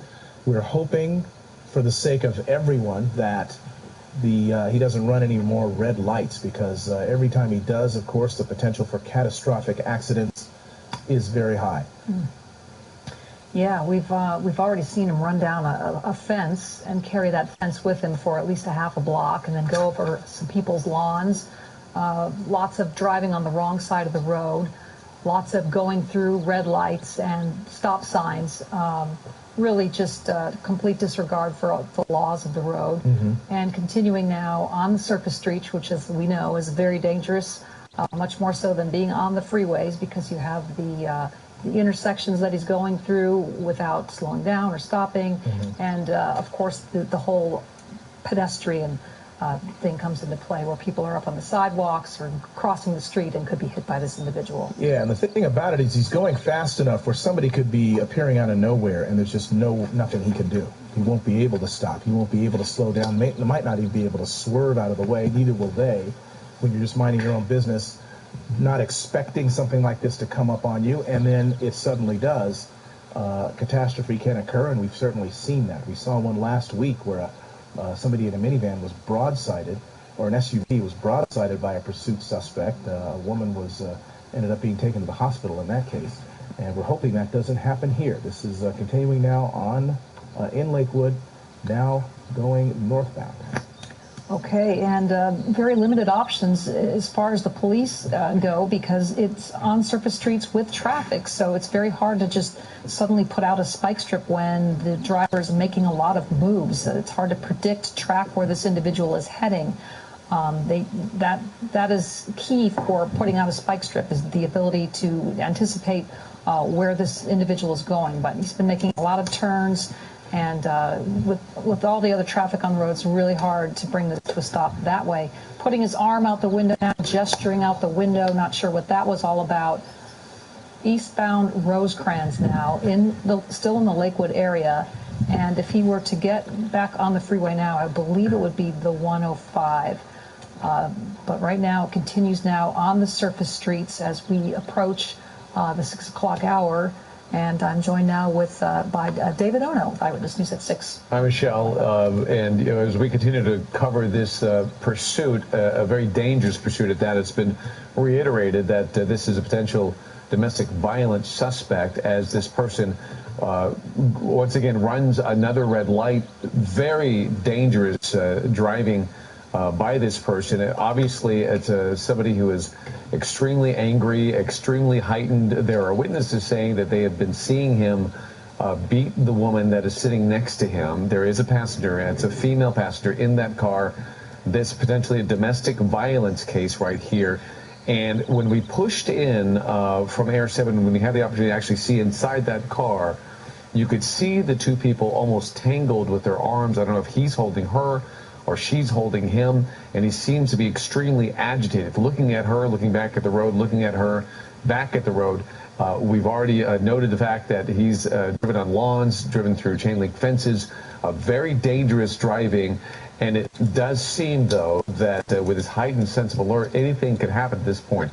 He's in Bellflower now. We're being told he's going about 40 miles an hour on surface streets. He's running into occasional traffic there. And Southgate police are right behind him. We haven't seen, there's a little bit of signal breakup there, but bear with us. We'll get through that as he continues through Bellflower. Ellen Leva joins me right now, as well as we prepare for Eyewitness News at 6 o'clock, 5:59. Going into the next half hour, Ellen, and this is one of those pursuits that you just don't know how it's going to happen. Yeah, very disturbing to watch, because we know that woman already is in danger. Man wanted for domestic violence. It started about a half hour ago. And we've seen evidence that perhaps he has been striking the woman while he's driving. So obviously this woman is deeply in deep trouble with this man. Right. And we probably need to say that we're going to handle this very carefully. Police will as well. We cover the news every day, and when it comes to these extremely violent acts, many of them do occur in situations that are domestic. Just this irate, this rage, this heightened sense, and they become very violent. Officers, obviously, they know that. They're going to try to handle this as best as they possibly can. And it would be great if they could somehow bring this to an end. But it is the afternoon. There's a tremendous amount of traffic out there. A pit maneuver when they're around all that traffic is out of the question. A spike strip, sometimes it's very difficult to get into a position to actually lay down a spike strip. So as they go into Norwalk from Bellflower, entering Norwalk now, officers are just content with kind of staying behind and watching for an opportunity and try to keep things as safe as possible. And you can see him weaving in and out of traffic. He's been going on the emergency lane. He's been going the wrong side of the road. And a very delicate operation for these officers because they want to stop their man, but they also want to protect the woman that is riding in that car. And hopefully, you know, she's wearing a seatbelt. We don't know what the situation is, but they have to be very cautious to protect the woman's life. Right, and there's been a lot of physical activity inside that car. We don't know if she's being hurt or not. Maybe they're just wrestling over, you know, the car. We just don't know. But there is a tremendous amount of concern. So there is a look at the suspect he's driving with. See how he was always looking over? They clearly are talking, maybe yelling, maybe arguing. Constantly moving, moving, looking at her, looking at the road, looking at her, looking at the road. There's his arm waving around, too, as he holds on to the steering wheel. So watching that activity inside the car gives us some indication that this suspect doesn't appear to be willing to calm down and pull over. He is angry, he's agitated, and with that woman in the car, it really complicates things. And right now we do have, we're joined by Bruce Thomas. He's a law enforcement expert. And thank you so much for joining us. Are you there, Bruce? Yes, I am. Go ahead. This is an obviously a very different type of situation in a pursuit with this woman in the car with this domestic violence suspect. What's the best way to handle this, and what's your take on this? Well, it does present different challenges to law enforcement because you have a suspect and a victim in the car. So you have to take that into account when the pursuit at the terminus, the end of the pursuit. What they're chasing is a felony domestic violence suspect who is agitated and angry. Right, and so, okay, there he goes, continue to drive erratically, very fast. Keep in mind, Southgate police are staying nearby. He's northeast on San Antonio, which is there in Norwalk, really accelerating right now. I don't know if there was a light there or a stop sign or what, but he is flying through there. So, and he's in a Honda, it looks like a Honda Accord. You can see her legs, too. They're up on the dashboard right now. Oh, wow. That is interesting. Yeah. Okay, so, yeah, pointing out that maybe she's bracing herself or something. Maybe so. Maybe so. She's bracing herself for potential collision. She might be just scared, really scared. Bruce, so this complication, you said there's a suspect and a victim inside the car. How does that change things when this comes to an end? Well, what we're seeing from Air 7 HD is it seems like the female, the victim as we'll call her, doesn't seem to really be afraid of the suspect to some degree. So there may be a little more to this domestic violence story than what was put out over the radio. As you can see from Air 7 HD, when they zoom in, she seems very complacent, very calm almost. With the problem, David, as you said, at the end of the pursuit is you're going to have to call the suspect out. They do have some sort of relationship, so how willing is she going to be to have her spouse, significant other, boyfriend to be taken into custody remains to be seen. It's such a difficult situation with a domestic violence victim because you don't know the fear that she's feeling, how afraid she is of her partner there, and what she's going through, because a lot of times it's just fear that holds them back. It's complicated, though, but also if he's a loved one of hers, you don't know if she's going to be an ally of his or an ally of police officers when this thing does come to an end. And you don't know if she's going to get in the way of them taking care of business and doing their jobs, or if she's going to welcome them to try to get him into custody and get him to calm down. Yeah. And we have seen people interject themselves into the law enforcement officers bringing the suspect into custody by holding on to him or basically saying, I love you, want you to go to jail. So there he is. He's flying through the streets of Norwalk, cutting corners. I guess now it's Santa Fe Springs, 5 southbound Santa Fe Springs. And again, as he believe, he's getting back on that 5 southbound, and traffic is relatively light right here, but he has come into some places where he's come to a stop. Look at him just go across 6 lanes. Yeah, he's coming across some traffic, and then he does a really dangerous swerve there. He's not even on a lane right now. Okay. And whoa. That was an illusion there because it was the overpass that we suddenly saw. It almost looked like there's a collision that's going to take place, but his driving is really erratic right now, Bruce. Yeah, running rush hour traffic, freeway traffic is back. It's heavy. At some point, South is going to have to turn this over to a bigger agency such as California Highway Patrol, as they just don't have the manpower. They are asking for mutual aid from LA County Sheriffs to have their area step up and call the pursuit for the officers for their safety. Right. All right. We're having a little bit of an issue with Bruce's phone right now, but we got the gist of that, Bruce. That Southgate, this is becoming such a big pursuit that perhaps maybe they should turn it over to the CHP. But there is Southgate still behind him. However, every time he goes surface streets, then does that throw off the CHP, and who should take this over? Yeah, ultimately, when you get off freeway onto the surface streets, they would turn it over to possibly the LA County Sheriffs as they're in the Santa Fe Springs or Walk area, and eventually sheriffs will jump in when requested only. Uh-oh. Yeah, he's going the wrong way on the street right now. There you go. He's jumped over. He's in oncoming lanes right there, and he navigated through it. Boy, but that is extremely dangerous. In fact, there is a center island there that he jumped over, and he was completely separated and going into oncoming traffic. Extremely dangerous there. Right now he's on eastbound Alondra in Santa Fe Springs. And you can see he's got wide open roads right here, and that's probably good because we've seen him driving so close and weaving in and out of traffic and just disobeying all kinds of rules of the road. Bruce, is a pit maneuver out of the question at this time? The speeds are a little high for a pit maneuver, but this is the type of street you want to be on. A nice wide open street. You've got a center median that protects the oncoming traffic.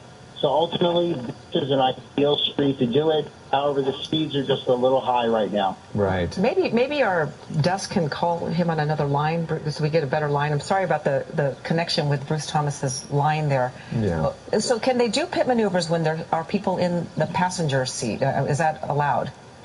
Oh, sure, of course. Yeah, you can do it with multiple people in the vehicle. Obviously, you're just endangering more people, including officers. Here we go. He's on the wrong side of the road again, Bruce. He's swerved over. There's a center island there. He's completely into oncoming traffic right now. Hopefully people are able to see him coming, and with police officers behind him with hopefully lights and sirens, at least close enough to warn people that something is up. Boy, but that's really dangerous. And he's going to do it again here, it looks like. Yep.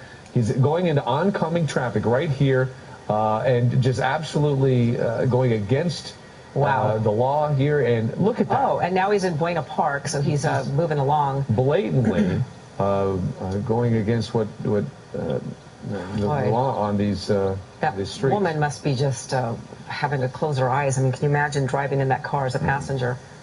Yeah. I mean, there's no reaction time when you have oncoming traffic. And then they're not expecting somebody to be coming at them head on. And we've seen so many accidents that way, usually with somebody driving under the influence and they're not aware that they're on the wrong side of the street. This guy is aware, and he's doing it anyway. Yeah, and there he goes again, doing it once again, going into the median, and then hopefully he won't cross over. Yes, he's crossing over. Yep, he is completely into oncoming traffic. Bruce, what do you do in a situation like this? You know, at this point, the pursuit becomes so dangerous, the speed, the action of going up in traffic, that unless South really feels it's a necessary pursuit, they would possibly go into surveillance mode to de-escalate the situation. At this point, it's just getting very dangerous. Right. A very desperate man. This is going on for like 35 minutes now. A man wanted for domestic violence with someone in the car, a female, and they've been, obviously a very stressful situation for that woman on board too. Yeah, is it possible then to go into tracking mode and just lay off of that when you know that there's a potential victim in the car? I mean, this is a very complex situation, Bruce. Yes, it is. I mean, normally you don't have a victim and the suspect in the same vehicle. So what they're formulating is a plan to end this pursuit and take the suspect into custody, but also protect the victim's safety, too. So it just adds another complexity and further has the officers thinking about Plan B and Plan C. Yeah, it's amazing how many different types of pursuits we've encountered through the years. But Michelle Tuzzi raised a good point. People are getting used to pursuits now in L.A., and they kind of can see it coming or they hear the sirens. He's been getting a lot of leeway, people getting out of his way. Well, let's hope. Yeah. But you never know. And traffic is tricky enough in Los Angeles, just navigating through safely and abiding by all the laws with all the people that are out there. So when a pursuit like this comes by, when he's not abiding by any traffic laws, when he's going way too fast, anything can happen. It could be extremely tragic, the end result of that kind of behavior. So here he is continuing to weave his way through some sticky points there in Buena Park. Clearly at a light. Now he seems to be turning into a parking lot. Yeah, because he was on southbound La Mirada. Now he you're right, went into some sort of industrial complex or something. Yeah, so we're going to watch him through as he goes through this parking lot, tries to weave his way out of there. He didn't feel comfortable sitting at that stop-and-go traffic, so here he is going to squeeze back onto his street. He at least slows down and looks before he does it, and then there's Southgate police right behind him. Now we're on Beach Boulevard, I believe, in La Mirada. Buena Park, excuse me, Buena Park. And continuing to drive, just at least he's on the right side of the road for once. And look at all the traffic on the other side of the road. I mean, I don't know if he goes on the wrong side of the road with this kind of traffic, something awful certainly is going to happen. He's accelerating now, a multi-lane road right here, but he's accelerating, and you see the police car a few lengths behind him, but they're closing in, trying to stay fairly close to him, and hopefully close enough to warn people that this is coming, a dangerous situation is coming their way. But we haven't been able to look inside the car as much lately in his behavior. It's hard to see what his female passenger is doing, but that was an interesting shot earlier of her feet up on the dash. Maybe she's so comfortable that she does that, or maybe she is bracing for it. Uh-oh, he's on the road. Okay, on the sidewalk, on the grass, really trying to get past this traffic, but wow. Just blatant. It's incredible. Okay, so this is in Buena Park. He's literally, Artesia. So he's entered Artesia, driving on the grass and the sidewalk, now cutting through a parking lot. Let's see where this brings us. Hopefully it's a dead end with any luck, but nope. Found his way through. Now he's back on the road. We'll try to figure out which road this is. 2 lanes. He seems to be looking for a way to go. He's kind of right up against that double yellow. And Bruce, are you still with us? Okay, we don't have Bruce right now. But this is Artesia Boulevard in Buena Park. It seems like he's done a couple circles. It did start in Southgate about 35, 40 minutes ago, and it went through Compton and southbound Alameda, Santa Fe. A large space between him and the police cars. I don't see the Southgate police cars anywhere close to him right now. Maybe he lost them in that parking lot, or perhaps they're backing off just to get him to calm down. Here we go. Very aggressive. That's into oncoming lanes. Now we don't see what's going on because he's going over an overpass. There he is on the wrong. Oh my gosh! Here, look at this. Look at this. This is one of the completely in oncoming traffic. This is one of the more dangerous pursuits we've seen as far as his driving and putting other people in danger. Southbound Knott Avenue. Southbound Knott. In Buena Park, Melissa? Southbound Knott Avenue in Buena Park. Boy, that is we do have Bruce Thomas back. And Bruce, back? So you've been watching this. Oh, boy. Yeah, at some point, the watch commander and even the field supervisor involved in this pursuit are going to take into account the suspect's actions and say, you know what, this guy is endangering way too many lives. So you know what, let's back off. Let's go into surveillance mode. The helicopter will track him, and we'll actually take him when he slows down or crashes, unfortunately, and then we'll end this in a safe manner. Oh, gosh. Now you can see that woman's legs in the passenger seat. Looked like she was sort of shaking a bit, but... Yeah, I wonder if you're right, Ellen, if she's just bracing for impact because of his really erratic behavior, extremely dangerous driving. I'm sorry, Melissa's our producer. What did you say, Melissa? Did you give us a locator?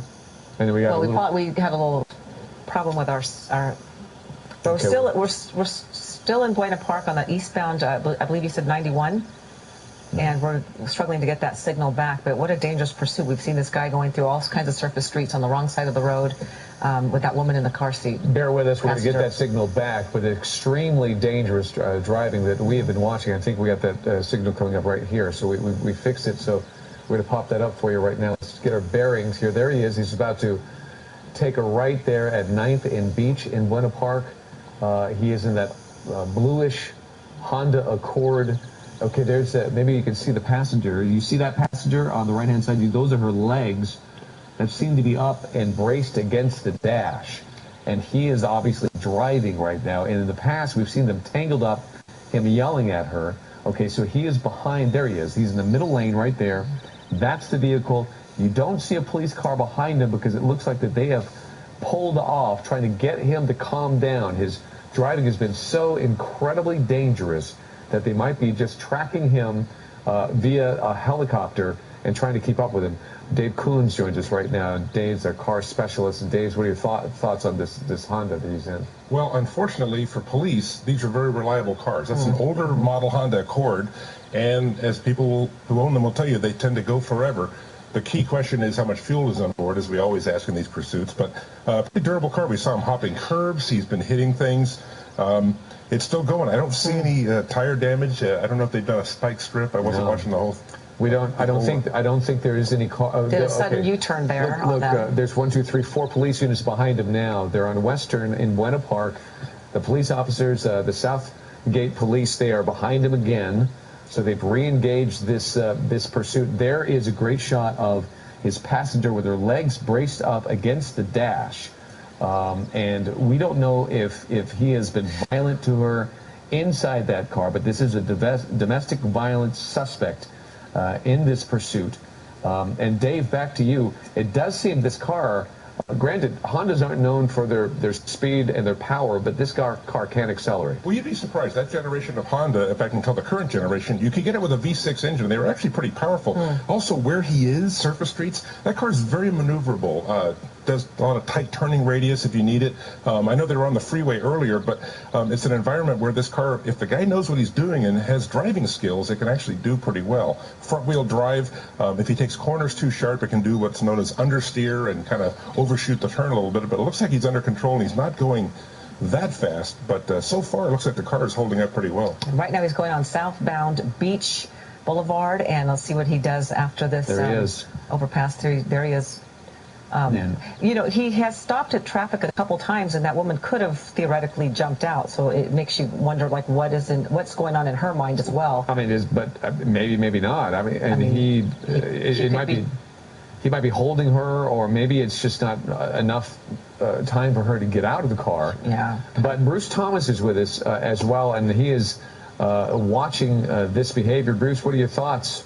Well, you know, not only do you have a domestic violence case, whether it's a felony or a suspect, and I believe they're chasing a felony, but you possibly are adding kidnapping or false imprisonment charges, too. So another higher grade felony. So that's why the pursuit's going to continue. It does look like he's calmed down a little bit, maybe, not as agitated, but ultimately, if he stays in the same area, I would think that the mutual aid agencies would possibly look for a spike strip or maybe deploy a pit maneuver. Right. So he's still in Buena Park, Bruce. So, yeah, that's a good sign. If he stays in Buena Park, maybe they can somehow anticipate where he's going to go and have somebody prepared to do a spike strip. There he is. He's apparently right near Knott's Berry Farm right now. Oh, okay. Knott's Berry Farm, okay. But he was driving on the wrong side of the road again, but now he's back to his side. So far, we don't believe he's hit any vehicles. We have seen him go up on the sidewalk, go through a chain link fence, go through yards, grass, and definitely what's most disturbing, he's been going on the absolute wrong side of the road into oncoming traffic.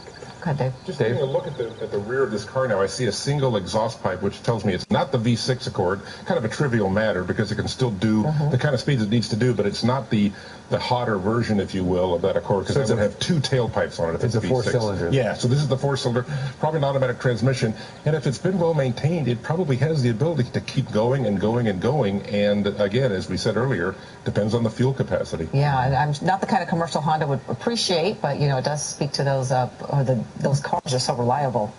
But as cars go, go ahead, Bruce. I can interject this.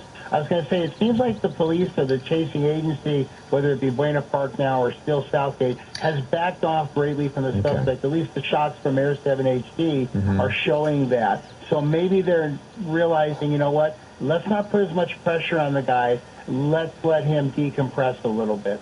So they just keep an eye on him, kind of track him, figure out where he is. Yeah, and you've got mutual aids in the LA County Sheriff, so they've got their airship up, who's tracking this guy also and calling out the streets he's on.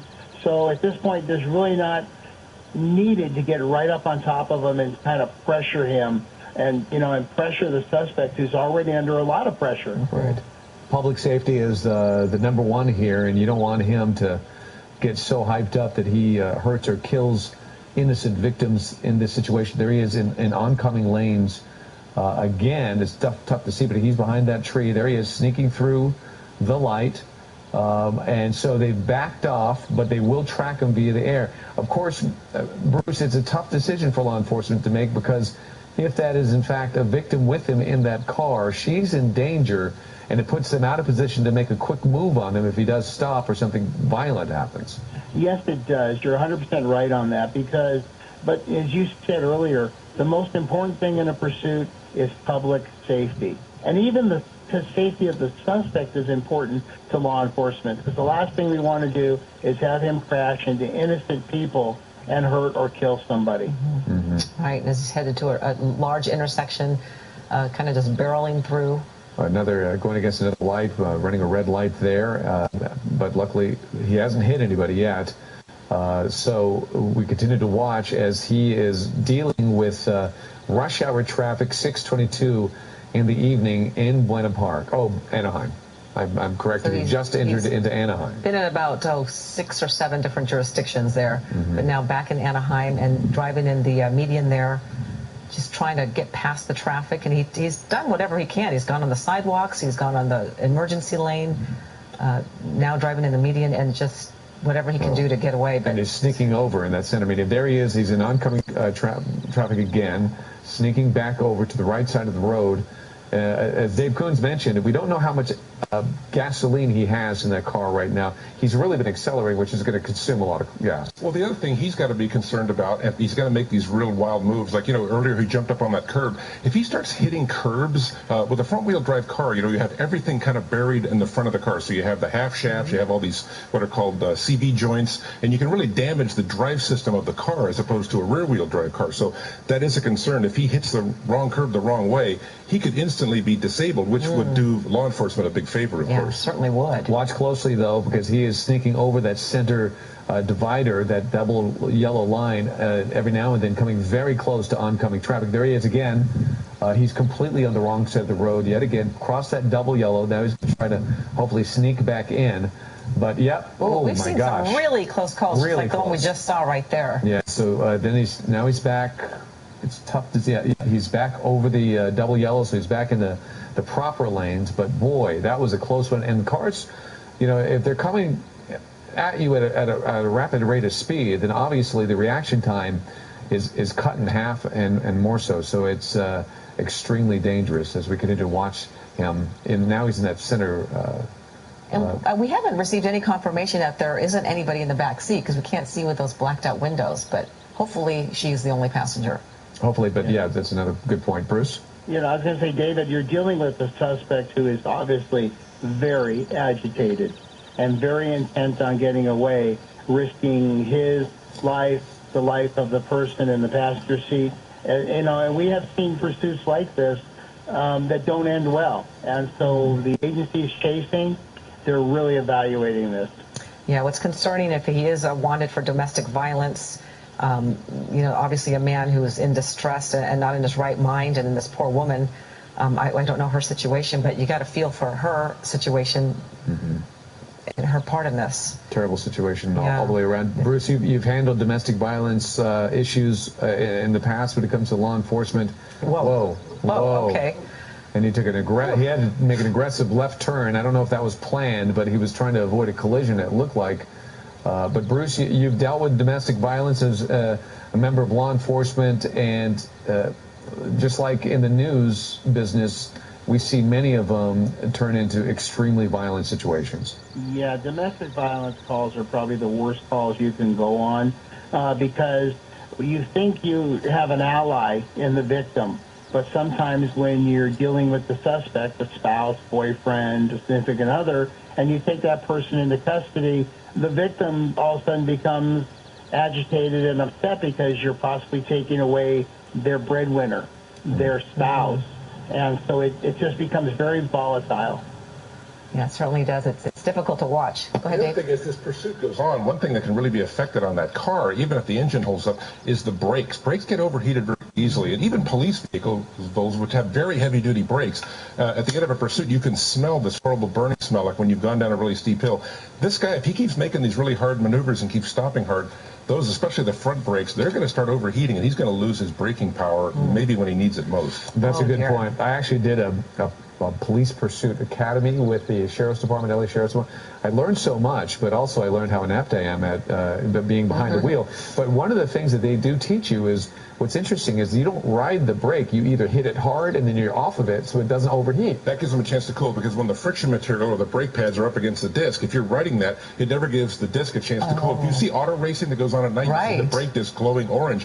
They're not going to get that hot, but they're definitely going to do it. So police officers are trained to drive to let the brakes cool down. And if you notice, when you go down a mountain grade, they say, gear down, stay off the brakes because you'll overheat them. If this guy doesn't know what he's doing, he can be overheating his brakes, and what will happen is, when he needs to really, really use them for a hard stop, they're not going to have the bite. Oh, dear. Well, that could be bad. And then when he's accelerating or driving extremely dangerously and he goes to the brakes and they're not there, then everybody loses in a situation like that. Bruce, driving that academy that I took with the Sheriff's Department was eye-opening. This is not easy work.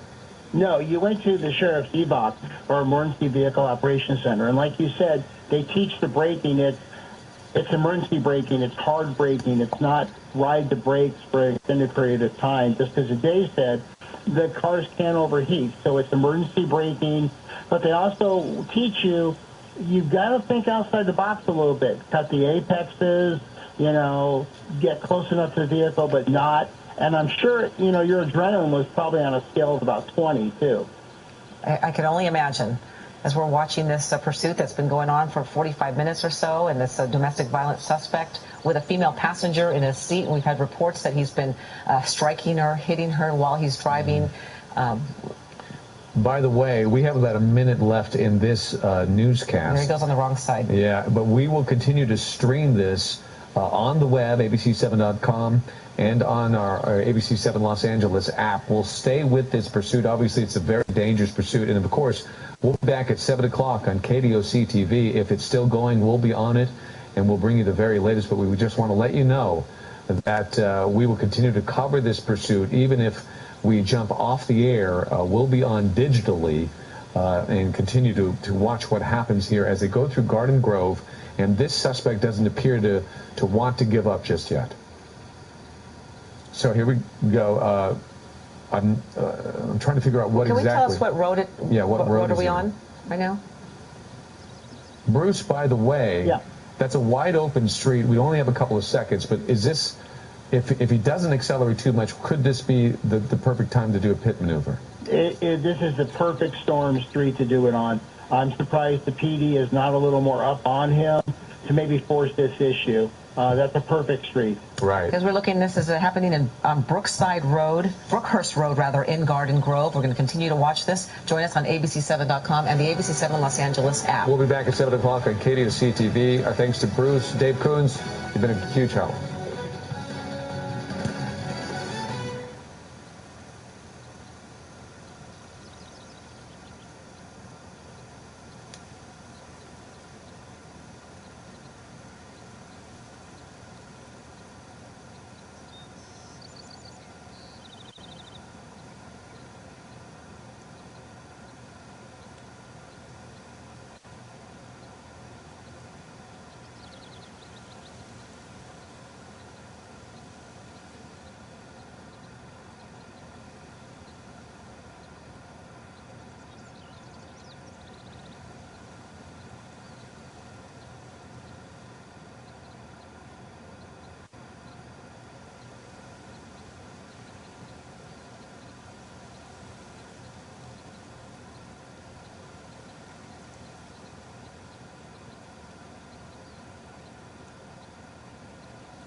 Air 7 HD. We are in Los Alamitos on the 22 freeway. He has been driving extremely dangerously. He has not slowed down one bit. We did watch him a few minutes ago wind his way through Huntington Beach, and then it was onto the 22 freeway where he has just passed through Garden Grove and now is in Los Alamitos. Let's show you some of the highlights of this pursuit. Take a look on the right-hand side of your screen. That is video from just a few minutes ago. You can see him blatantly going into oncoming traffic. He's been doing that dozens of times throughout this pursuit. Extremely dangerous behavior. A lot of cars we've seen swerving out of the way, and then he moves back over to the right lane. Okay, real quickly on the left-hand side, that's a live picture. He is exiting Seal Beach Boulevard. Seal Beach Boulevard, he is exiting right now. It looks like he was. Maybe he's moving back to the freeway. Look at that on the right. Also, that is video driving onto the sidewalk, onto the grass. Blatant disregard for pedestrians who might be on that sidewalk or in this community as he drives quite a ways on that and eventually into a parking lot where he wound his way back onto the street. So we've been watching him with that kind of behavior, extremely dangerous behavior. And keep in mind, earlier in this pursuit, he was literally wrestling with his victim who was inside the car. She is in the passenger seat.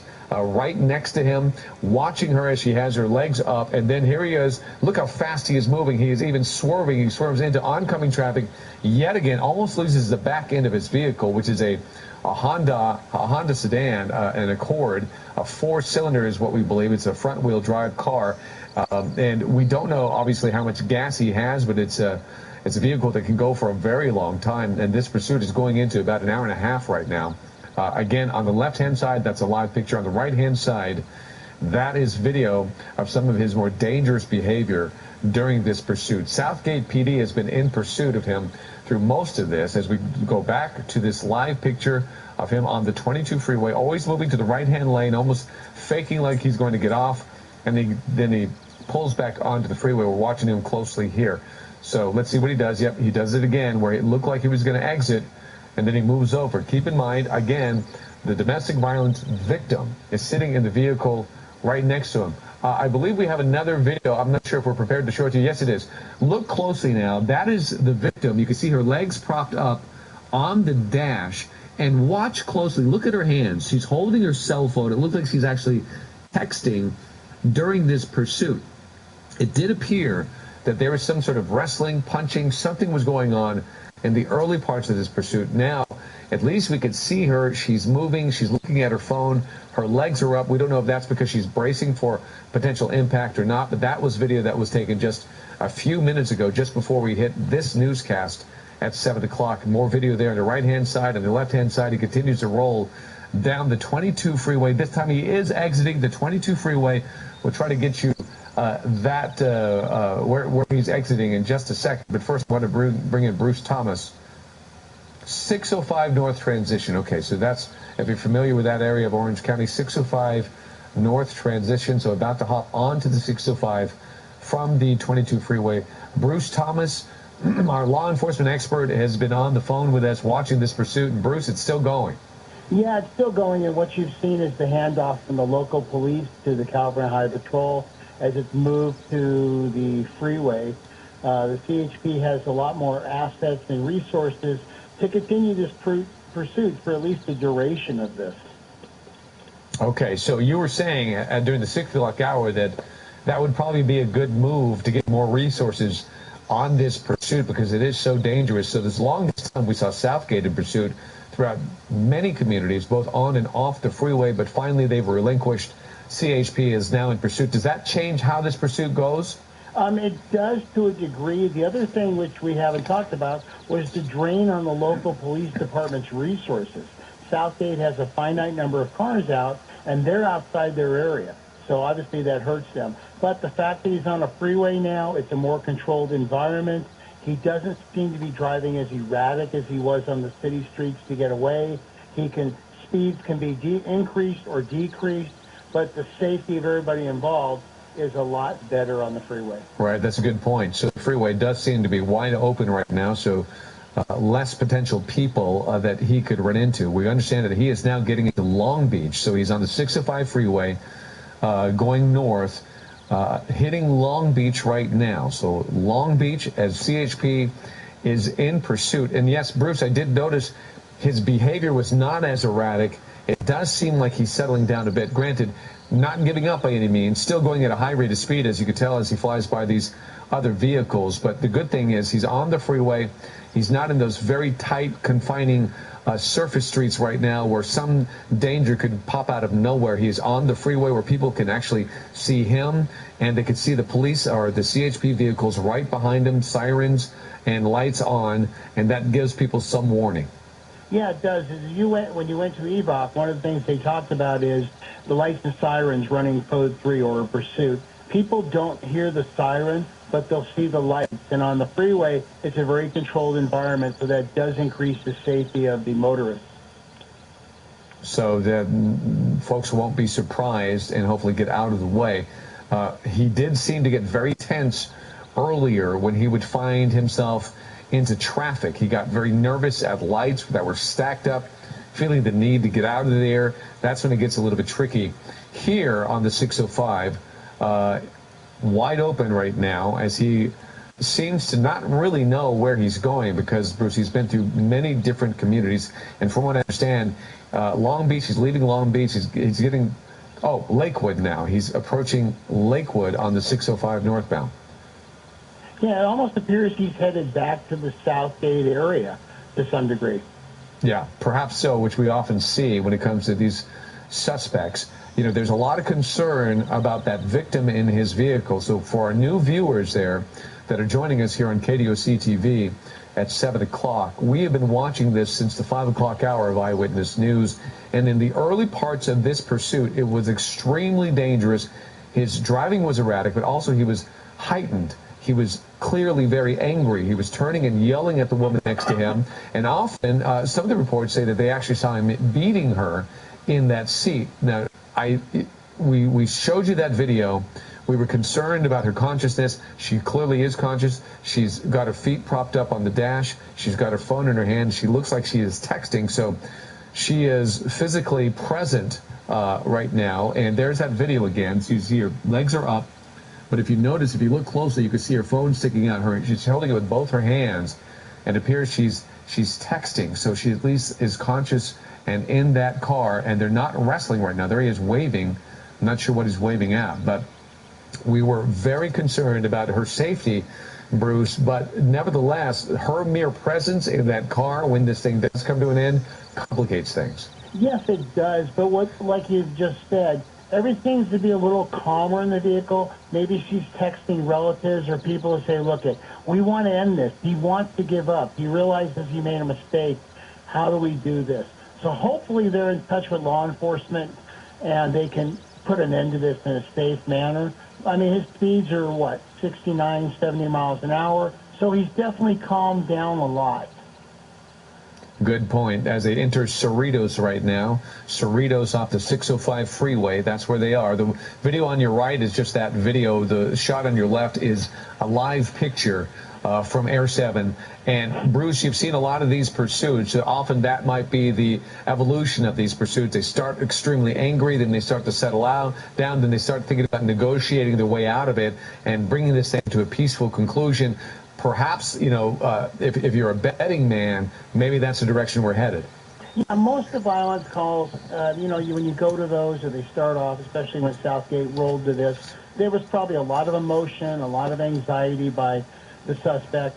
She's trying to maybe calm him down. They get in the car. He's still agitated, maybe hitting her in the car like we saw. And at this point now he realizes, okay, I've calmed down. I am going to go to jail. Let's negotiate this. But the biggest issue is going to be at the end of the pursuit, how much she is not going to get involved in them taking him into custody. Right. We had been talking about that during the 6 o'clock hour. That's a very complex part of being a law enforcement officer, wondering in these domestic violence situations, the victim obviously needs their help, but sometimes things turn quickly when you start taking her loved one into custody and they suddenly turn on you. And that potentially could happen here. Yeah, David, as you know, this could be the breadwinner. And now he's not going to be the breadwinner right now. And so maybe there's kids involved. So it becomes a very complex issue. Right. Okay, so I understand that they're going about 70 miles an hour. They're in Norwalk right now on the 605 freeway in Norwalk as this pursuit continues to roll down. But luckily, we haven't seen a really dangerous maneuver in a few minutes now. And earlier, we have to tell you, it looked extremely bleak as he continued to insist on driving on the wrong side of the road with oncoming traffic, fly through red lights, and by fly through them, it was awfully close in a couple of situations. One, he almost lost his back end. He was moving so quickly and changing lanes so quickly. A lot of people have swerved out of the way. He did hit a fence. He dragged that fence. A bike. We understand. We at least have not seen him hit any vehicles that he's come very close to. At least we haven't seen that yet. So as he stays on this freeway, he seems to be moving his way over to the right-hand side. And CHP is right on him. It's a waiting game for them, isn't it, Bruce? Yeah, at this point, CHP is just going to, they're just going to follow. They're going to stay in the Code 3 pursuit mode because you do have a felony suspect. But it's just kind of wait and see. As they get through different areas of the CHP, they'll hand it off to the next station, so to speak. And they're just going to follow at this point. All right, we are talking to Bruce Thomas on the phone, our law enforcement expert, as we continue to watch this domestic violence suspect in pursuit. He just transitioned to the 105 freeway. Stay with us. We're going to stay on top of this. We'll be right back.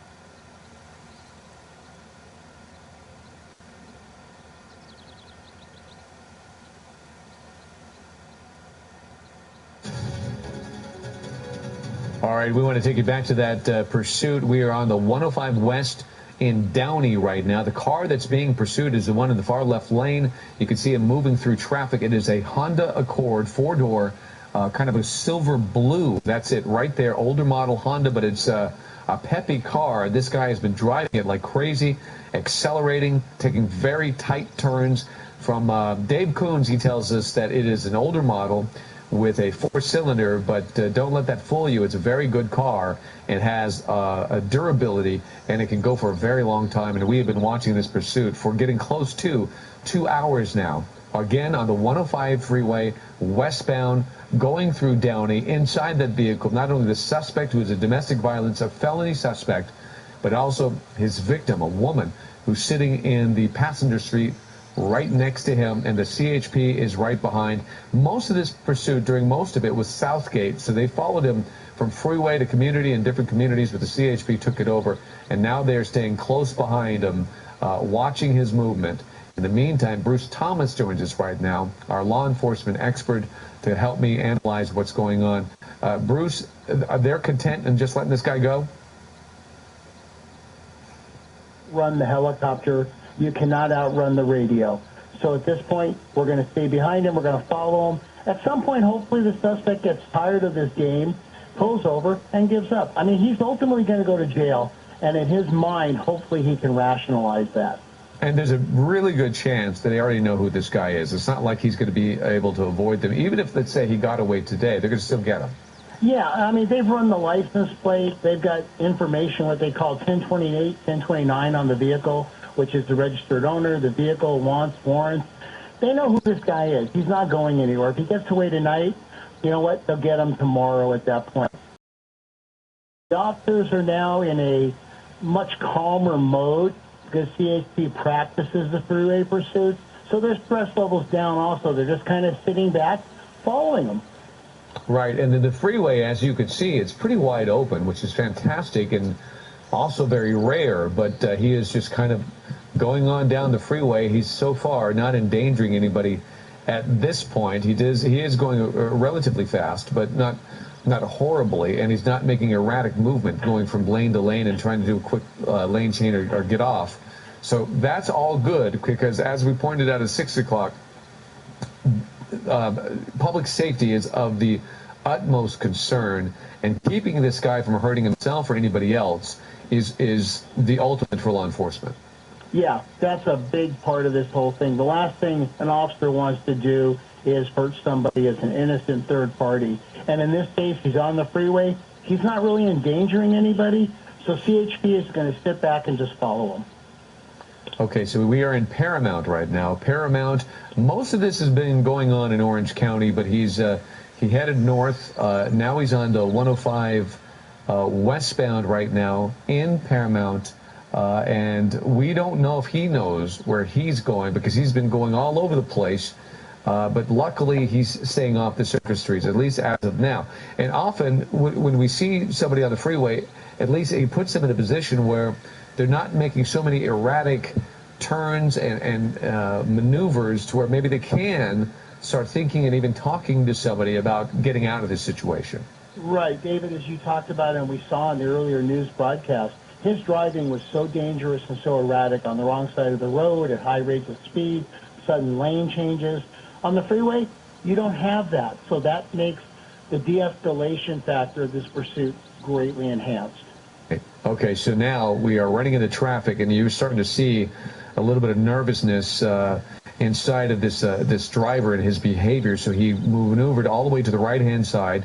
He is driving on the shoulder of the road. This is, again, the 105 westbound.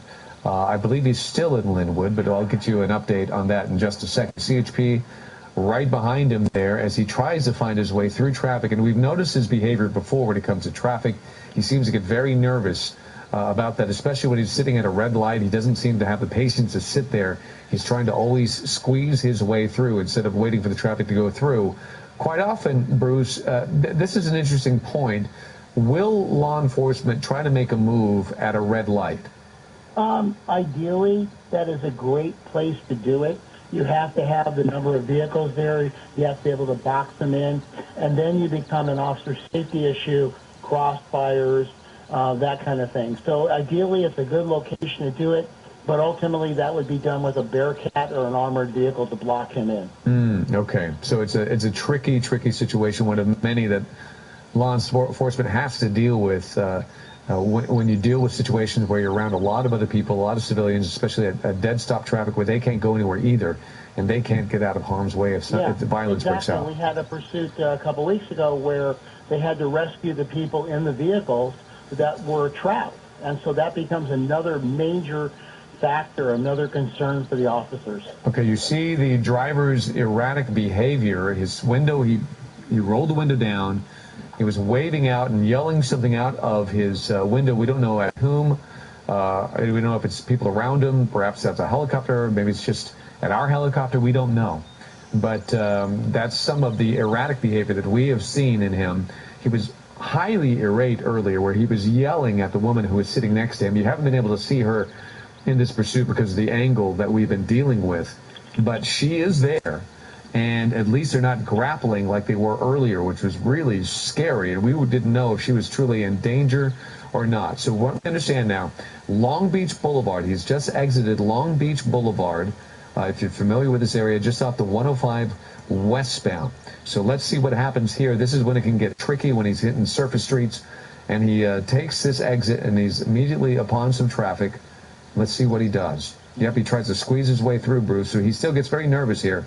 Yeah, and what you're seeing, David, is Highway Patrol has been in contact with LA County Sheriff's Century Station in this area to let them know, hey, the pursuit's coming your way. And obviously what the sheriffs will do are kind of flood that area with units and monitor it from afar, so when this pursuit does end or he does foot bail, they're in the area to pursue him. Okay, excuse my ignorance, but who is that behind him right now? Was that is that sheriff's behind him now, or is that still CHP? It looks like CHP is right behind him again. Looks like they just transitioned. In that area, CHP patrols the unincorporated county areas. Okay, so he's going to pull into a parking lot here.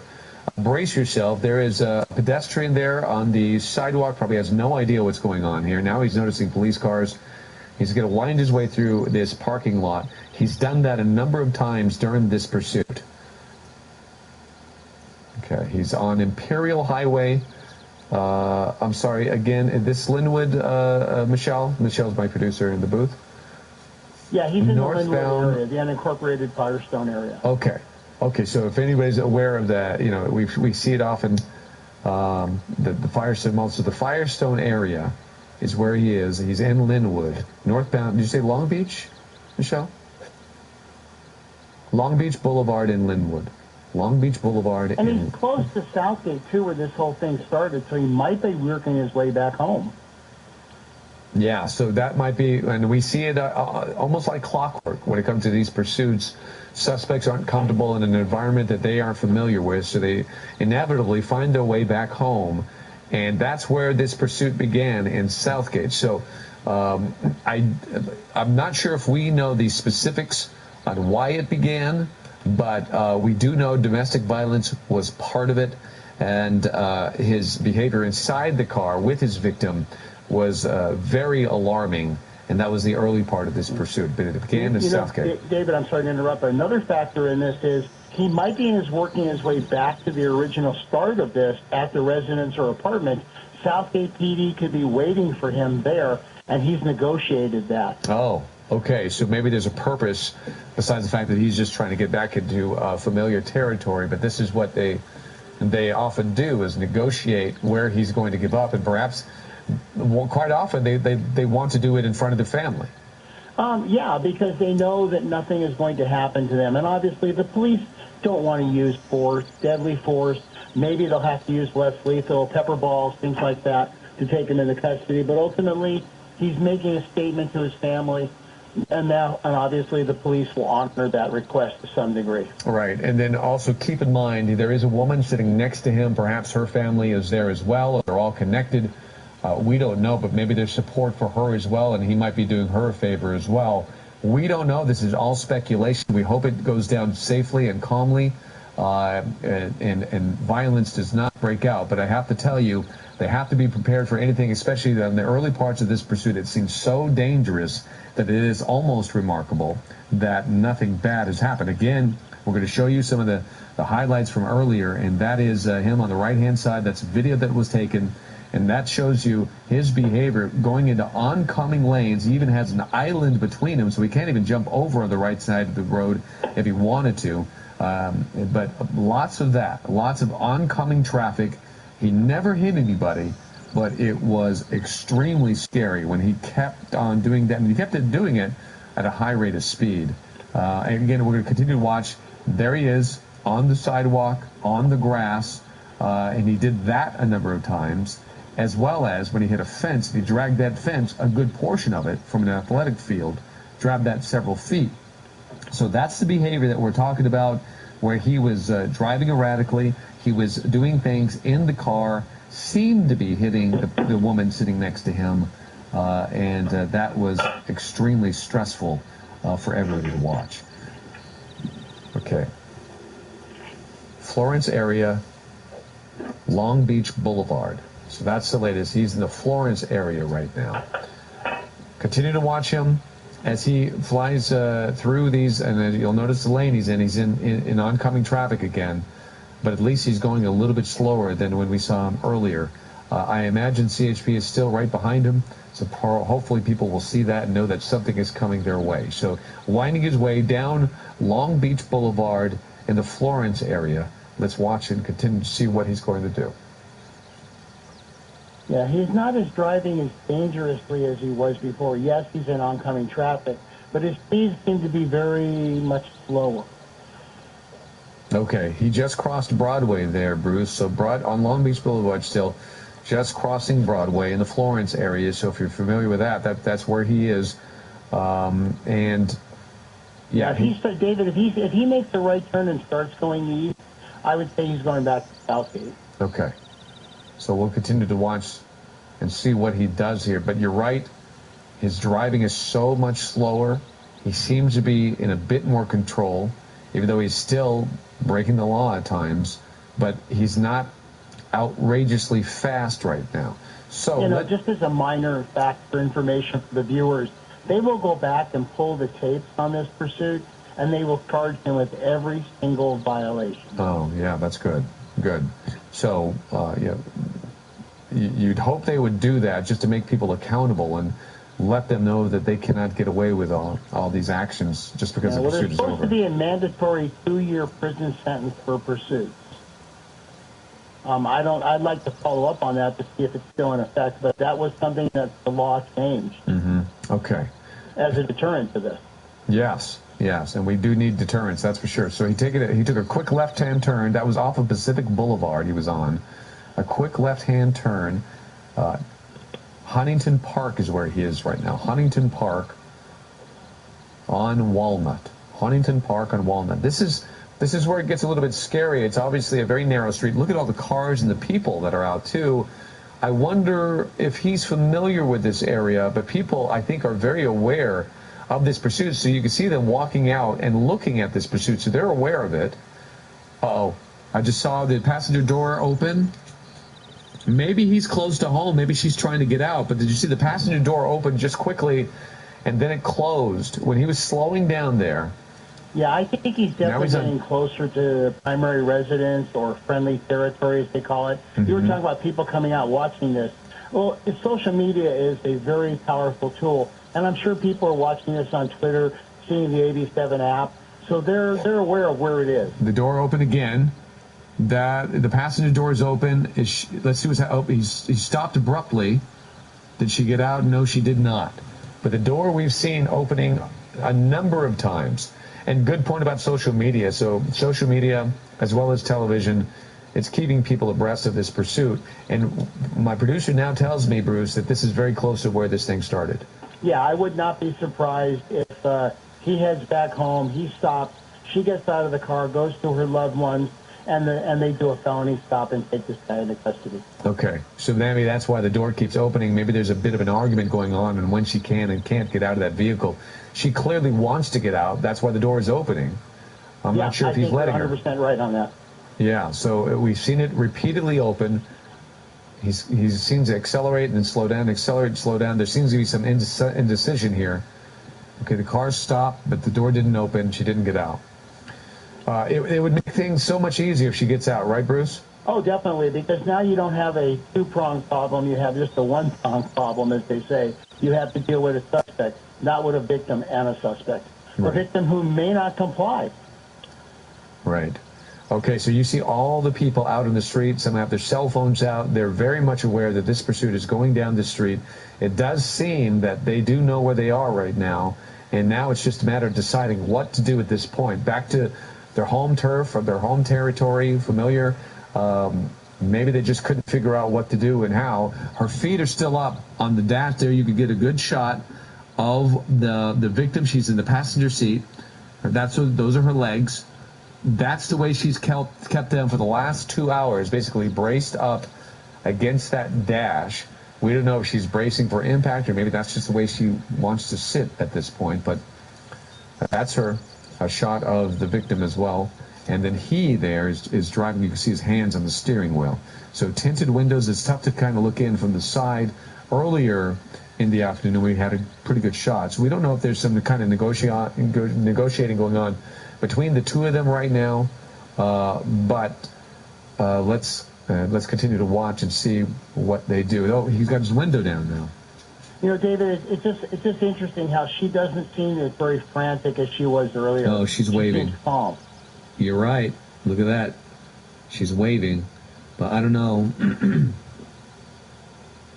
I guess we can't. Northbound Long Beach Boulevard is where they are. Northbound. Okay, in Southgate. So they're in Southgate on northbound Long Beach Boulevard. Yeah, so, but we can't jump to conclusions either, but that is interesting. Her window is down. She's waving, but could she be waving for help or she waving? You know, I think we're going to go with the other avenue on this, that she's in friendly territory and maybe they're making, I hate to say it, like a victory lap almost. Right. Maybe she does. Maybe she feels that she's in trouble as well. We don't know, but yeah, I think there's a lot to figure out on what has been happening here and what the situation is. But they are calling this a domestic violence suspect. And the assumption is the victim is with him in that vehicle. But you've been seeing, just as well as we have, some of the bizarre behavior of these two. Both the windows are now down, so they seem to be willing to greet the people that are on the streets. Perhaps it's a kind of a Pacific Boulevard. Michelle, is that correct? They're on Pacific? Okay, Long Beach turns into Pacific Boulevard. So they're now on Pacific Boulevard in Southgate. Yeah, and what you're seeing, David, from Air 7 HD is you're seeing sheriff's units in the area. So they're blocking intersections. They're trying to control this guy to see exactly where he is going to go. Let's say hypothetically, there's a negotiation going on right now, and they're hoping this guy pulls into some place that he's familiar with and eventually gives up. Do they try? Are they fighting? Uh-oh. All right. It looks like there's some agitation going on. Yeah, and then maybe she was trying to get control of the car or something, but there's something going on in the car, so they're getting more and more agitated again. Yeah, I did see some physicality going on inside of there. Then he swerved quickly. Maybe he swerved because he wanted to, or maybe she's trying to get control of the car. We don't know. And David, that's another, part of this equation is the more she gets agitated toward him, the more agitated he gets and starts doing stuff which maybe we as law enforcement don't want to see happen. Yeah. All right. This is kind of scary when you see somebody moving around inside the car like that. So he clearly is yelling at her. He's moving around a lot more. This is starting to remind us of their behavior near the beginning of this pursuit when it would look really dangerous inside that vehicle. So they seem to be getting more and more agitated. Maybe she did want to get out of the vehicle and he didn't let her. Maybe they did negotiate to stop this and he didn't do it. And he's continuing to roll through, and he's just sitting there with some indecision right now, and she's tired of it. Yeah, she could be yelling at him, getting him amped up, and now he's back on surface streets, and you see his driving has become a little bit erratic again. Okay, so they're in Huntington Park, from what we understand. And, yeah, with those windows down, we get a much clearer shot of what's going on in there. He seems to be moving around a whole lot. He's moving stuff. He's doing a lot of that, grabbing something from down below and throwing it into the back seat. He's constantly turning to her and talking to her or yelling at her, and that's exactly what he was doing earlier on. Now he's rolled the window up, so we can't see him as well. Yeah, and that presents another issue for law enforcement with tinted windows. They don't have the visual to look in the vehicle on a safety aspect of this. All they can see is through the front window, and on a felony stop, you're not facing the vehicle. You're controlling it from behind. Mm-hmm. Right. So just one more of the many obstacles that law enforcement has been dealing with and is going to have to deal with when it comes to this situation. So they have, they've gone beyond the park right now, moving into Vernon. So maybe he decided not to give up. Maybe he's decided to let this go a little bit longer while he thinks this through, although there's really not much to think about, but maybe in his standpoint, he thinks there is. Yeah, he's going to jail ultimately. The only thing, the question is now is he going to go jail at 8 o'clock or is he going to go jail at 9? Right. And a lot of concern then also about his state of mind when this thing comes to an end. We don't know if he's armed or not.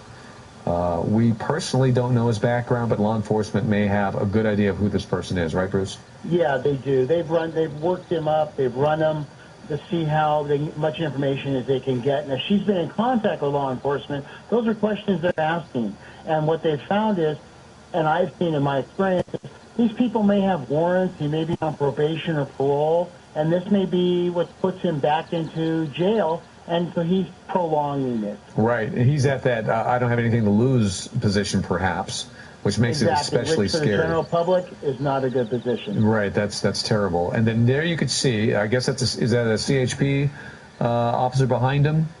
Yeah, I think CHP is still in pursuit as they're in a lot of the unincorporated areas, and CHP has not relinquished it to the local agency.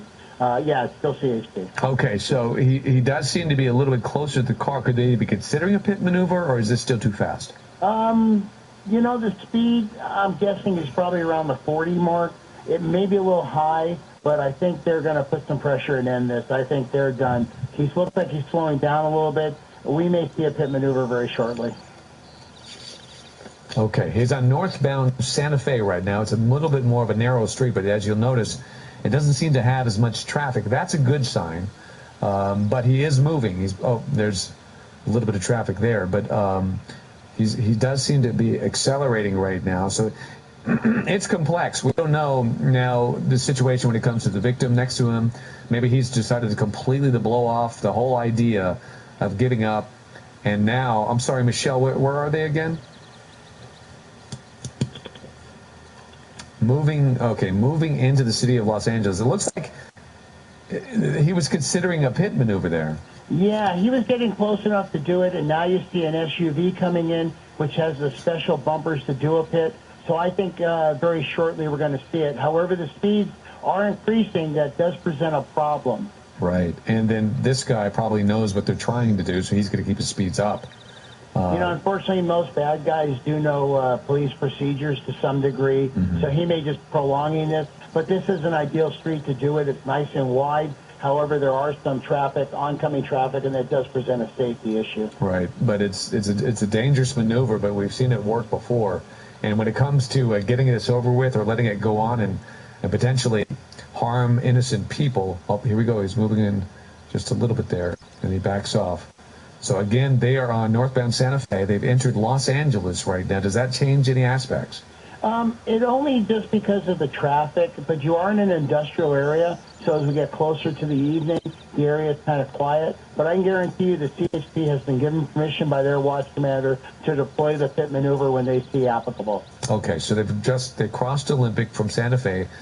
They left turn on Olympic. What is this here? I'm trying to figure out what's up. All right, he's getting on the freeway. It almost looked like he was going to do it there, Bruce, but I guess he decided not to. Yeah, only because the oncoming cars there and spin this guy out. Right there would be a perfect place to do it. Right, okay. 10 East is from what we understand. I thought we were going to see it right there. Boy, that's scary business. Yeah, and the other thing, too, is you're on a freeway on-ramp, so it's elevated. Right. So if you were, this car potentially could crash through the barrier and fall to the ground, and, now you've got a bigger mess. Right, and that might be why they decided not to do it. But, boy, you know that they were thinking about it. So let's watch what he does. The officer was definitely going to do it. I really thought he was going to pull the trigger on that. Right. So as he gets further away from home, does this thing get more dangerous? Well, now we've seen him try to go home, but he's changed his mind, so he really has the mindset of getting away now. I don't know where he's going. It looks like he's still northbound in the city of L.A. Now you're going to have LAPD also involved as the sheriffs have dropped off. So, yeah, this does get a little more complex. Okay. East L.A. overchange is where he is right now. Let's figure out. He just split over there to the right. CHP moving in again. But there are other folks on the road. He's heading into East Los Angeles right now. Yeah, and you're not going to see a pit maneuver on the freeway unless they can control traffic. Yeah. So far, from what we understand, we haven't seen any spike strips either. So 5 South is where he's going right now, Bruce. In East Los Angeles, he's heading to the 5 South. Yeah, because of all the traffic on the freeway, you're not going to see spike strips or the pit maneuver, but CHP is going to get behind him and let him know, hey, we're here, we're not going anywhere, so why don't you just pull over and give up? Right. Okay, so there's traffic ahead is what we're hearing. So he's going to start running into traffic. That's when he seems to get a little bit nervous. On the 5 freeway south right now, he's East L.A. is where he is, 5 freeway south. Look for some traffic and we'll watch his behavior. I think is his window down again. His window is down again, so you can see the driver. You can't see the passenger who is next to him, but you can at least see the driver. The sun is starting to set, so visibility might be a little bit more tricky as well. I guess that changed things for law enforcement, doesn't it, Bruce? Yeah, as you get into nightfall, vision, field of vision becomes diminished, so that's when you have the spotlights, the night sun from the helicopter, which is still following this. Those are tools that the officers will have to employ. All right, there's a really tricky maneuver there. He's trying to weave his way through big 18-wheelers as well as other traffic. A big lane change there and then multiple lane change there. He seems to think he can avoid or get rid of the CHP, but it's doubtful. So there he is on the far right-hand side. He seems to be exiting the freeway. And we'll give us 2 seconds here, and we'll tell you exactly where they are. But just exited the freeway, back on the surface streets into oncoming lanes. He just misses the car right there that took a right-hand turn. Eastbound on Olympic. Eastbound on Olympic. He's accelerated to a high degree here, so the danger has increased quite a bit, Bruce. Yeah, he's back on surface streets. He's back on the wrong side of the road. He's driving erratically. and increasing speed, it's getting dangerous again. And I wouldn't be surprised if CHP at this point may back off into a tracking mode. But it's the watch commander's call, and if I was the watch commander, you do want to take this guy into custody, but public safety outweighs everything. Right. You don't want innocent people to get hurt in this situation, and then you gotta wonder that the woman sitting next to him, when she kept opening that door when he was going a lot slower, if she's regretting not jumping out of the car at that point, because now it seems like she's stuck and there's nothing that she can do at this point. Yeah, and like Dave Coons was saying earlier, you've got a Honda, a Ford, very, very maneuverable vehicles we saw on the freeway and how he weaves in and out of traffic. And the police cruisers are a lot heavier and a lot bigger vehicles and may not have that turning radius or that mobility, so that's another issue. All right, so the CHP moving. Oh, no, is that Sheriff? Is Sheriff's on him now? Or is that still CHP? CHP, yeah. Okay, sorry. They may try to pit him right now. Yeah, they moved way in on him, and then he backed up, but they got right up parallel to his bumper, and then suddenly they pulled off. So they almost got there. They made an aggressive move, and it looked like it was going to happen. Probably speed was again, a concern. And there you saw a car going through the intersection, and then he just blatantly kept going. So the other thing the CHP may be doing is trying to get up there to have a good visual inside that vehicle to see what the female victim's doing. Her feet are on the dash. She seems very nonchalant about this. Okay. All right. Yep. That's what we've been seeing for a long, long time.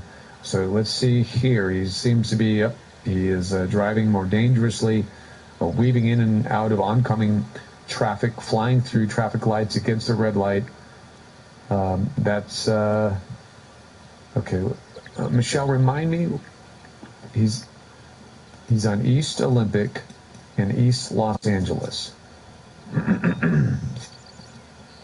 So he's north of the Southgate area. Approaching and at this Atlantic. point, CHP is going to stay in pursuit of him. Yeah.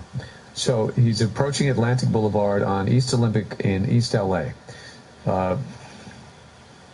Again, Honda Accord. Dave Coons warned us that this vehicle could go for quite some time, although he has been really accelerating. We've been watching this pursuit for more than 2 hours now. And fuel may come to be an ally, or lack of it may come to be an ally eventually in this pursuit. We hope that he didn't have a full tank of gas. And just recently, we've seen a number of pursuits suddenly come to an end because they did run out of gas. So it does happen. Here we go. Let's see if he does this pit maneuver. Oh, and he's swerving into oncoming traffic, oncoming lanes. He saw it coming, dangerously moves into oncoming lanes. He gets away from it. But the CHP officer remains very close to his bumper. He's moving in again. Let's see if he does it. No, and he swerves into oncoming traffic again. And the CHP officer pulls back. But he got very, very close on that last one. But he seems to be really moving now at a very high rate of speed with other traffic in the area. So, Bruce, this guy, he knows what they're trying to do, and he's going to do everything in his power to not let them. Yeah, that's what it appears. However, this is a perfect street to do it on, nice and wide. Yeah, you do have some parked vehicles, but the CHP is officer sending a message to this guy, hey, we're right here, we're right behind you, we're not going anywhere, so why don't you just pull over, buddy? Boy, it is a remarkable skill to be able to do what these officers are doing. How do you practice a pit maneuver? I mean, do you actually do it in real life, and you pit cars? Yeah, you actually do. When you went through the EVOC course, the sheriffs, we don't have the bumper CHP has, but they actually practice it on other patrol cars. And the idea is to get to the right rear quarter or left rear quarter of the vehicle, impact it right by the tire, spin it out of control, so you have to give the vehicle gas to spin it, and then hit the brake so that you're not entangled with the vehicle. But it is a hard maneuver to do because it's counterintuitive to crash into a car. Yeah, it is kind of even maddening to watch. It's so stressful to watch. But I guess you have to do it enough to where you feel confident. You have to have some confidence to pull it off. Yeah, you do, and they practice it. Just as in briefings, we talk about pursuit terminuses. So you have a pursuit, it's ended, how do we do it by the numbers? Or if you're in a pursuit, you practice pursuit. One of the things I used to do with my trainees was say, hey, we're in pursuit. I want you to call a pursuit, a mock pursuit. He Take touched a deep him. breath, decompress, give out the things that the watch commander needs. Right, right. Wow. Okay, so we saw him, he touched that back bumper, and now he's really accelerating. But the CHP officer touched his back bumper. He bumped him pretty good. It didn't turn the car, but he did hit him. Clearly, yeah, it's putting some pressure on the suspect. Hopefully, it'll get him eventually to want to get out of this and give up. Yeah, I think CHP is sending a message that, hey, we're going to end this, so why don't you end it first? And keep in mind, he has a woman sitting next to him, and hopefully she's got the wits to beg him to stop doing this, and maybe with the pressure from both sides will get him to give up. But so far, as you can see, he's accelerating now, really moving, and it's not working so far. No, I think CHP, they do have the green light for the pit maneuver. They're just waiting for the right time.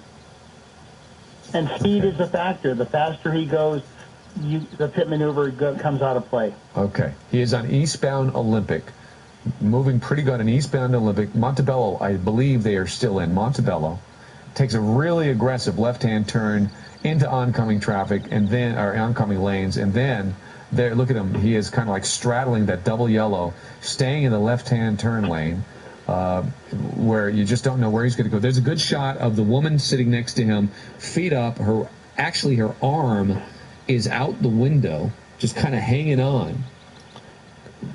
Yeah, you know, she doesn't seem to be a victim to this degree right now. I mean, I think earlier she was, but she seems a lot calmer maybe with her demeanor. Yeah, it is. It's kind of it's so confusing, and this shows you the difficulty of what law enforcement has to deal with. So here we go. The CHP officer again moving very close, and then as you can see, the driver blatantly moves into oncoming lanes, and there's an island now between them, and he is blatantly into oncoming lanes. But luckily, so far, no cars were coming. And there's a car sitting out in the middle of the intersection. Perhaps that person saw what was happening and just stopped. But boy, that's where it gets really, really stressful. You know, there's a matter of almost no time to react if there's a car that comes out in the middle of the corner. He's looking one way and this guy's coming the other way. Yeah, center median is an ideal area because the vehicle won't hopefully cross that into oncoming traffic. You want a nice wide street with this. And I wouldn't be surprised if CHP bumps his bumper again and sends a message. Yeah, I mean, all of us, I think, are all rooting for the CHP to try to get this thing over with, I mean, safely. But it's so maddening to see this person on the street right now, putting so many lives in danger. So he is on westbound Beverly Boulevard now, Beverly Boulevard in Montebello. Yeah. You know, David, what's interesting with social media, and I'm sure as you check it, people are actually telling the police to, hey, ram the vehicle, shoot the vehicle. Yeah. I mean, they don't want this to go on either. Yeah, they want it over with. It is scary, and so many different things go through your mind of what could possibly happen at the end of this pursuit. So there he is. He's squeezing through on the right-hand lane, cars stacked up at that intersection. He finds an open lane. He squeezes his way through and flies through the intersection. CHP right behind him right now, but he is refusing to stop. Yeah, you know, David, also, just to interject, police departments have what they call policies and procedures, chase and pursuit procedures. Suspects don't. Yeah, that's a good way to put it. So there are no rules. Yeah, and also civil liability. Who are they going to go back and look to sue if something were to happen? They're going to the police department, not the suspect. Absolutely. Yeah, yeah, that's a good point. So that's when pursuit management comes into play, where the watch commander is asking for certain things: speed, conditions, traffic, nature of the crime, description of vehicle, direction of travel. All those things play into it. Nature of the crime is an important one in this one because this guy is a domestic violence suspect, and the victim may be sitting right next to him. That's her arm, and those are her legs that you see there. We still don't fully know the story between these two. We're calling her a victim, but you're right, she may not be a victim, but it is a domestic violence suspect. They're going to pursue it as that, and therefore they have to have her well-being very much in their minds as they pursue this guy. Yeah, very much so. And what you're chasing is you're chasing a felony. You're not chasing a misdemeanor. And also, they're probably going to pile on the charges, possible kidnapping or false imprisonment in this case. Okay, so when this does come to an end, obviously there's a lot of questions to ask on what the relationship is between these two. Was she a willing participant, or is she truly a victim? Is this a kidnapping? And it could very well be, and it could have started that way. Yeah, the other thing, too, is she may not be a victim. She might be a suspect. And he is trying to maybe keep her safe. So we don't know. Like you say, there's a lot of variables and a lot of investigation to sort out. Okay, so they are in East Los Angeles right now, moving about 40 miles per hour. Beverly, is this still Beverly Boulevard, Michelle? Yeah, westbound Beverly Boulevard in East Los Angeles right now, 40 miles per hour. I don't know if they've gone in a circle, but it does seem, though, that they found their way back to East L.A. Maybe they're heading back to where this all began again. It's very, very possible. It seems like they are making some sort of circle, and it does appear they're southbound. So they may have negotiated something in the time that it took them to make this circle. Mm-hmm. Okay. Northbound Atlantic is where they are right now. As the sun is setting, lights are coming on. Bear with us as he clears this building. There he is. It is a four-door Honda sedan, older model, four-cylinder, front-wheel drive. It is a pretty remarkable vehicle when it comes to this pursuit. It had to make some tight turns. It has some acceleration. It's really hung in there, and it's been going for quite some time. Our hope is that he wasn't on a full tank of gas. So one way or another, we need this pursuit to come to an end. Yeah, it looks like they're over by the headed toward East Los Angeles College, I think. I'm being told that they're in Monterey Park. Okay, so they're real close by that area. Wrong side of the road in Monterey Park. He squeezed through there yet again. He has done that dozens of times in this pursuit.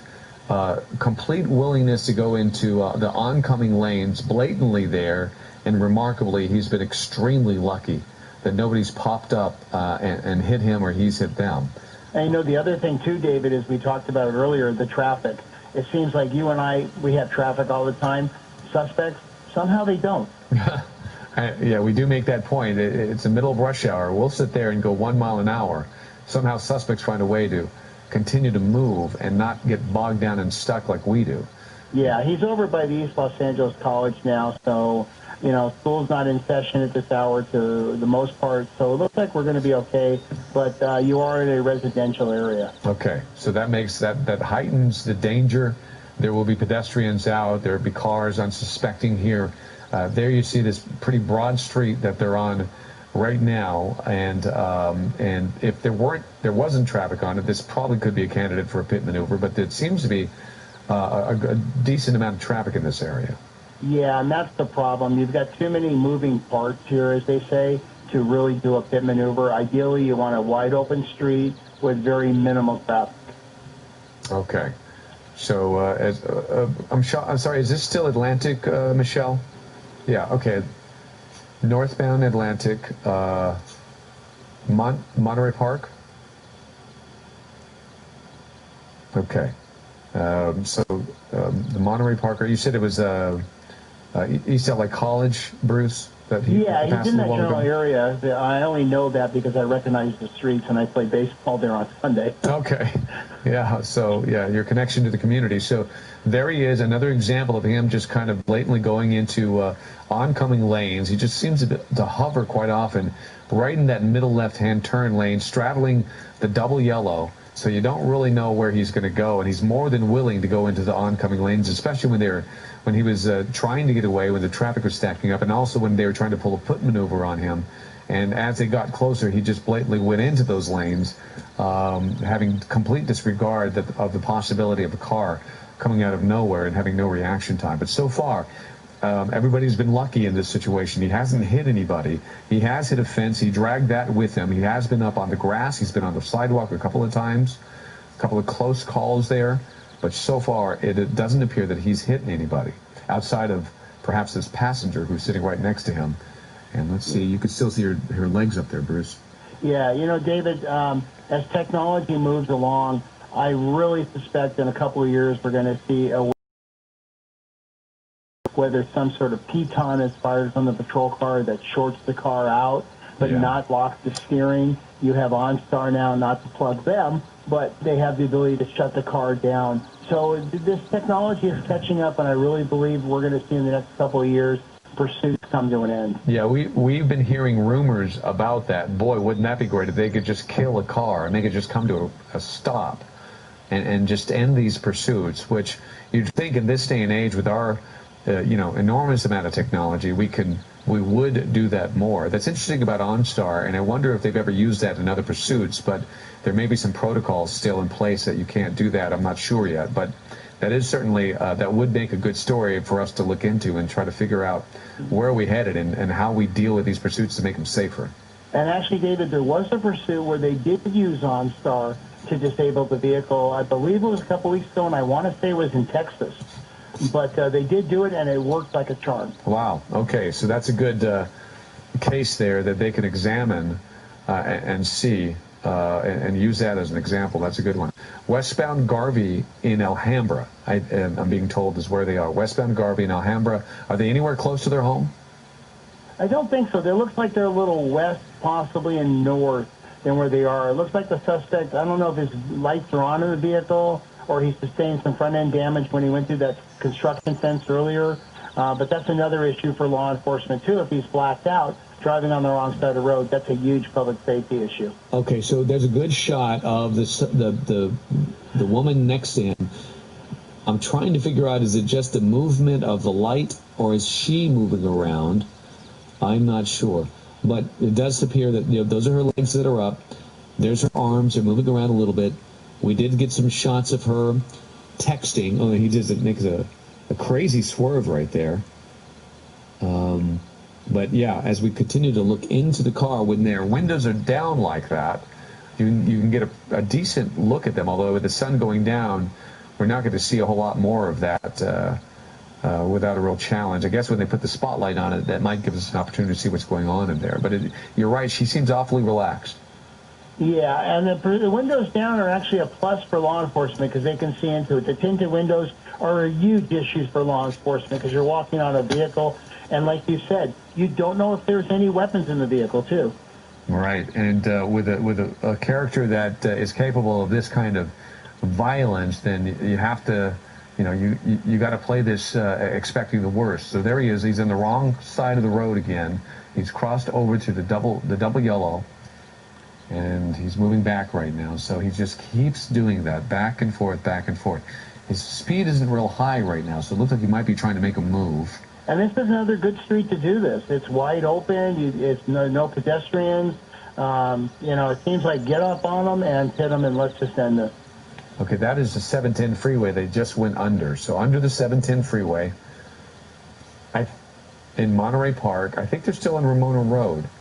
Yeah. Okay, so, and there he is continuing to do that same behavior, kind of staying right up against that double yellow in the middle of the road with, a complete willingness to go into oncoming traffic and oncoming lanes just like that. It just seems to straddle that thing, thinking that he can somehow evade the officers that are behind him, even though he's been doing this for the better part of 2 hours, and he's made no leeway. Yeah, and actually, just interesting, he just passed Sheriff's Headquarters, the old Sheriff's Headquarters on Ramona. Okay, and then, so speaking of the sheriffs, the CHP remains on this, correct? Correct. They're the primary agency on this. They are in communication via radio and mutual aid requests with the sheriffs as they come into the East LA area, just as they were with LAPD when they were headed toward downtown. And sheriffs are monitoring, and if they're asked to get involved, they will. Okay, so East LA right now, he's winding through. I'm getting some instructions from my producer. So, Michelle, just tell me when you need that. And, okay, the 10 freeway right now, we're on the 10 freeway eastbound. So we are at 7:59, approaching 8 o'clock, and we're going to stay on this coverage on KDOC TV. So you don't turn the channel. You don't need to go anywhere. We're going to stay with this very dangerous pursuit that's been going on for 2.5 hours right now, perhaps more than that, on the 10 freeway, East LA, exiting at Ramona right now. Exiting at Ramona. So we're at 8 o'clock on KDOC TV.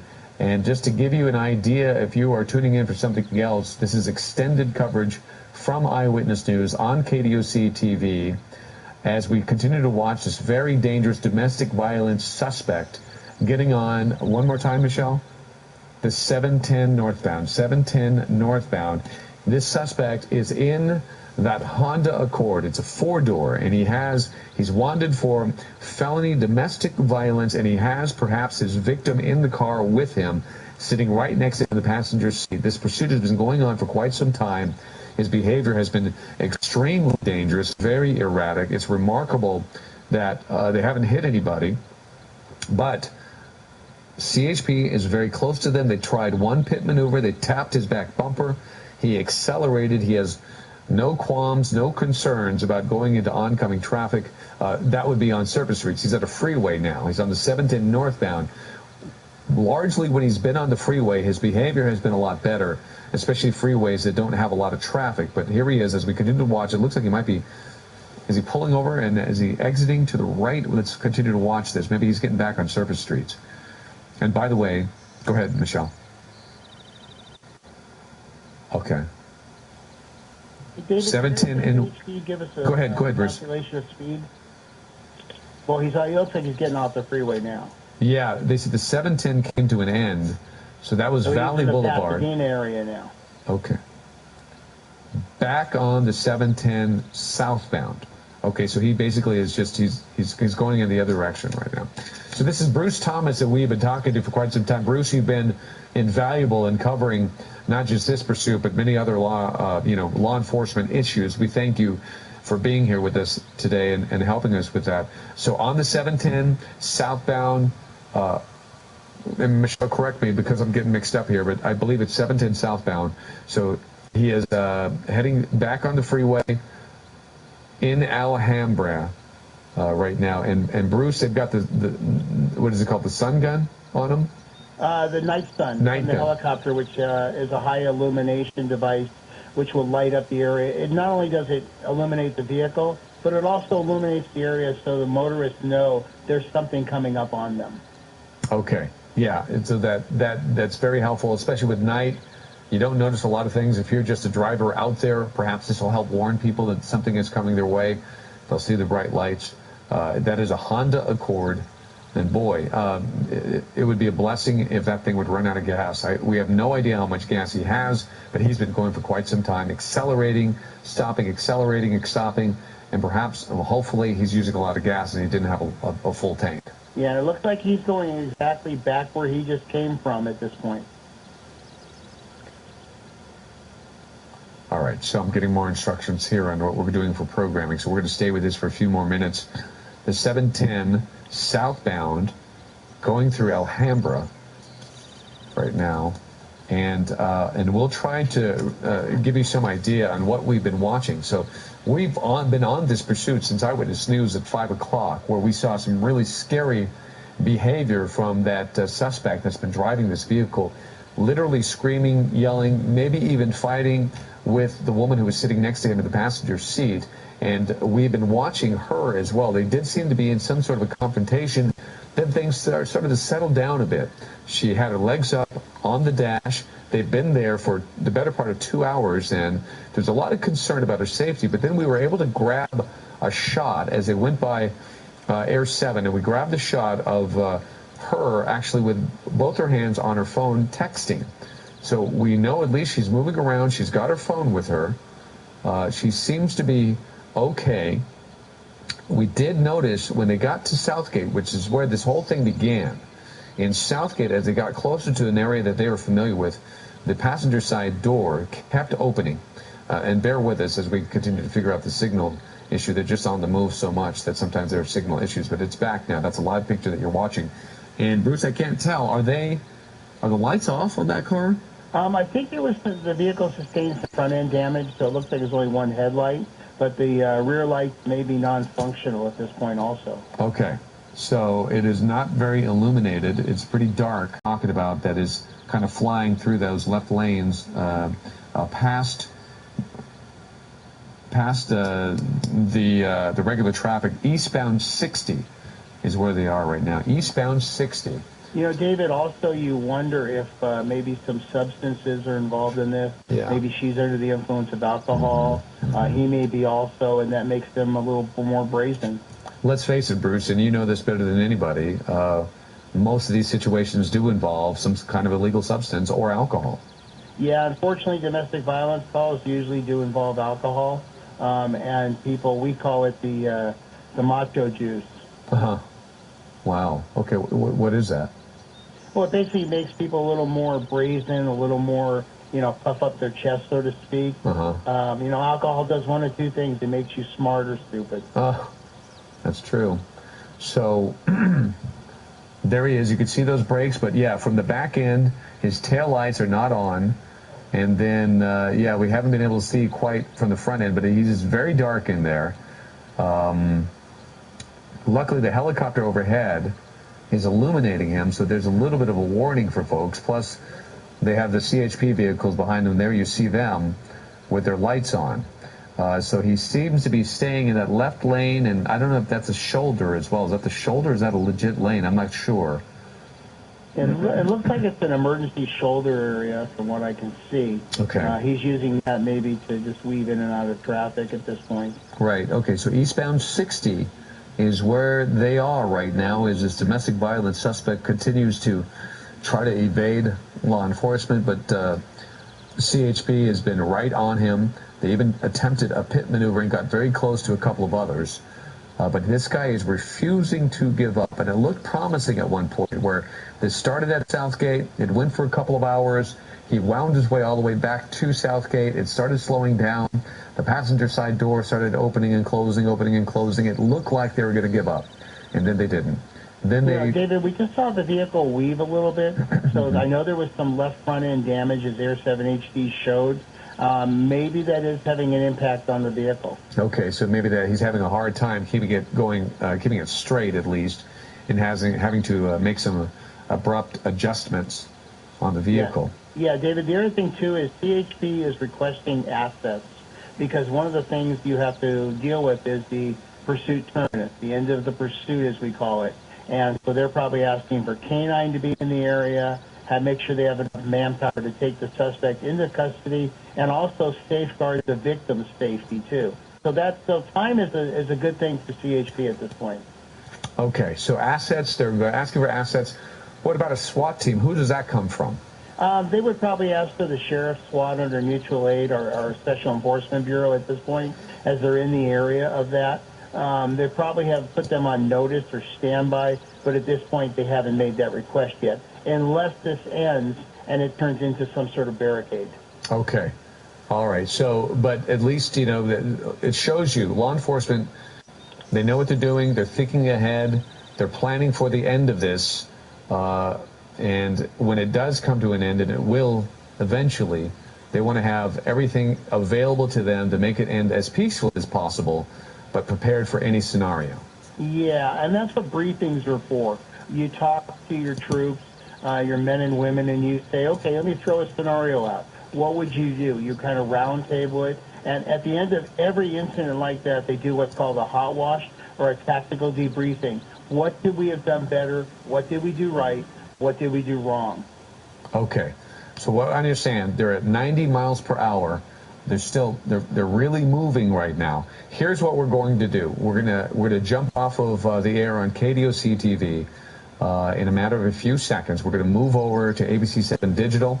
So if you watch us on ABC7.com or ABC7LA on our app, we're gonna bring this pursuit over to them, and of course, we'll be back with everything that happened in this pursuit and hopefully some answers to some questions on Eyewitness News at 11 o'clock tonight. We're going to keep you posted, though, throughout the night. And yes, he does seem to have some maneuvering issues there. Bruce Thomas has been helping us out. Bruce, thank you so much.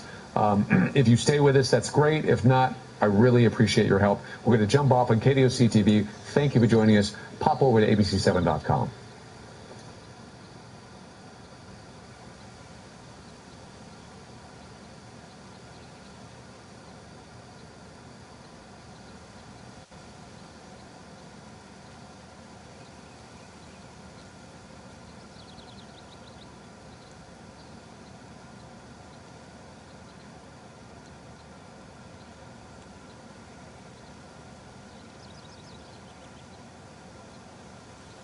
David Ono coming to you.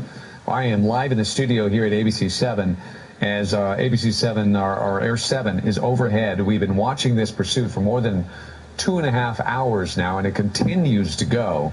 And a very dangerous pursuit at that. A domestic violence suspect inside that vehicle, but what complicates it is the fact that he has his victim with him.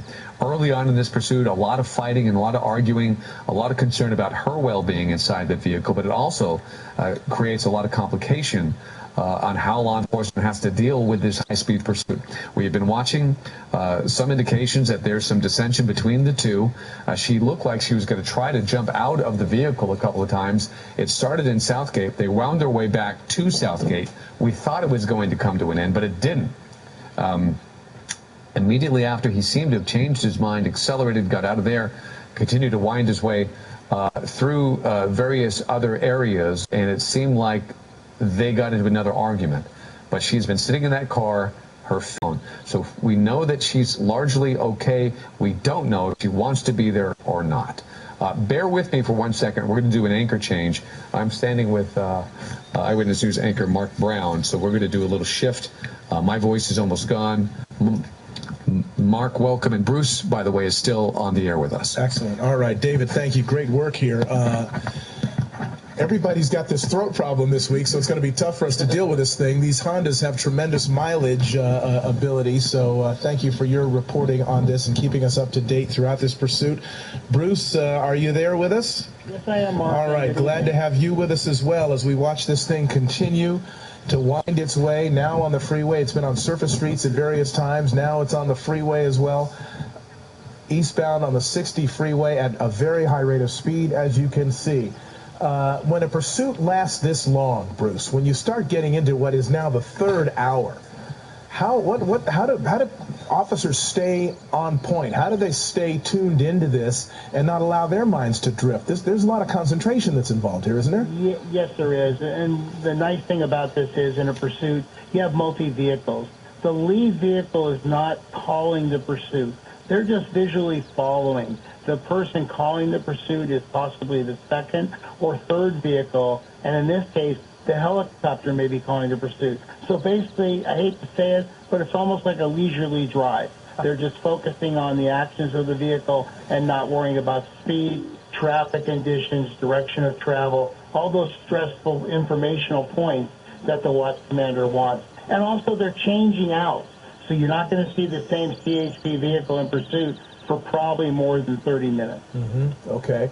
Something that obviously puts law enforcement at the advantage over the pursuit suspect, that they have many more vehicles, they've got radios, they've got overhead air support and all of that stuff, plus the training that's involved in dealing with these things, which puts them head and shoulders above the suspect in terms of the ability to deal with what's happening. It's still up to the suspect. The state of California Post, Peace Officer Standard and Training, mandates pursuit training every year. So the officers go through refresher training at EVOC, such as David went through, but also there are exams, quizzes, videos, and roundtable discussions on this to certify them as patrol pursuit trained. Right. And is that a fairly new phenomenon, or has that been around for a while? No, it's been around for a while as far as the Peace Officer Standard and Training protocols. But we're seeing more and more officers being run through the EVOC, the Emergency Vehicle Operations Center, to get more hands-on experience. Well, it certainly pays off, as we are seeing. Nobody's been hurt that we know of. Any sorts of accidents have been kept to a minimum. There's a lot of decision-making that has to be involved in this, of course, about whether or when to back off of a pursuit.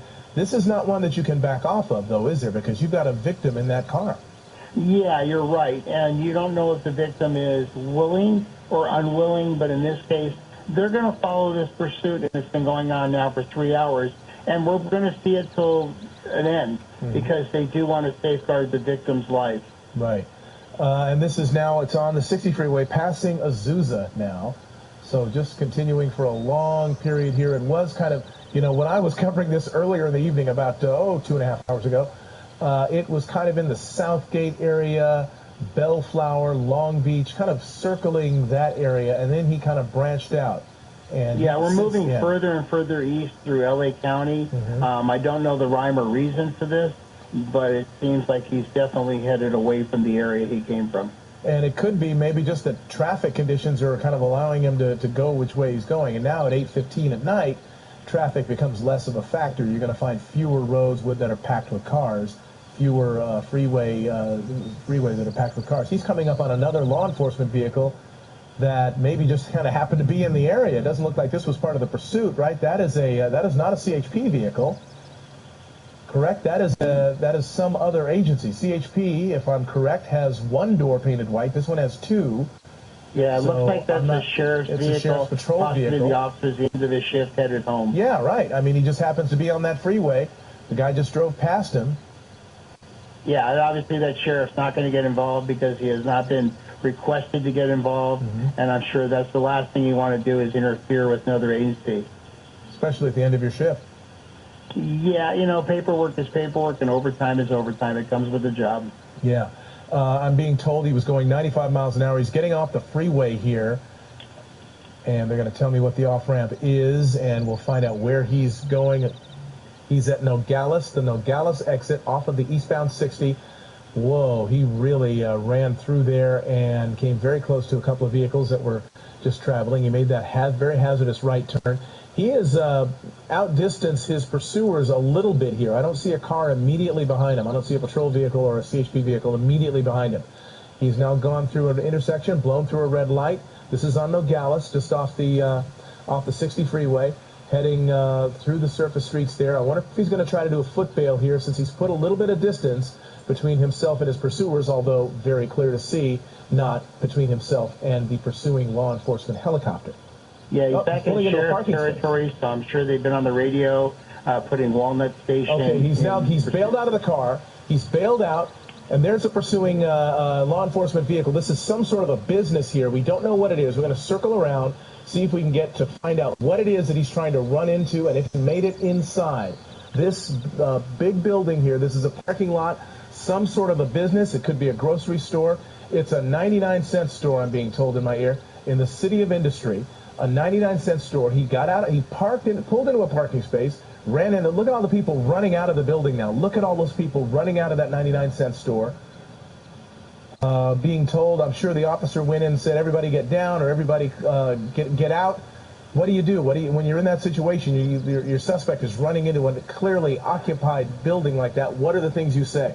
Yeah, now this thing has just been amped up to another higher level. He's run into a store. There are innocent people in that store. We could have a hostage situation. Now, the suspect seems to put on more clothing than what he had earlier.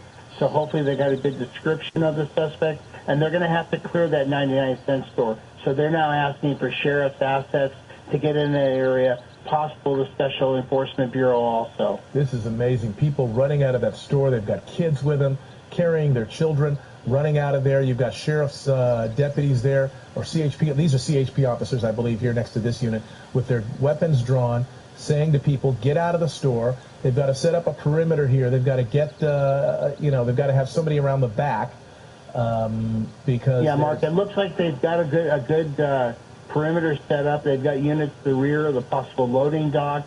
You've got officers in the front. But at some point, they're going to have to go in and clear this store. And CHP is going to ask for additional assets to do that. No sign of the woman passenger, by the way. He pulled into that parking space a minute ago. And, in fact, I think that's not it. It's one of those, it's not, I'm thinking, oh, maybe it is. I think it is. They're kind of obscured by the palm tree. He pulled into the parking space and then ran into the store. We don't know what happened to the passenger, whether she is still with the car. Okay, yeah. Police are, we're now getting a report that officers have one person at gunpoint inside the store. We are hoping and assuming that that is the suspect, that they have him at least contained and under, if not handcuff sort of control, at least he's not going to be moving anywhere anytime soon. So we're going to hopefully find out within a couple of minutes whether they've got him. And, of course, they will bring him out of the store, and that will be the end of that. We do not know what the woman did. The woman who was riding with him in the car, the passenger, who he was reportedly beating during the pursuit. He was tussling with this woman during the pursuit. At various times she was texting, it appears. She had her feet up on the dash at one point. At several points, though, it appeared he was in some way physically assaulting her. And, of course, this is a domestic violence suspect and situation. Yeah, you know, Mark, I wouldn't be surprised if Air 7 HD could go back to the vehicle that he pulled into the spot if that woman is still just sitting in the car. Yep. Which would indicate that, hopefully she's okay. It looks like the passenger door is open. The stun gun is on that vehicle right now. Yeah, there she is. She is still sitting in there, leaning out. No officers are near her at this point. She is basically alone down there by herself. No one has arrived yet to assist her. They're concentrating at this point on the suspect, on this person who was and is a danger both to her and to the public. Yeah, Mark, if Air 7 HD can go back up to the front entrance, I think we see CHP personnel coming out. So it may appear, based on their posture, that they have a suspect in custody and they're bringing him out shortly. Okay, let's hope that's the case. Now they're coming over to check on the status of the woman, of the victim in all of this, the woman who was riding in the car with this individual, apparently, according to reports, being attacked while she was riding with him. Officers do need to approach the vehicle with caution, as you know. You don't just assume. You can assume nothing. You have to, especially even sometimes with domestic violence situations, officers respond to those and end up in a very violent situation, sometimes inexplicably. Yeah, you know, your victim becomes your suspect philosophy. It looks like they do have the suspect in custody. It looks like they have put a code 4 out, and this thing comes to a peaceful ending. Well, it sounds like it, yeah. We just heard the suspect is in custody inside the store, and they should be bringing him out in a couple of minutes. I believe we have a ground crew on the way there to try to find out as much information as they can about this. But there now, officers are assisting the woman. I believe those are sheriff's deputies right next to the car, and then some CHP officers off to the front of it.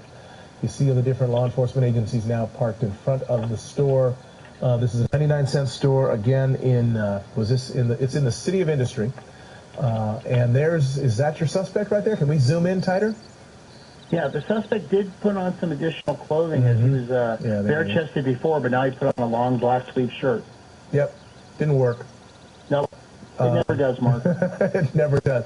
The one, we saw one. I don't know if you were with me it was several months ago, probably about 6 months ago. And a guy who was being pursued he stopped right at a freeway overpass or over, I think it was over the LA River. And he stopped, hopped over the fence and went to a homeless encampment under there and gave somebody else his clothes. And I remember that, right? Yeah. And the guy came walking out like, I don't know what's going on. Yeah. And they ended up, they found that guy too. I mean, they try all kinds of tactics. That is one that doesn't work. Yeah, Mark, as you know, and we've talked numerous times, the percentage of the suspect getting away is very minimal. Okay, we have a troubling update now to this incident, and that is that the woman is breathing, but she is unresponsive.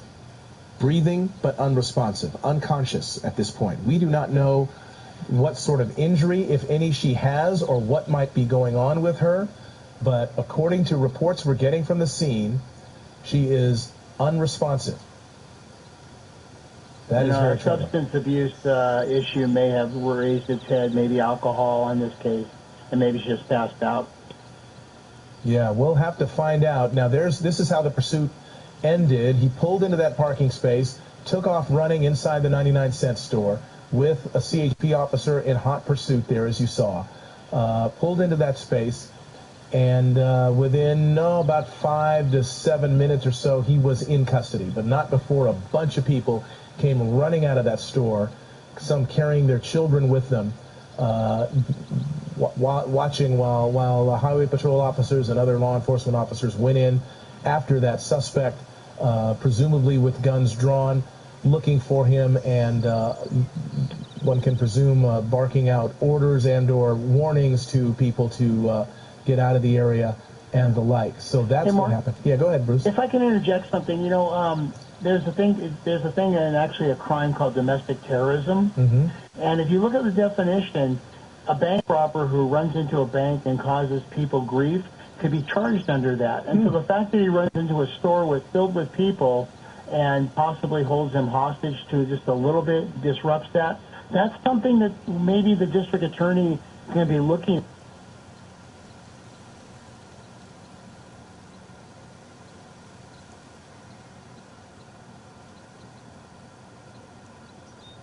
Angeles Oaks. Chip Yost has now been able to establish a shot there and give us more information from his vantage point. Chip?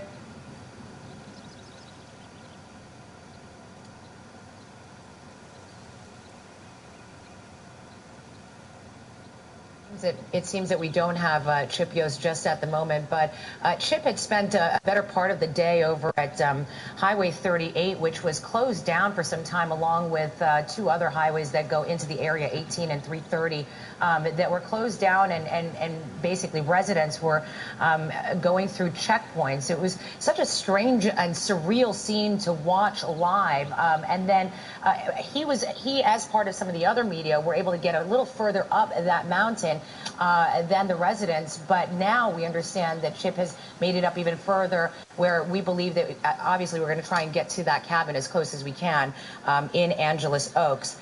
So we'll get to Chip Yost in just a moment for an update in that area. But moving in closer he is to that scene there in Seven Oaks, Angeles Oaks, just a few miles up Highway 38. Steve Moore, we've been watching this unfold for the last couple of days, and as we've been saying, most everybody had a belief that he left the mountain. Obviously he didn't.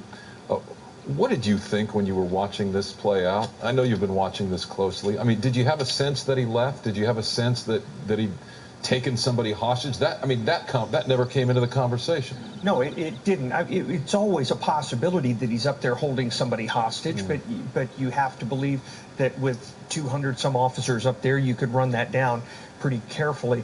I was no different than anyone else in believing that he was no longer on that mountain. I believed he would stay within about an hour of LA City so that he could quickly attack the way his manifesto said he would, and then return to a place of relative security. And I believe he had planned those out.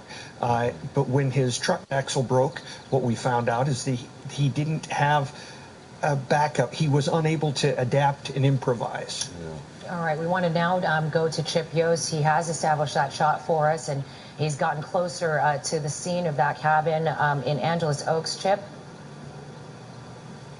Yeah, we're now on Highway 38. We've moved up the road a bit. If you know the area, we're right in front of the parking lot of the Country Store restaurant here. This is as far as they're letting us go now, but we're a lot closer than we were. And as we told you before, you look at this line, there's been a line of vehicles coming through here. Almost every one of them have been law enforcement vehicles, even some of the civilian vehicles. When you look inside, it's been law enforcement inside. It looks like they have cleared this area. It has been deemed safe, so they're letting people down the hill. I did talk to Cindy Bachman a little bit ago, because the big question right now is, was that Christopher Dorner inside that cabin that was burning, and is he dead or alive? I asked her that a moment ago. She said they still have not been able to go into the cabin as of yet because it's too hot, but presumably from everything we're seeing, all these vehicles, all these armored cars, we've actually seen a couple of armored cars come through here as well. All these vehicles leaving the area tells us that it has been deemed safe up here. Here you see another unit. This is a SWAT unit. I can't tell which department this one is from, but we've actually seen a couple of different SWAT units from different departments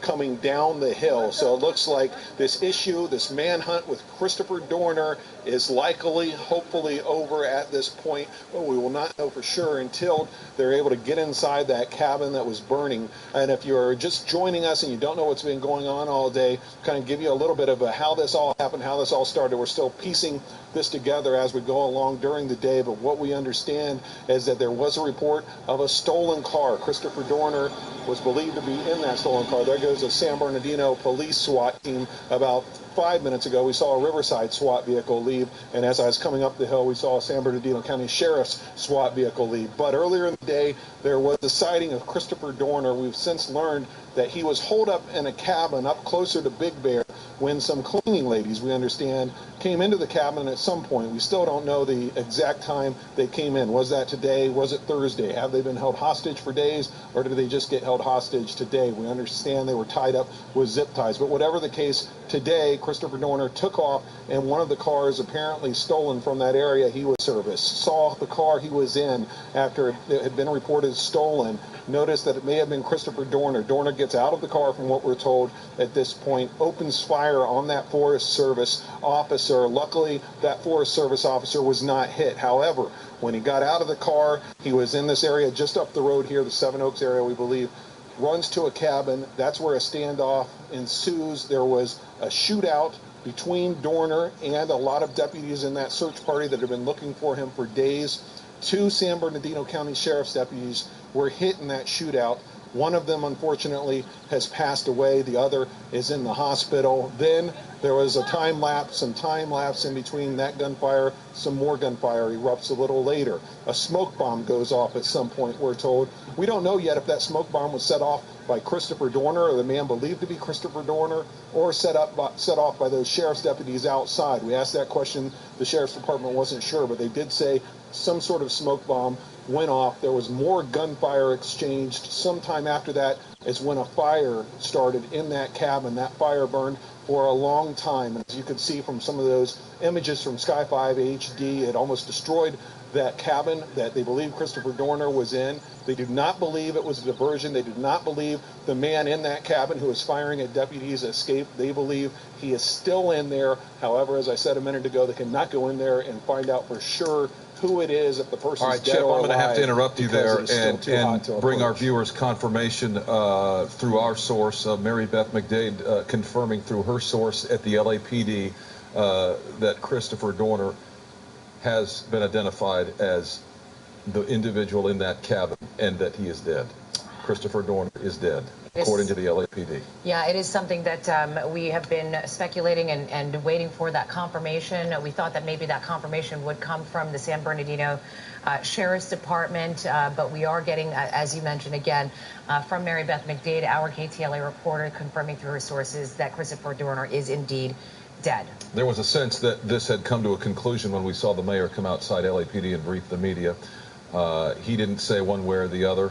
But all roads pointed toward that eventuality, and we are now confirming through the LAPD that Christopher Dorner is dead. We do want to play some cell phone video for you right now that we are able to upload from 2 snowboarders that were driving down Highway 38 when they came across the scene where Dorner's stolen pickup truck was stopped and that gunfire erupted. Take a look.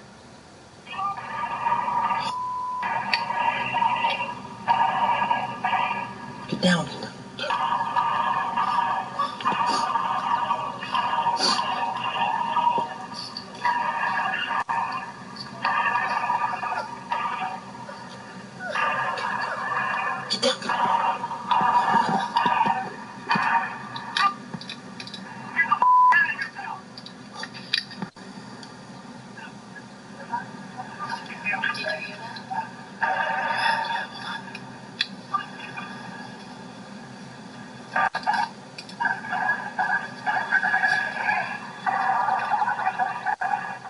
Wow.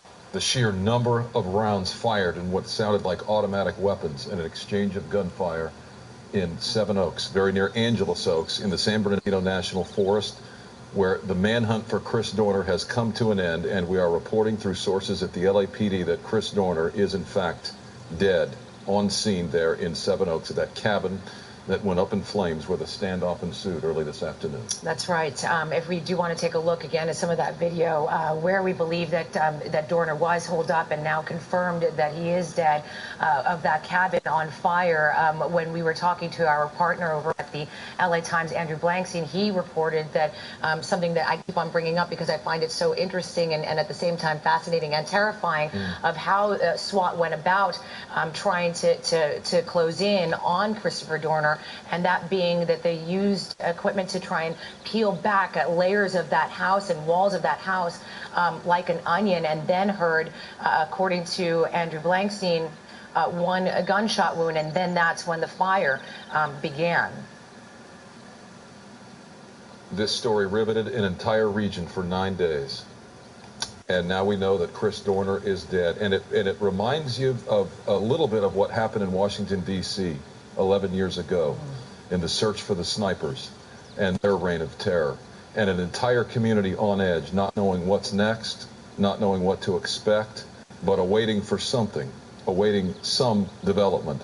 And we had heard nothing for several days here after seeing his truck on fire in the forest in Big Bear until today, just after noon, when this gunfire started in the Seven Oaks area between San Bernardino County Sheriff's deputies and Chris Dorner, who, again, we are now confirming through the LAPD has died. That's right. Again, it was a 9-day saga that terrified and transfixed many of us here. So many people here in Southern California, from an apparent revenge double murder of a couple in Irvine on Super Bowl Sunday to today's flame-filled finale and final chapter in the San Bernardino Mountains. It really has been quite, like we said, people have been transfixed by this manhunt. Right now, KTLA's Lynette Romero is going to take a look at the timeline of the manhunt for Christopher Dorner. Here's the tale of the timeline. February 7th, 2005, Christopher Dorner officially becomes an officer with the Los Angeles Police Department. May 26th, 2006, Dorner completes an anti-terrorism course in the U.S. Navy with satisfactory performance before being deployed to Afghanistan.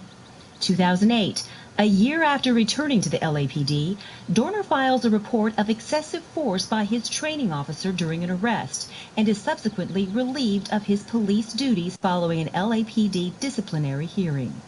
And then years go by without public incident until Sunday, February 3rd, 2013, when Monica Kwan and Keith Lawrence were found shot to death in their car at an Irvine parking structure. Police later discovered that Kwan was the daughter of an ex-LAPD captain who represented Dorner in the disciplinary hearings that resulted in his firing from the LAPD. The following day, February 4th, some of Dorner's belongings, including police equipment, are found in a trash bin in the San Diego area community of National City. February 6th, a man matching Dorner's description tries to steal a 47-foot boat from a San Diego marina, but the engine wouldn't start.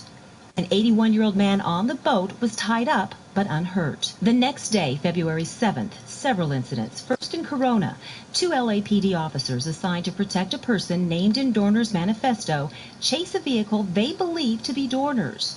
One officer is grazed in the forehead during a shootout. The gunman flees.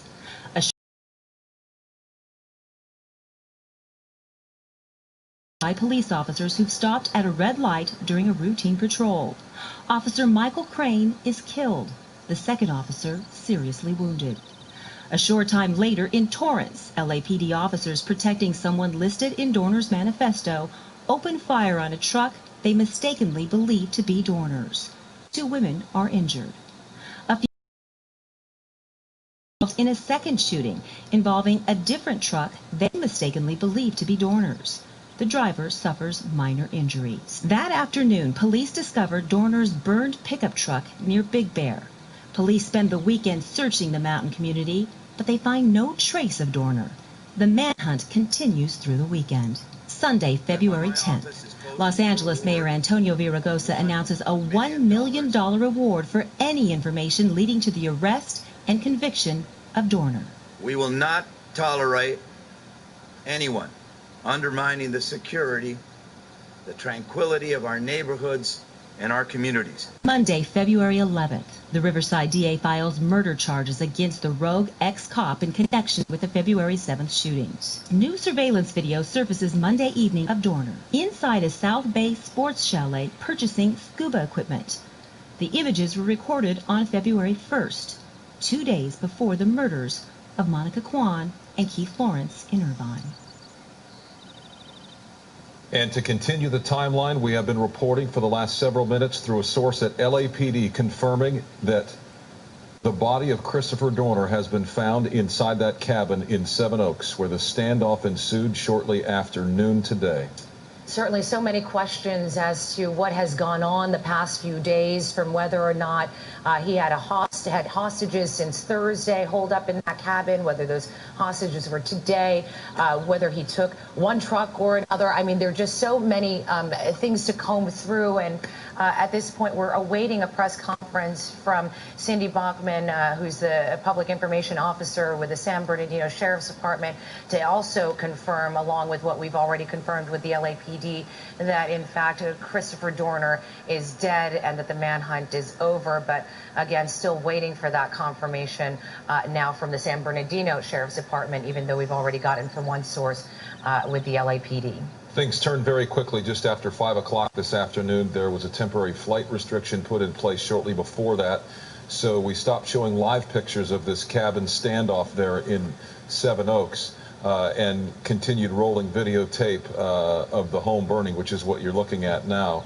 But then shortly after that, we saw officers very near that home that were, you could describe them as strolling down the street where that cabin sits as it was on fire, indicating that whatever the threat, it had been neutralized.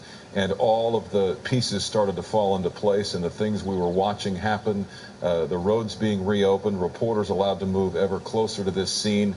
They're now positioned in Angeles Oaks, as Cher mentioned, awaiting a press conference from the San Bernardino County Sheriff's Department, and what we presume will be confirmation from them that Dorner is in fact dead, though again we're reporting through a source at the LAPD that in fact Christopher Dorner is dead. And something that we also need to focus on as well is the fact that 4 people have lost their lives in the last 9 days. Monica Kwan and Keith Lawrence, newly engaged couple, and of course Officer Crane. And now today a deputy involved in a shootout also lost his life. It is tragic. It is terrified the entire Southern California community. And again, as we said earlier, also transfixed the community as we waited for developments and as this layer upon layer kept on unfolding. With today, the developments and the fire at this cabin. As you're looking at live pictures right now, they set up for that press conference from the San Bernardino Sheriff's Department and awaiting for what they're going to say about the situation at that cabin in Seven Oaks. Seven Oaks. And as night has fallen in that mountain community there and the surrounding communities, in particular Big Bear, which has been on edge for several days now since that truck of Dorner's was spotted burning on the Fire Road 2N10, which is just above the community of Big Bear Lake to the south, up into the hills a ways. They can breathe a sigh of relief tonight. They can exhale and know that this nightmare is over. That authorities got their man. And it didn't end the way Chris Dorner said it would in his manifesto. It sounds like, from everything we're hearing, that he took his own life, perhaps in the basement of that cabin just before it started burning.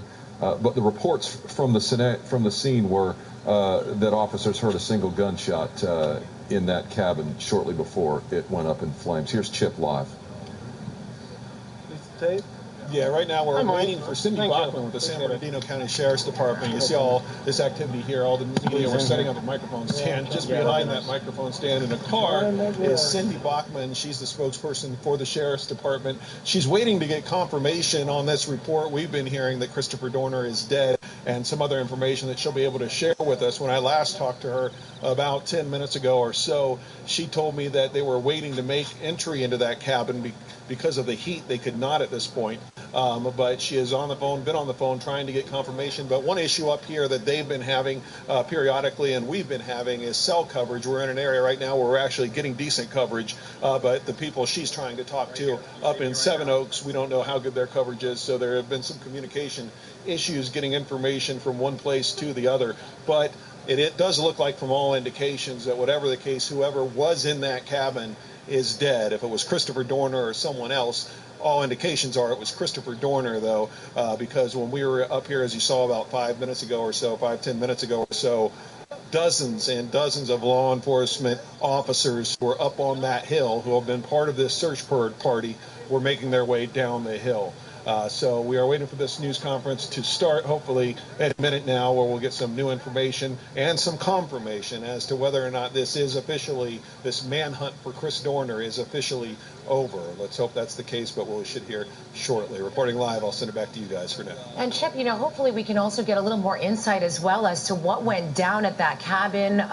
Steve Moore, former FBI, is that something that we might be able to hear right about now? I mean, what happened and what ensued in those final moments at the cabin at this point? I'd be surprised if we heard it right Yeah, away. I know she's been trying to get that information because we've been asking her all those questions, specifically, was there a smoke, or who used that smoke bomb? Remember, we heard the report about the smoke bomb.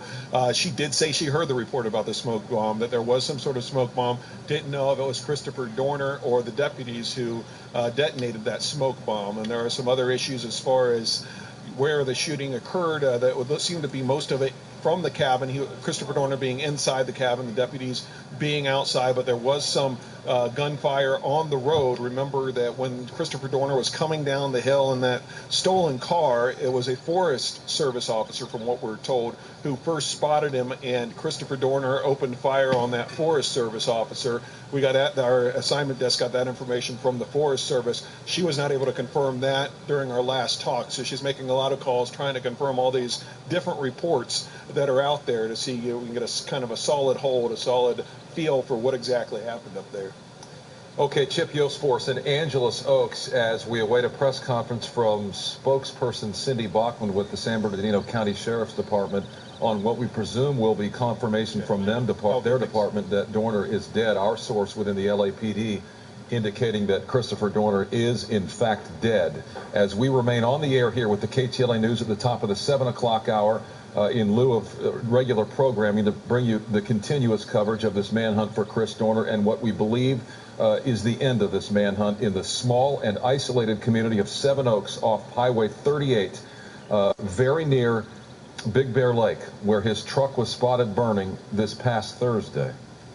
Yeah, we want to bring in, of course, once again, former FBI agent Steve Moore to give us a little bit more of an expert insight into this entire situation that went down today. Steve?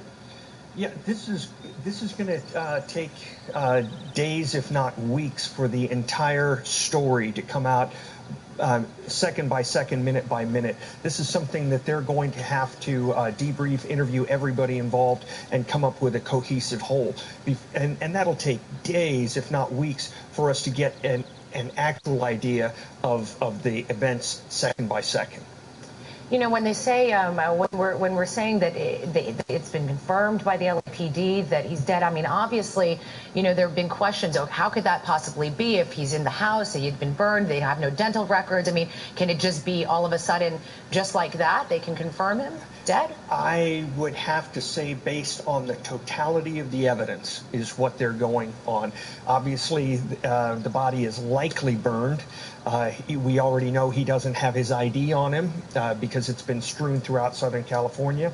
My guess is that absent any scars or identifying marks, which is a possibility, they are taking it on the totality of the evidence. And they're not in a position in that standoff to where they're going to enter that cabin under any circumstances that early in the standoff, you would say. It is very unusual. And to enter the cabin within 2 hours after he goes in would be what we would call an exigent entry. There's usually what we call an emergency SWAT team. While one team practices for a regular entry, the emergency team stands by for an exigent circumstance, like somebody pointing a gun at a hostage. I don't know what their circumstances were. I wasn't on the ground, so I can't comment on why they went in so quickly. But something convinced them that they needed to do it right then and not wait. As we await this press conference over there, the scenes that we saw over the past couple of days, when it was snowing and the manhunt was really at the very beginning of its height, they tried to comb everything, but of course, understandably, at one point or another, had to call the search off because of the weather, and that possibly, wouldn't you think, give Dorner the advantage? I think the snowstorm probably is responsible for him keeping out of law enforcement's hands as long as he did.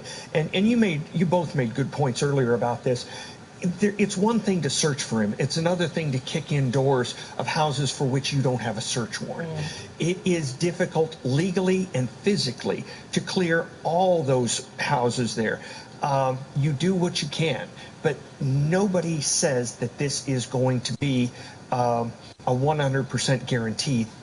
And that's certainly something that Dorner would know, or would have known, because he was trained by the same people that were looking for him. And so if there was no forced entry, they'll perhaps pass it by, and possibly why he was able to survive in the conditions that were there in Big Bear, and also at this point elude them for so long. I think that's exactly it.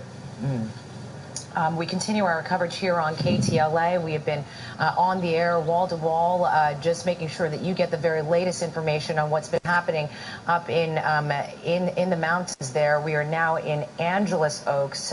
Chip Yost, our reporter, has been able to make it up further up the mountain there, closer to the scene of where that cabin had burned, where we believe that Dorner had died, and we're awaiting a press conference now from Cindy Bachman, who is the public information officer for the San Bernardino Sheriff's Department. Our reporter Mary Beth McDade again reporting that LAPD sources confirm that Chris Dorner is dead. That again coming from sources of Mary Beth McDade, our KTLA reporter, and that coming just about 15 or 20 minutes ago. And we're awaiting word from San Bernardino County Sheriff's Department again. They're in Angeles Oaks. Our helicopter left the scene just about 5:30 due to darkness. And we've been watching videotape of the last known images that we have of that cabin there and what was left of it burning there on screen left. That was at about 5:30 this evening. And in the last 90 minutes, we've seen a sort of more relaxed posture from law enforcement in the area, now allowing residents back into the area. They've reopened Highway 38 for residents only. Not clear on 330 and 18. I would presume that once they reopen 38, which is much closer to that standoff area than either the 18 or the 330, that they would open all three to residents. And that is the belief at this point. But we can confirm that the 38 has been reopened to residents. All of that giving you indication that, again, whatever was threatening law enforcement in that area no longer is a threat. You know, let's take a little bit of a tale of the timeline where Dorner's deadly rampage began after a double homicide in Irvine, followed by just multiple twists and turns in this case. As many of you who have been following this story have known, of course, starting with the double murder of Monica Kwan and her fiance, Monica Kwan, of course, being the daughter of Randall Kwan, who represented Dorner in a Board of Review case where Dorner had claimed excessive force and was found to have been lying and then fired. It created a vendetta. We never heard from Dorner at least public incident from Dorner until Sunday, February 3rd, 2013, with the killing of the Irvine couple of Monica Kwan and Keith Lawrence when they were shot to death in their car. From that point on, we also found, as we were talking about, he had gone to Torrance and bought scuba equipment. He had gone to San Diego to the yacht club to try and steal a boat, leaving trails and clues and whatnot around Southern California, which really seemed to try and deceive and divert police, even dropping his wallet by the San Diego airport. That could have been intentional diversion. He may have wanted to get people going en masse, student body right. Everybody go to this area so I can hit the other place. When he fired on the two officers in Riverside, my understanding is he was in an area of one of his potential victims. So he was trying to create diversions, obviously. Yeah, and what did it all amount to? It turns out he was in Big Bear or the Big Bear area this entire time. much to the disbelief of so many people who are following this. And the late developments today, tragically, San Bernardino County Sheriff's deputy lost his life in a gun battle there in Seven Oaks, where this whole thing came to an end. Another deputy, we do expect to recover that from Sheriff McMahon. Stephen Chase is standing by at Loma Linda University Medical Center, where that deputy is being treated tonight. Stephen? That's right, Micah. That deputy, we're told, still in surgery. And the law enforcement presence here at Loma Linda University Medical Center has diminished a bit. Earlier, more deputies and officers were here to support the families of the deputies shot. Now, we know one deputy has been killed. The San Bernardino County Coroner's Office was here earlier to take that body of the sheriff's deputy killed. A large law enforcement procession followed the coroner's vehicle. Now, we have video from earlier today of helicopters arriving here at the hospital with the two deputies who were shot. Again, after today's gunfight near Big Bear, two San Bernardino deputies shot shortly after. Both were airlifted and brought to this hospital. Again, we know one of the deputies has died here at this hospital. We don't know the identities of the deputies. That information hasn't been released, but a spokesperson told us today how much this has really hurt the San Bernardino County Sheriff's Department. There's a large presence of law enforcement. Law enforcement is a very close-knit family. All law enforcement agencies is a brotherhood. So this is a very difficult day, again, for law enforcement. Now, the San Bernardino County Sheriff's Department tells us there will be no more updates provided here at the hospital, but we are going to remain on site just to get the latest update on that second deputy who is in surgery for the injuries that he sustained in that gun battle with Christopher Dorner. For now, I'll send it back to you, Mike and Sharon Hollywood. All right, Stephen, thank you. She was, reporting for us there in Loma Linda on the condition of that officer there. Again, one officer lost his life this afternoon. Another one it should make it. And as we await this press conference in Angeles Oaks for someone who's really been giving the media all of the information that she can, Cindy Bachman with the San Bernardino Sheriff's Department. And there have been developments as well on a couple of fronts, one of which involves the two housekeepers that we now know were taken hostage by Chris Dorner and zip-tied. Their car was stolen. That car then abandoned, unclear whether he crashed it intentionally or somehow it became disabled, but this all happening in the Big Bear area. And we do have a reporter up on the scene in Big Bear who's awaiting perhaps to speak to those two housekeepers. We know they've been questioned by authorities up there at the Sheriff's Department headquarters in Big Bear Lake. And we know that Christina is awaiting their departure. Not clear at this point if she's going to be able to talk to them, get something, get anything. But we're hopeful to get some information from those housekeepers after they've been interviewed and questioned by the Sheriff's Department up there in Big Bear Lake. And again, here in Angeles Oaks, awaiting a press conference as well. As we sort of sit and realize that this thing is over. And that after all the anxiety and all the searching and all the manpower, unprecedented level of manpower, and an unprecedented reward being offered, that $1 million reward that is being offered for information leading to the arrest and conviction of Chris Dorner, all of that in play here over the last several days. And to see it end like this is very gratifying, I know, for many in law enforcement. It's not how we thought it was going to end in terms of the manifesto that everybody's been reading online, but it has ended. Again, Mary Beth McDade with KTLA reporting that her sources at LAPD confirming Chris Dorner is dead. Steve Moore, we want to bring you back into the conversation here and just talk about how Micah just mentioned unprecedented personnel, law enforcement personnel that were out on this manhunt. It's just really something we've never seen before. No, I've been in Los Angeles since the mid-'80s, and I have never seen anything like this.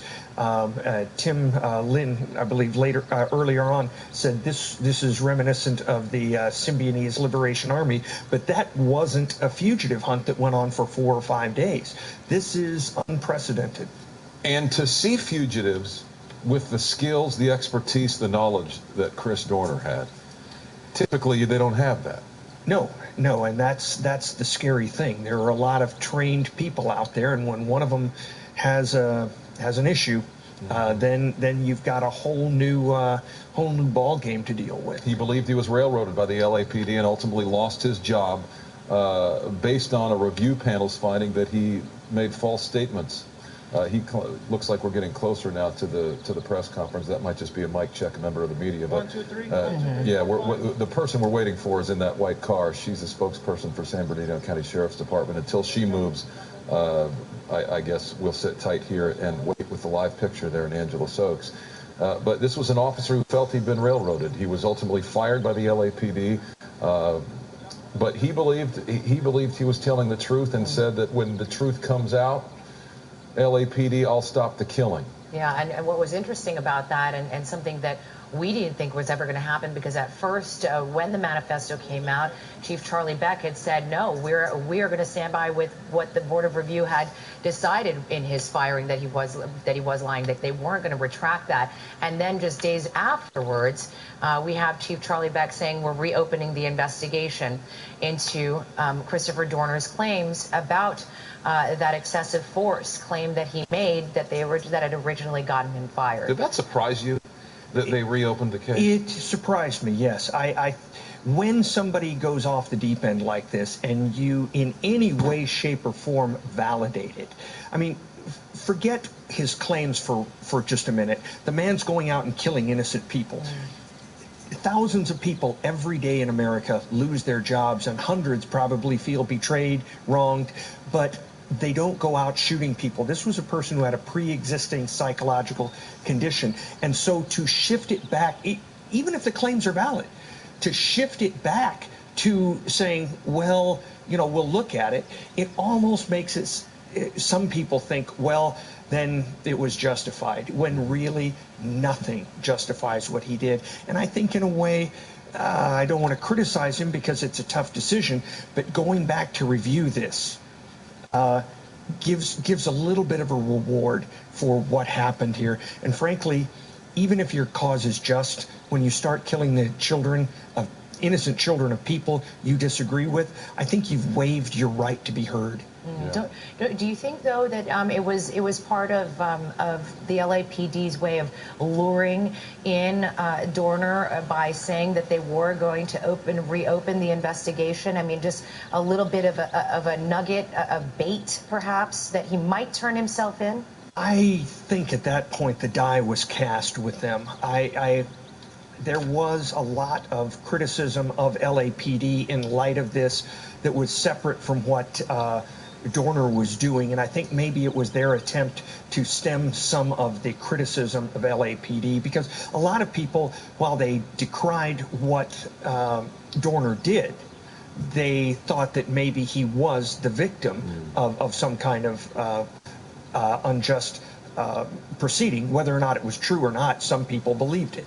Well, the chief indicated from the beginning that this was about transparency and not in any way related to appeasing Dorner or even really engaging him in a conversation through the media, but more about transparency, and something that, the LAPD has been criticized in the past for lacking. Sure.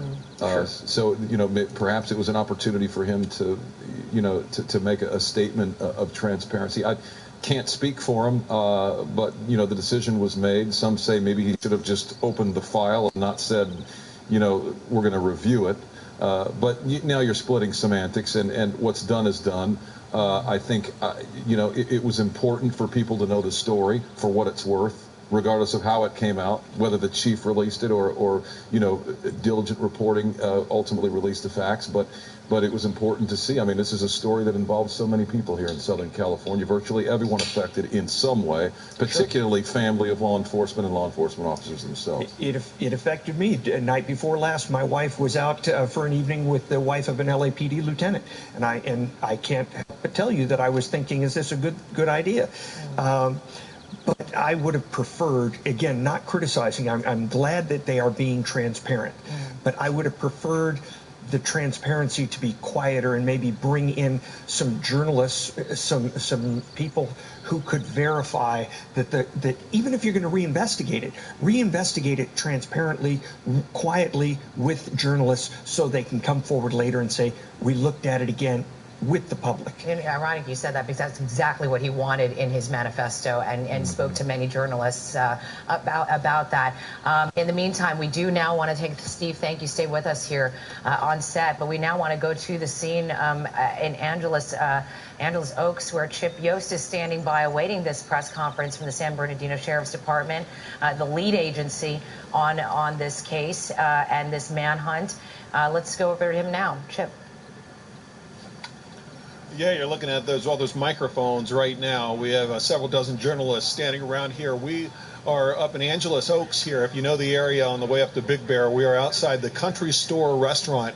This is as far as you can go right now. If you live in the area, this is as far as you can go as far as getting up here because of the situation ongoing up there, up the hill in Seven Oaks. However, what we can say just from observation alone is that things have cleared up there, at least from a safety standpoint. Before, we were many miles away from here. Before we got up this close, as we were driving up the road, we saw dozens of officers, law enforcement officers and their vehicles coming down the hill. The SWAT vehicles from the San Bernardino County Sheriff's Department, the San Bernardino Police Department, and the Riverside Police Department were among those coming down the hill.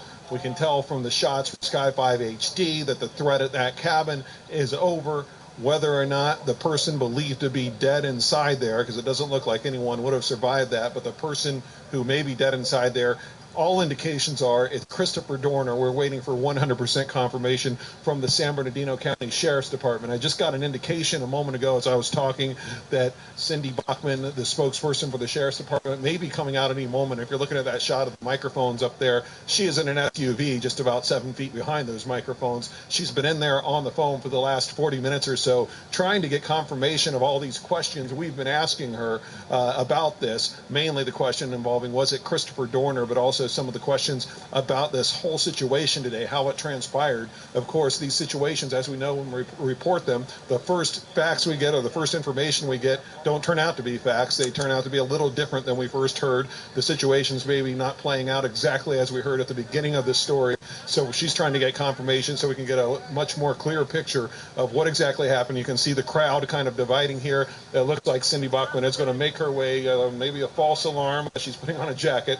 But it looks like she is going to come up here and hopefully clarify a lot of these questions that we have had throughout the day. A lot of the information we have had has come in bits and pieces and involved kind of putting pieces of that puzzle together as we go from different law enforcement agencies involved in this. Remember, we have a number of different law enforcement agencies involved in this, from Irvine PD to LAPD to San Bernardino now, and here comes, well, she is not coming up to the mics as we thought. Cindy, do you know about how long it'll be? Cindy. She's just going to the restroom, it appears, at this point. So she is, looks like we're going to have to wait a little longer. But like I said, we're hoping to get kind of the whole picture, a whole clear picture together so we don't have all these bits and pieces scattered about and you know, kind of confirm what we think we already know. We'll send it back to you guys. All right, Chip Yost for us in Angeles Oaks. Chip, thank you. And we wait, and we continue to wait, and this is live reporting as it goes. And we continue to digest what we do know and try and piece together bits of information that are coming from law enforcement sources. Again, the two housekeepers up in Big Bear that were held hostage, they said, by Dorner for a time today. We don't know how long they were held. We don't know if that happened today, if that happened two days ago, 3 days ago. We just don't know. But we do know that they're talking to law enforcement late today, and that we're trying to get in touch with them. We're waiting outside the Sheriff's Department headquarters there in Big Bear to try and get a little bit more information. As Christina Pascucci was reporting, the two were zip-tied. Their car was stolen, and at some point that car became disabled, and another vehicle was carjacked at gunpoint by a man matching the description of Chris Dorner. All of that happening in Big Bear. Then officers were put on alert, and a short while later, they found the vehicle description and the suspect description on the 38 near Seven Oaks, which is very near Angeles Oaks. And that's where the story began to end late today. Real life drama for sure that you know, we've been watching very, very closely, and as Chip Yost said, of course, involving many different agencies. from Irvine Police, San Bernardino, Riverside, even San Diego, and the LAPD, of course, at the very center of this all. And that's where we want to go right now, to downtown Los Angeles, where Chris Wolf has been standing by and been gathering information for us from LAPD headquarters. He's live for us with more information. Chris? Okay. Yeah, Cher, Micah, I think we are here now live, I would imagine. We are going to have a press conference here at LAPD headquarters at 9 o'clock tonight. We will be here to hear what the LAPD has to say. You know, the word that a source within the LAPD, I think we're going to something else right now. We'll be back in just a few. All right, it seems that we're going to go to that press conference now. Okay, go ahead. Okay, so yeah, I was going to say that there will be a press conference here at LAPD headquarters at 9 o'clock tonight. Given this information that's coming out now that a source here at the LAPD is confirming that Christopher Dorner is dead, that's not exactly surprising given the mayor's comments earlier. If you read between the lines, he seemed extremely at ease, resolved that all this is over. He was probably not letting on as much as he truly knew. But what I'm hearing is that there has to be some forensic testing yet to be done before a final official confirmation. But again, who knows? All of this remains to be seen in this kind of a breaking, developing situation. Details, information, all of this is fluid, so we expect things to change throughout the course of the day as more information becomes available, as we get more information from different sources, San Bernardino, Los Angeles. But that is what we're hearing right now, that apparently forensic testing has to be done before final confirmation, and the official public word will be coming from the San Bernardino County Sheriff's Department, which is currently the lead investigative agency in all of this. There has been a massive effort, as we all know, over the last week in this manhunt for Christopher Dorner. A multi-agency task force was formed with the FBI, U.S. Marshal Service, as well as several local law enforcement agencies. At one point, a U.S. Marshal, a member of the U.S. Marshal Service, said that he believed in all of his experience with his investigative results that Christopher Dorner had fled the country, had crossed the border into Mexico, that some of his personal belongings, including a driver's license and some credit cards and other personal items, were found at the border. So he truly believed that Dorner had fled to Mexico. But now we all know that was not the case. Dorner was up in the Big Bear area this whole time, apparently, for the last several days. It seems that reports of that broken axle on his pickup truck, the one that was burned and abandoned in Big Bear, was probably unintentional. It had unexpectedly stranded him in the area. He had to change his plan. He was stuck there. That truck, that burned out truck, was not just a decoy to throw investigators off. It appears that was unplanned, and he was stuck there, and he had to adapt. And apparently he held those housekeepers hostage, was taking refuge in that cabin, in that home with them for several days, and then at some point stole his truck, which was spotted and led to this development. All of this, the shootout, the apparent death of Christopher Dorner, and that fiery end in that cabin up in the Big Bear area today. So we are waiting to hear more from the LAPD brass in about an hour and a half. For now, we will continue to watch and wait, see what happens out here at LAPD headquarters. Reporting live in downtown Los Angeles. Back to you guys. Okay, Chris Wolf for us at LAPD headquarters. Thank you. And this just in from the Press Enterprise, the Riverside Press Enterprise, reporting that Riverside Police Chief Sergio Diaz says Dorner was in the cabin and is dead. Now, a second source confirming that from the Press Enterprise, reporting that Riverside Police Chief Sergio Diaz says Dorner was in the cabin and is dead. We're just about a minute and a half away from this press conference where we will get that third confirmation on camera from Cynthia Bachman from the San Bernardino Sheriff's Department. Again, awaiting for this press conference to begin up in Angeles Oaks, very close to where the end of this possible end of this manhunt. It came to a fiery end, as we said, and we saw it through Sky 5. Not before another tragic turn, though. In the middle of the afternoon, two San Bernardino County Sheriff's deputies engaged in a gun battle with Chris Dorner. One of them shot and killed. The other shot and wounded and is now in surgery being treated at Loma Linda University Medical Center. So that adds to the death toll. that has already been too much to bear for so many. Here in Southern California, Chris Dorner allegedly going on a rampage beginning a week ago Sunday, killing a young engaged couple in Irvine, and then moving on to Riverside, where he allegedly shot and killed an officer, and then moving on to the mountains of San Bernardino County, where his truck was found burning.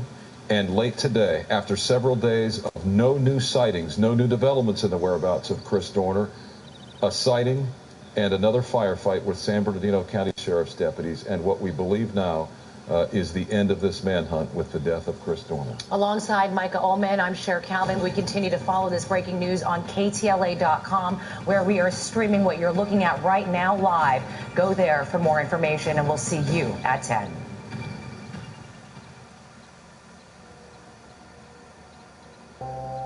The world will break your heart 10 ways to Sunday, that's guaranteed. And I can't begin to explain that, or the craziness inside myself and everybody else, but guess what? Sunday is my favorite day again. I think of everything everyone did for me, and I feel like a very lucky guy. This is what I learned in the hospital. You have to do everything you can. You have to work your hardest. And if you do, if you stay positive, you have a shot at a silver lining. Silver Linings is an authentic story and about an authentic group of people, and told with such humor and emotion. Hey! Oh, what the hell? I just want us to be friends. So how did you lose your job? By having sex with everybody in the office. Everybody? I was very depressed after Tommy died. We don't have to talk about it. Thanks. How many were there? It's a nice blend, but the realism and the fantasy, and when it all comes together. What are you so up about? Very happy. I'm happy. And one of the reasons I think Silver Linings Playbook is one of the most compelling movies I've ever seen in my life is because it takes mental health and it makes it accessible. The big question is, what are you going to do with yourself? When there's love and acceptance, anything can work. There can be darkness, and then there can be a silver lining.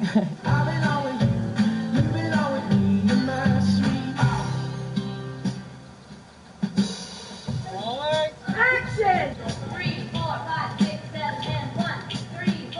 It was about 5 years ago that I got a meeting with Sidney Pollack, who had a book he wanted to show me, and the book was called Silver Linings Playbook by Matthew Quick.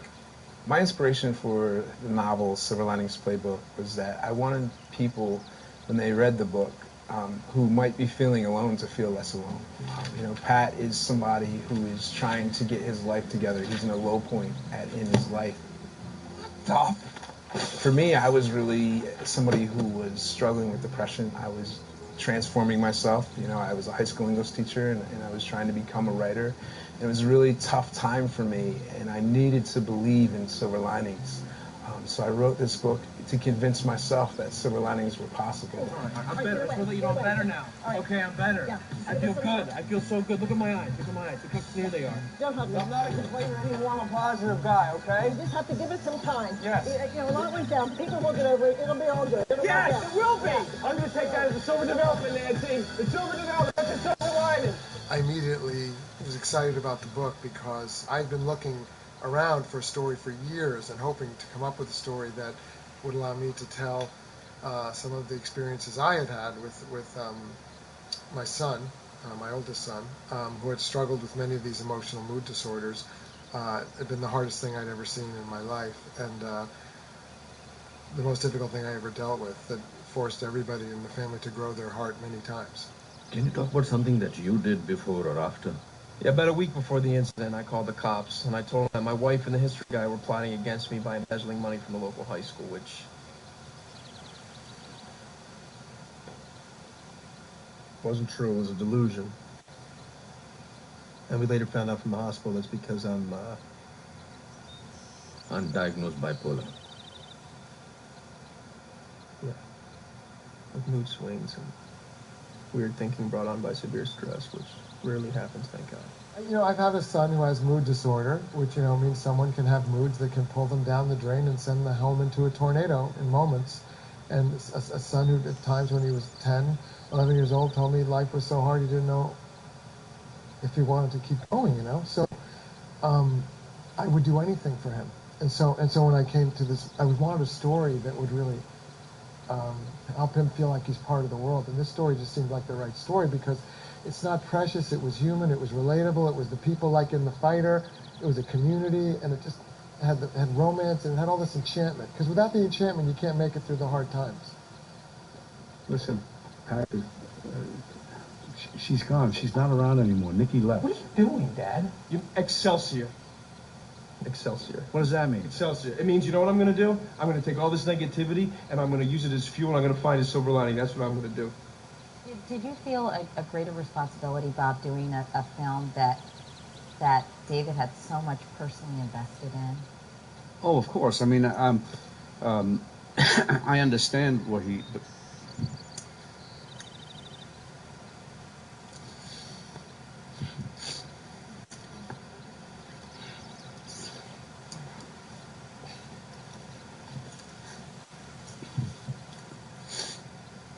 I don't like to get emotional, but I know exactly what he goes through. You understood some of the same experiences that he's had with his son. Just up. I don't know what that is. Are you taking the proper dosage of your medication? Am I taking the right dose? Of course I am. Okay. Taking a little bit too many or something? Or... No, if I was taking that, I'd be on the floor, Dad. Silver Linings Playbook is a very practical portrayal, very realistic portrayal of what happens every single day in communities all over this great country, where people are struggling with depression and anxiety and sometimes more severe challenges, like Bradley Cooper had in the movie, and yet they try to make sense of it. Don't drink too much. Don't hit anybody. You'll be fine. Yeah, I'm solid. Here we go. Action! Here's my little brother, Pat. Hey, how you doing, Pat? Hey, how you Yeah, doing? boom. You gotta go right after He just got out. So, Pat, what's this I hear about you just getting out? Out of the loony bin. The loony bin. Loony bin. Yeah, from the loony bin. Guys, I talked to you about that already. I told you. It's all right. I receive emails every single day from people who have seen the film, and they're saying to me, just thank you. Thank you for verbalizing this. Thank you for talking about mental health. Thank you for giving us a vehicle to discuss these things. I could identify with Patrick, not just because I share the name Patrick, but I share the same illness as Patrick portrayed, bipolar disorder. And I know just what he was going through. You so often get caught in a state of negativity, and it's a poison like nothing else. I was a very public figure in Congress, but I was also a consumer of mental health. So I really knew this world, and the thing I knew best about this world is that there was silence where there should be a voice. There were faceless people when there should be faces and voices amongst us who are involved. And that's been the biggest challenge to the ends that I think we all want, and that's equal treatment. But we're never going to get there if we don't have people who are willing to be public. And To me, like you want to hide my wedding video. No, you think I can't handle it? Please stop yelling. I'm not yelling, Mom. I'm just frustrated because I should have my wedding video. Pat, I don't want to I looked over there. I already looked all over there. I'm not calming down. I don't give up. I'm not calming down. Anybody can wake up. I'm not ashamed of it. I'm not ashamed of it. Let the whole neighborhood wake up. I don't care. The best possible feedback that we've gotten, and it happens every single screening, is that thank you for telling a story in such a way that these characters identify themselves in such a way that we can relate to them, rather than just sort of putting them in a box. what Silver Linings Playbook did was it gave a face and a voice and a powerful medium. You just do your best. You have no choice. That's not true at all. You just can't. Ronnie. I hope you're okay with Veronica's sister coming over. You okay with that? Who? Veronica's sister. Tiffany and Tommy? Yeah, I mean just Tiffany. What happened to Tommy? He died. Tommy died? Cops died. How'd he die? Please, don't bring it up. Oh, how did he die? I just said, How did who die? hey, Tiffany. This is Pat. Pat. Sister-in-law Tiffany. You look nice. Thank you. I'm not flirting with you. Oh, I didn't think you were. I just see that you made an effort, and I'm going to be better with my wife. I'm working on that. I want to acknowledge her beauty. I never used to do that. I'm going to do that now. Because we're going to be better than ever, Nikki. Just practicing. How'd Tommy die? Tiffany has also moved home after the death of a husband, and that kind of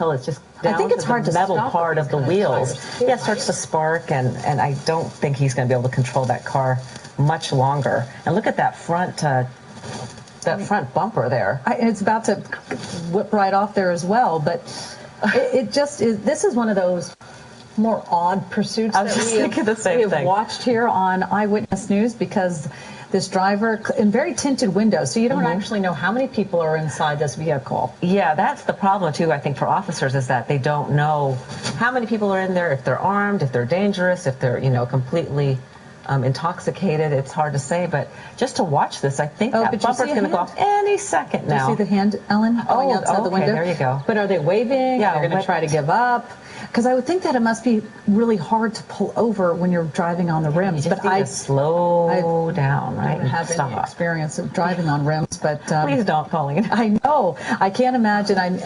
Maybe someone's trying to get a hold of this person when their family members saying, "Just pull over. It's over." Yeah, and thank goodness it's not on a busy street. As we said, this is kind of in the Palmdale area, and looks. Oh, I thought for a second they might be coming to a stop. What a sight that must be of people, on the street wondering what is happening. Well, looking like it's possibly going to the shoulder, Ellen, but let's hope so. Just can't figure out if that driver is driving very well. I mean, seems like kind of driving straight for someone who who's suspected of driving under the influence. There he goes waving again. We're not sure what kind of signal he's sending out, but hopefully it's not. I don't know. Is it a distress call? Is he saying? Who knows? You can't tell, but. One would assume he probably has a cell phone, so maybe one of his family members or friends are talking to authorities to give the information that they're hoping to get from this. I can only imagine how noisy it is in that car as this suspect continues to drive down the road being chased by sheriff's deputies and really knowing that there's nowhere to go. He's not exactly going to be able to evade. There we go. I think he's finally pulling over.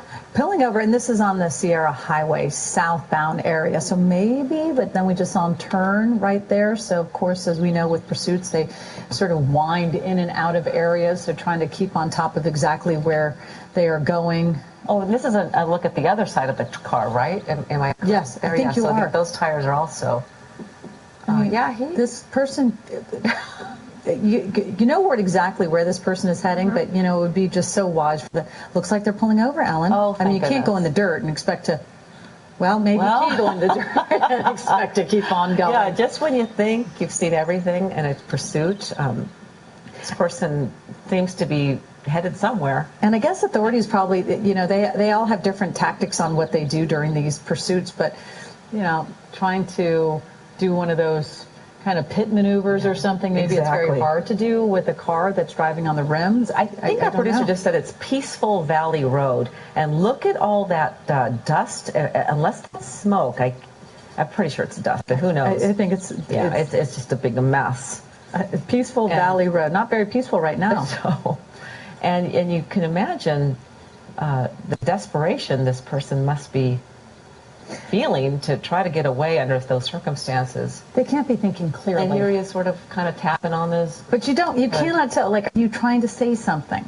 Roll down I think this is probably, for law enforcement, you never know if there's anybody inside the vehicle. So you still have to treat it as a sort of a threat, because you don't know if somebody's armed and, what their frame of mind is, because clearly, look at this big old white dog just going, two of them going bonkers. And the dog's seen all day. Exactly. But you do have to be careful, because you don't know if he's armed. You don't know if he's, like you said, Colleen, what state of mind he's in. So they do have to be cautious. And also, hopefully, there's no other people in that car with that suspect. Exactly.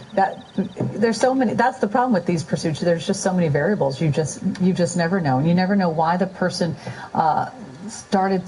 why they didn't pull over originally. If they're suspected of DUI, you're going to still have that DUI when you get pulled over. And add to that, evading, and obviously those spike strips did their job, but this guy continues to be very. You know what, Ellen? I think we're going to be talking to somebody with the LA County Sheriff's Department, Sergeant Benjamin Grubb. Okay, Grubb, are you on the phone right now, Sergeant? Yes, ma'am. It's Sergeant Benjamin Grubb from Sheriff's Information Bureau. It's great to have you with us. Thank you very much for joining us. tell us what prompted this pursuit? Well, what I can tell you is the pursuit started approximately 1448, about 2:48 p.m. in the area of Tierra Subida Avenue and Avenue S in Palmdale. That's right with me? That's where it started. Oh. The freeway and stuff, 14 and entered the house. Okay. Yeah, the deputies believe that this is a reckless DUI suspect, and it started that approximate area in Palmdale. So almost an hour ago. So this pursuit has been going on for almost an hour?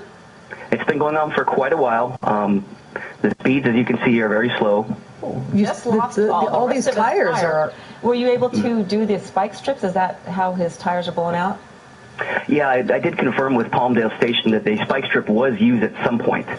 Wow. Well, they were clearly successful with that. Obviously, I know you're not going to go into exact tactics, but when you're seeing a car like this going slowly, is it just normal protocol to sort of slowly track the vehicle? Well, there's several factors to take into account during a pursuit, and one of which is speed. Obviously, the utmost importance for us is the public safety, the safety of the public around there during the pursuit. So with the pursuit going as slowly as it is, it becomes a very controlled environment, and if a decision is made to keep pursuing the vehicle during a slow pursuit, it can continue. Well, let me ask you this. Since there are no other people around and there's not a lot of problems with safety, do you ever do the pit maneuver in this type of instance? Every police department has separate protocols as far as to their pursuit protocols. The sheriff's department doesn't typically enact pit maneuvers as part of our pursuit protocol. Okay. And then what about, Sergeant, for people who don't really know what it feels like to be driving on rims? I know you do lots of training in different driving situations. I mean, like right now, this car is trying to get up the hill. It's almost as if it's in snow where it can't get traction. So looks like he's surrendering. Yeah, I can see he's moving slowly. I'm watching what you're watching. It's difficult. Unfortunately, these cars are very well built, so they can take quite a bit of abuse. And right now, they're just going to stay guarded behind their doors with their guns drawn. He rolls down his window, then he rolls it back up, and he rolls it down. We're not sure what he's thinking. What kind of, like right now, for the protocol of the officers there, what is it that they're trying to assess? Well, there's several things we have to consider. The first of which, most importantly, obviously, is the officer's safety for the deputies on scene. So they're doing what right now they're trying to conduct is what's called a felony traffic stop. So they're going to try to control the rapidly moving, uncertain traffic stop and try to detain the suspect without hopefully anybody being hurt. We see the officer at the top of the screen with a yellow. Is that a beanbag type of or a taser? You know, I can't see, ma'am. I can see it's where I'm at. Kind of behind another officer right now.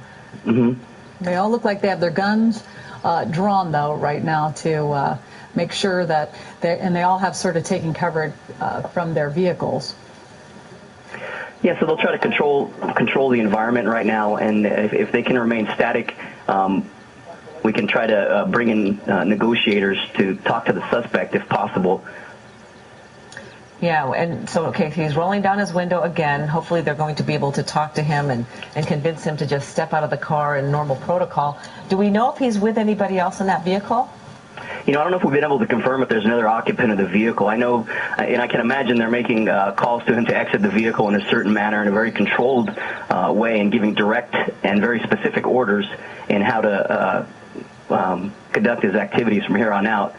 I don't know exactly what's being said, but they're probably trying to negotiate to come out and have a safe exit from that vehicle. But you also, obviously, you never know the mindset of a suspect. So I think that's probably trying to predict what that suspect will do is also probably comes into play. Yeah, that's correct. You know, you never know the mindset, like you said, of the suspect, and it's going to indicate how we respond to his conduct and how he responds to the officer's commands, the deputy's commands. And Sergeant Grubb, do you know if he was, did he have any reckless driving before, or as far as like accidents during this pursuit? Has he hurt anybody else? That I don't know at this time. If anybody's been hurt, I just know that that's what kind of suspect initially the pursuit started as. Okay, we're watching some erratic behavior. He kind of put his hand outside of that car window and then put it back in. Now he rolled it back up. So under the influence, I think it's probably hard to reason with someone who is obviously. Yeah, he looks like he's talking to the deputies right there, LA County deputies right there on the scene. He looks like he's trying to talk to the deputies who are all armed, and can't be very soothing for him to see every gun pointed at his window, but nevertheless he keeps opening and closing the window, so you can't gauge if he's going to get out or stay in. Yeah, typically we don't know if he has a weapon. We don't know what else is in the vehicle. Typically, when the deputies are back behind their car, they're back behind what's called cover to try to keep themselves safe in case the suspect does have a weapon. And usually the deputies will have what's called less lethal weapons as well as lethal weapons pointed his direction to try to handle any kind of threat that might be presented to them if the suspect comes out, if the suspect points a weapon, so that they can deal with that. So they're ready for all those contingency plans on that. It has to be such a frustrating situation, though, when you have a suspect right here that you know can't get away and yet refuses to give up. Well, I think ultimately more important than anything else is if we can maintain our time, there's no hurry.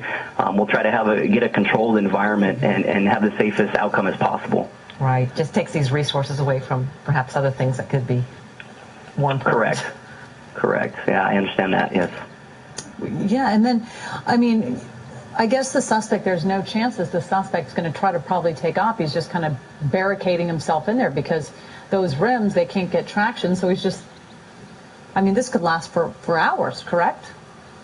Yeah, it's hard to guess what the outcome will be. I know there's additional resources they can call. We have a special enforcement bureau that specializes in barricaded suspect. So if this thing continues for too much longer, they can do what's called, they can bring out specialized teams to try to mitigate the threat. Special crisis coordinators, crisis negotiators that can come try to talk to the suspect. There's many different avenues and different resources that I'm sure are on the way to try to deal with the suspect. And are some of these officers trained in negotiating with suspects like this? They are. There's different levels. Every deputy has their own specialties. There's different training that each and every deputy can receive that's available to them. So different deputies have specializations in different areas. But there are a special crisis negotiator that are more specifically trained for that, and I'm sure those are responding now. Absolutely. I know we've spoken to Sheriff McDonald, and has talked about how mental health specialized deputies are also going to be getting involved in mental health as well, because clearly not only is this person suspected DUI, but mental health has to play somewhat of a role in this, why the person is not getting out of the vehicle and surrendering.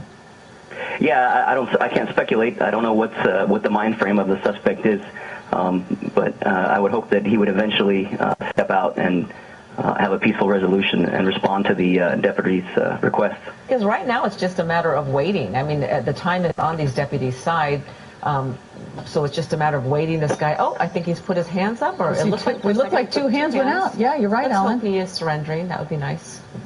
Maybe he's trying. Who knows? Looks like it. As we it does. I think he's trying to. Or he threw something out. Oh no, I don't know. Maybe he threw his keys out. Sometimes they have to do that. Yeah. But I know Sergeant Grubb. Every law enforcement agency has their own way of handling a situation like this. But would that be something that you would ask the suspect to do, to throw their keys out of the vehicle before they even open the door? It could be. There's several different methods to getting the suspect to surrender safely. One of them could be might have ordered the suspect to drop his keys out, and if that's the case, that's a good sign. Right. Let's hope that's what he was doing. But then again, he did roll up his window again, so right, a little absurd. Also, how many sort of charges could one face just by this situation? I don't know all the totality of all the charges. There's several things that certainly reckless driving, and I don't know what other things occurred prior to us getting on camera here. But the speeding, the reckless driving, and the putting public in danger, all those things can be taken into account when they decide to file charges based on what occurred. Yeah, well, while we're waiting for the suspect to come out of his car, I always thought it would be a good idea for every minute they make us wait, that their sentence should be a little bit longer. Maybe it'd be an incentive for them to give up sooner. You'd be a tough judge, Ellen.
Hey, bud, JT's actually not here today.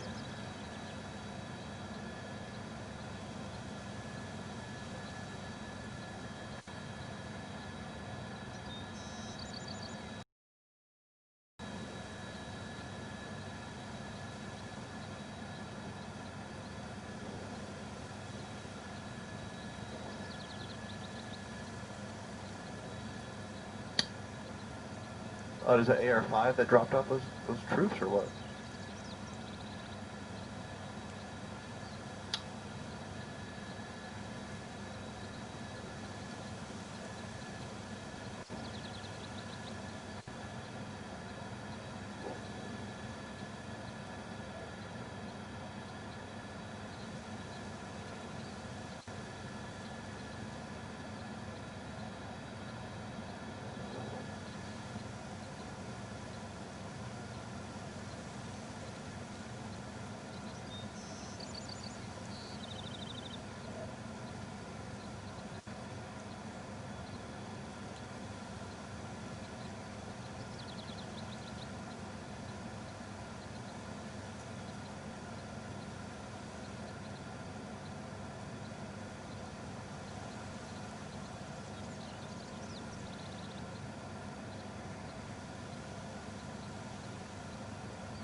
Okay, Christina, go ahead.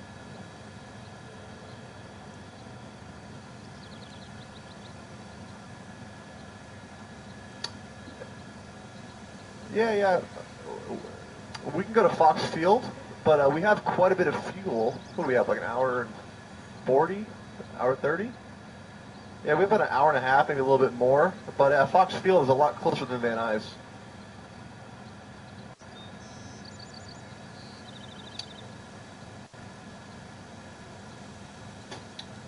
Yeah, Fox Field's good, and I heard AR-5 is going back to get the fur missiles, the dogs.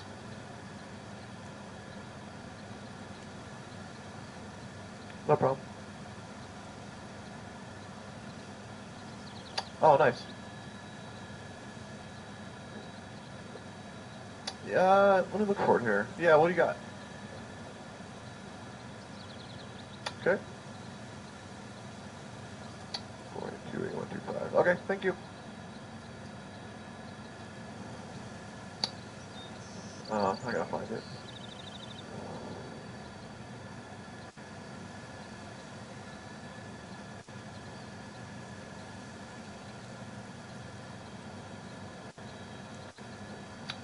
Trying to hold this shot with one hand and you operate the scanner. Not easy. Yeah, there we go.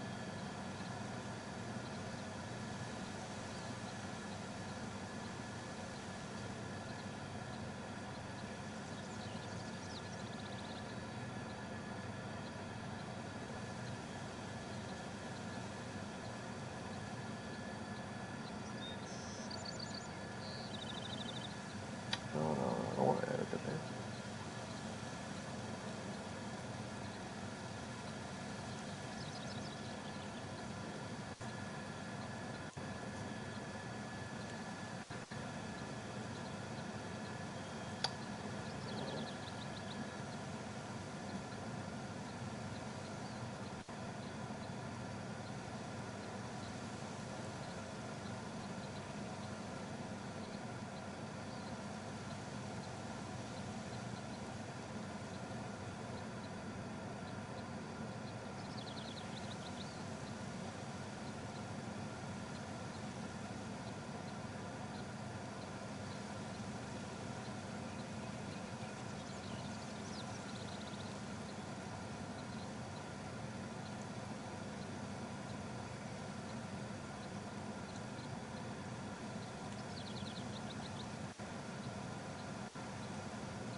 The fueling is probably going to be, I would say, 30 minutes round trip, maybe 35 minutes with a quick turn-ish. It's about a 10-minute flight there, 10-minute flight back, and 10 minutes to get fuel. Yeah.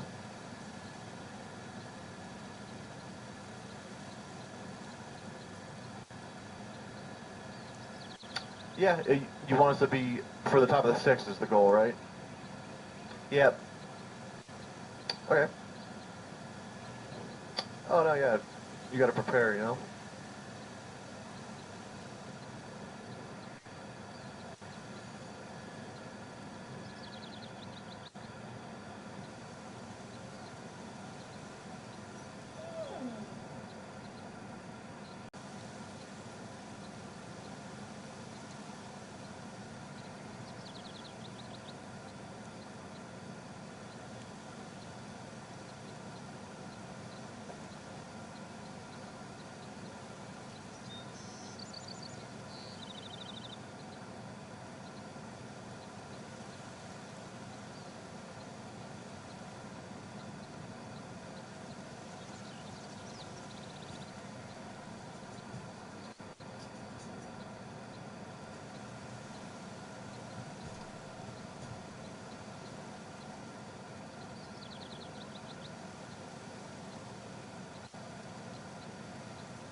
10-4, 1 minute.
Okay, sounds good. And I think they might be using less than lethal rounds on this guy soon, I'm kind of hearing. And they got the fur missiles in here.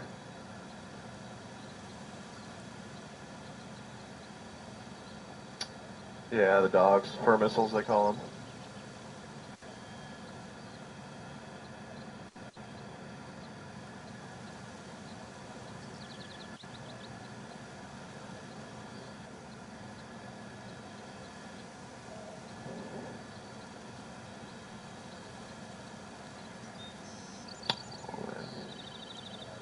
Get dark down there.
10-4, 1 minute out for 20 seconds.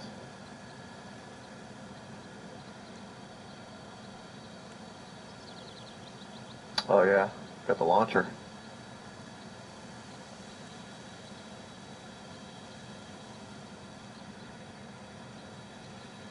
I'm not sure.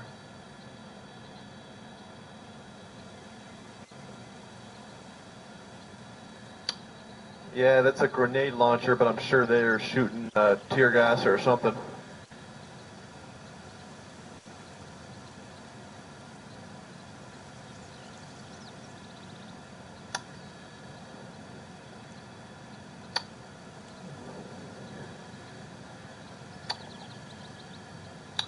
And just so you know, I think we're alone. 9 and 4 went to get fuel, so if this ends now, it'll be exclusive. Here we go.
Hi,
I'm coming, baby.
until it's just down I think it's to hard the to metal stop part with of the these wheels. tires, too, Yeah, it starts to spark, and I don't think he's going to be able to control that car much longer. And look at that front front bumper there. It's about to whip right off there as well, but it just is. This is one of those more odd pursuits I was that just we thinking the same have thing. watched here on Eyewitness News, because this driver in very tinted windows, so you don't actually know how many people are inside this vehicle. Yeah, that's the problem too, I think, for officers, is that they don't know how many people are in there, if they're armed, if they're dangerous, if they're, completely intoxicated. It's hard to say, but just to watch this, I think that bumper's going to go off any second now. Do you see the hand, Ellen, going outside the window? There you go. But are they waving? Yeah, they're going to try to give up.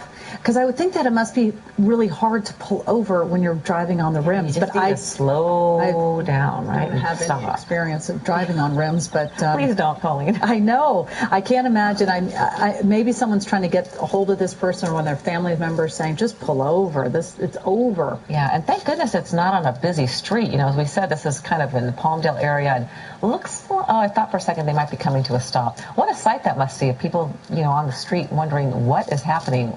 Well, looking like it's possibly going to the shoulder, Ellen, but let's hope so. Just can't figure out if that driver is driving very well. I mean, seems like kind of driving straight for someone who's suspected of driving under the influence. There he goes, waving again. We're not sure what kind of signal he's sending out, but hopefully it's not. I don't know. Is it a distress call? Is he saying?